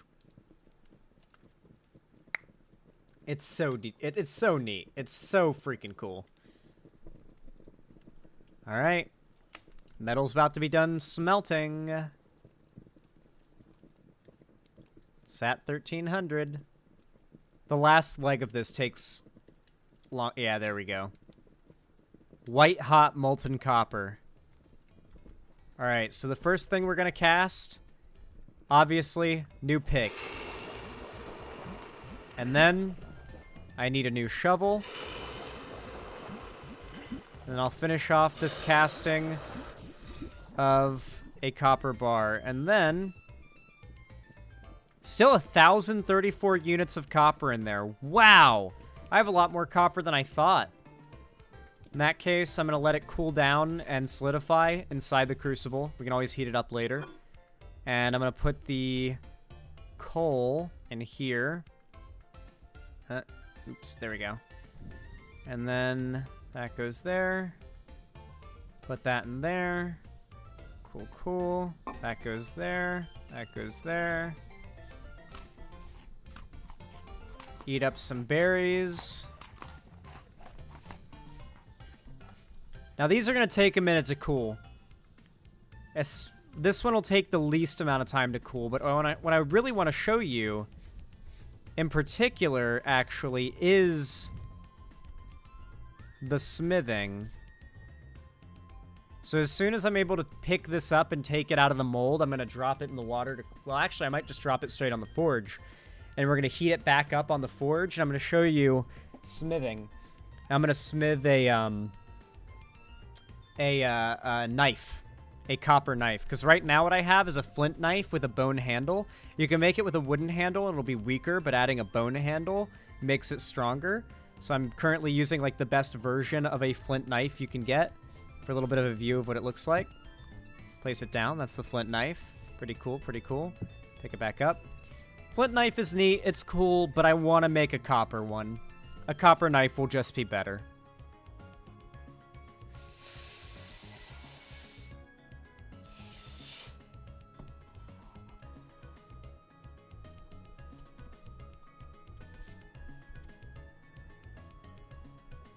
It's gonna take a minute before this is cool enough. If it was raining and I did this in the rain would cool it down faster and make it usable sooner, but it's quite warm out, so the temperature drop is gonna take a while. On the bright side, my farm was almost ready for harvesting.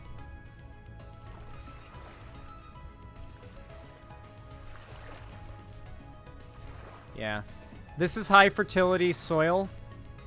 I need to find more high fertility soil. It's actually quite rare. You can find it in the kinds of places you would think you'd find high fertility soil.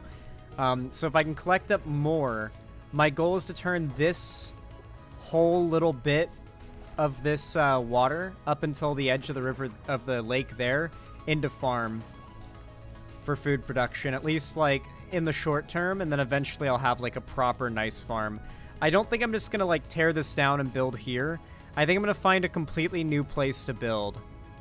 Like probably somewhere around here maybe.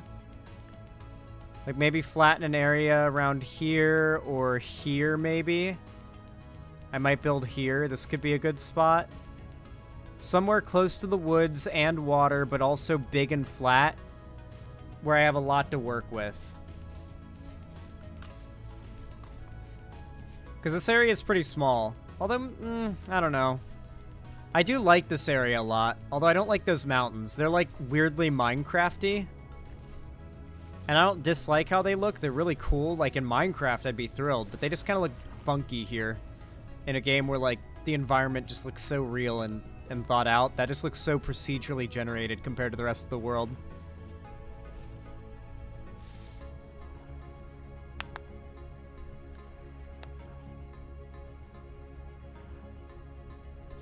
Alright, let's see if we can handle that. Okay, it's getting cooler.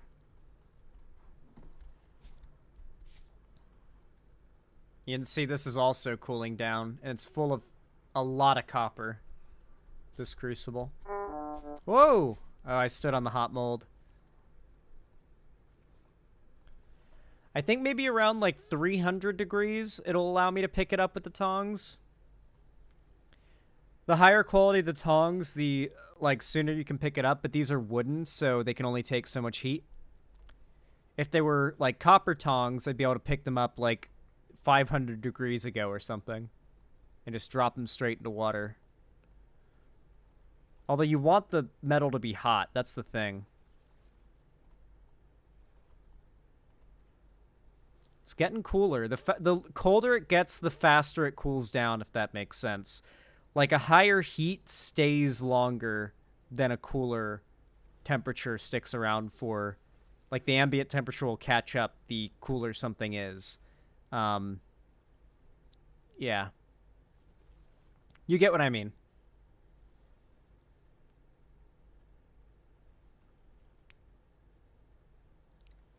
It's getting there. I think it's at 300 something, so we're getting close to being able to pick this thing up and use it. I want to show you smithing so bad. It's so cool.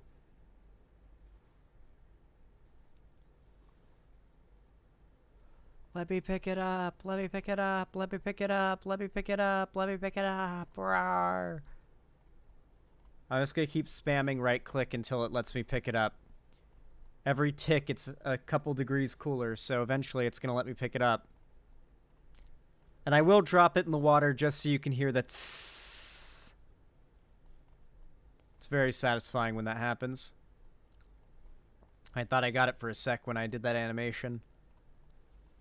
Your character has, like, cool idle animations in this game, too. I like that feature. Give it to me! Give it to me! Give it to me! Give it to me! Rah! Rah! I think it's in the low 300s, maybe? Yes, there we go. Okay, now if I throw it into water, we can cool it down all the way, which is kind of counterproductive, but regardless. Yeah. Now, if I had better tongs than the wood ones I have now, I could have pulled that out way sooner and just done that way faster. But that was kind of pointless, considering we're just going to be putting this straight onto the forge. And I could have put a lot more metal on here if I wanted and done more than whatever at a time. But regardless, now I'm going to light the forge. And pretty quickly, that piece of copper is going to start to heat up.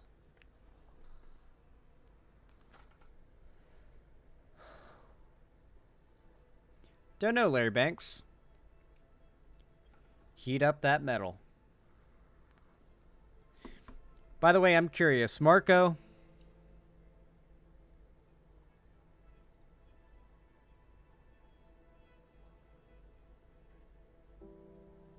Okay, roughly 6-second delay. Curious. Alright, now this is going to heat up. Fuck, I was tabbed out. No, it's all good. So if I hover over this, yeah, you can see the copper piece is rising in temperature. 670, 680, 690. It's going to start getting white hot. Or red hot, then yellow hot, then white hot. It's getting warm. Once it reaches a bit over 1,000 degrees, that's when you can start hammering it out. Now you are about to see this game's dope smithing mechanic. This is like early game smithing with like not even using alloys, just a raw piece of copper. It does, Larry Banks. I just have time set to pass a little faster than real time, obviously. Alright, so I can make copper chain, plates from all sorts. There's just so many chutes. Oh, there's so many things I could make. But we're going to make a chisel. Oh, man. Falc's head. Could forge an axe. I can forge a shovel, spear, wrench, shears. Ooh, shears are useful. Fuck. But for now, I want the copper cleaver. That's the copper version of the knife.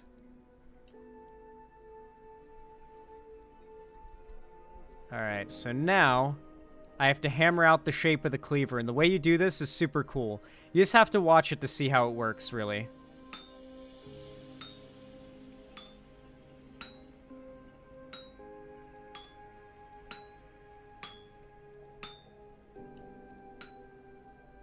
Oh, my bad.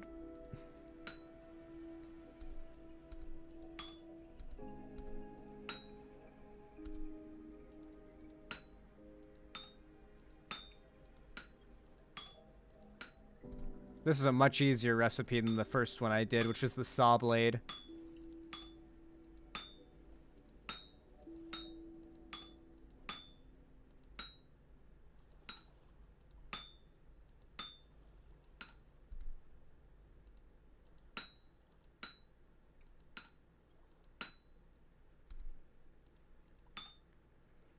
This is how you forge things in the game.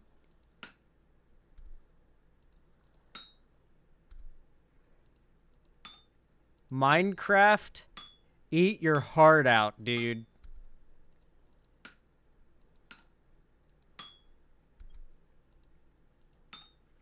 Oh. Uh-oh. Good thing I've got some excess. You can completely fuck up a craft, by the way. If you, like, hammer out too much metal, you can fuck up your recipe and literally, like, have ruined scrap metal, basically. Alright. Now I've got our hot as fuck, white hot blade. So I'm going to toss it in the water. There we go. Eventually I'll get a bucket. Like, I have a barrel. Eventually I'll get a bucket and fill the barrel with water, and we can use that for quenching our metal. Ideally, we want oil, but this works too. So, does it allow for customization of the shape? Sadly, no. Because, like, the shape is how you determine that you've crafted it. But no, it doesn't allow for customization of the shape. That would be cool. That would be cool. Oh, the copper cleaver is literally all one metal piece. Huh. Okay. So now I've got a copper cleaver, which does, I believe, everything that the knife did, right? No, it doesn't. It is not a replacement for the knife. It's a whole new tool. Huh. I think this is a cooking implement. I think this is literally just for cooking, and I just did a dumb. Huh. Yeah, I did a dumb. That's funny. At the very least, this should be ready. Yep. Let's make a new pick. Skadoosh. There we go. Nice. Well, now I've got a new backup pick, so when I go out to get more copper, I can switch to that, mine all that up, and honestly, I should have enough copper that I can now make as many tools as I need to build my house. Next time you see my gameplay of Vintage Story, I'll have a whole house. Chat, tell me if you would be interested in seeing me stream this game, like make a server and full on like do a server of this game. Probably a modded one with more stuff. I'm probably going to play this with friends in private, see where the game is lacking the most in terms of like still needs development time, and then get all of the mods that help to fill in those gaps and make the game as like content rich as it can be right now. I'd be down for it. Do it. Awesome, awesome. Sounds good. With all that, though, I think that's where I'm going to wrap up stream today. I really appreciate you all. I really appreciate all of you coming out today. You have all been enormously kind, generous, supportive, and helpful. I really appreciate it so much. Thank you for all the likes, the comments, the subs, the donations, everything. It really does mean a lot to me. And, yeah. With all that said, thank you all so much for watching. I really appreciate it. And with all that said, have a good one. Bye-bye. Doo-doo fart.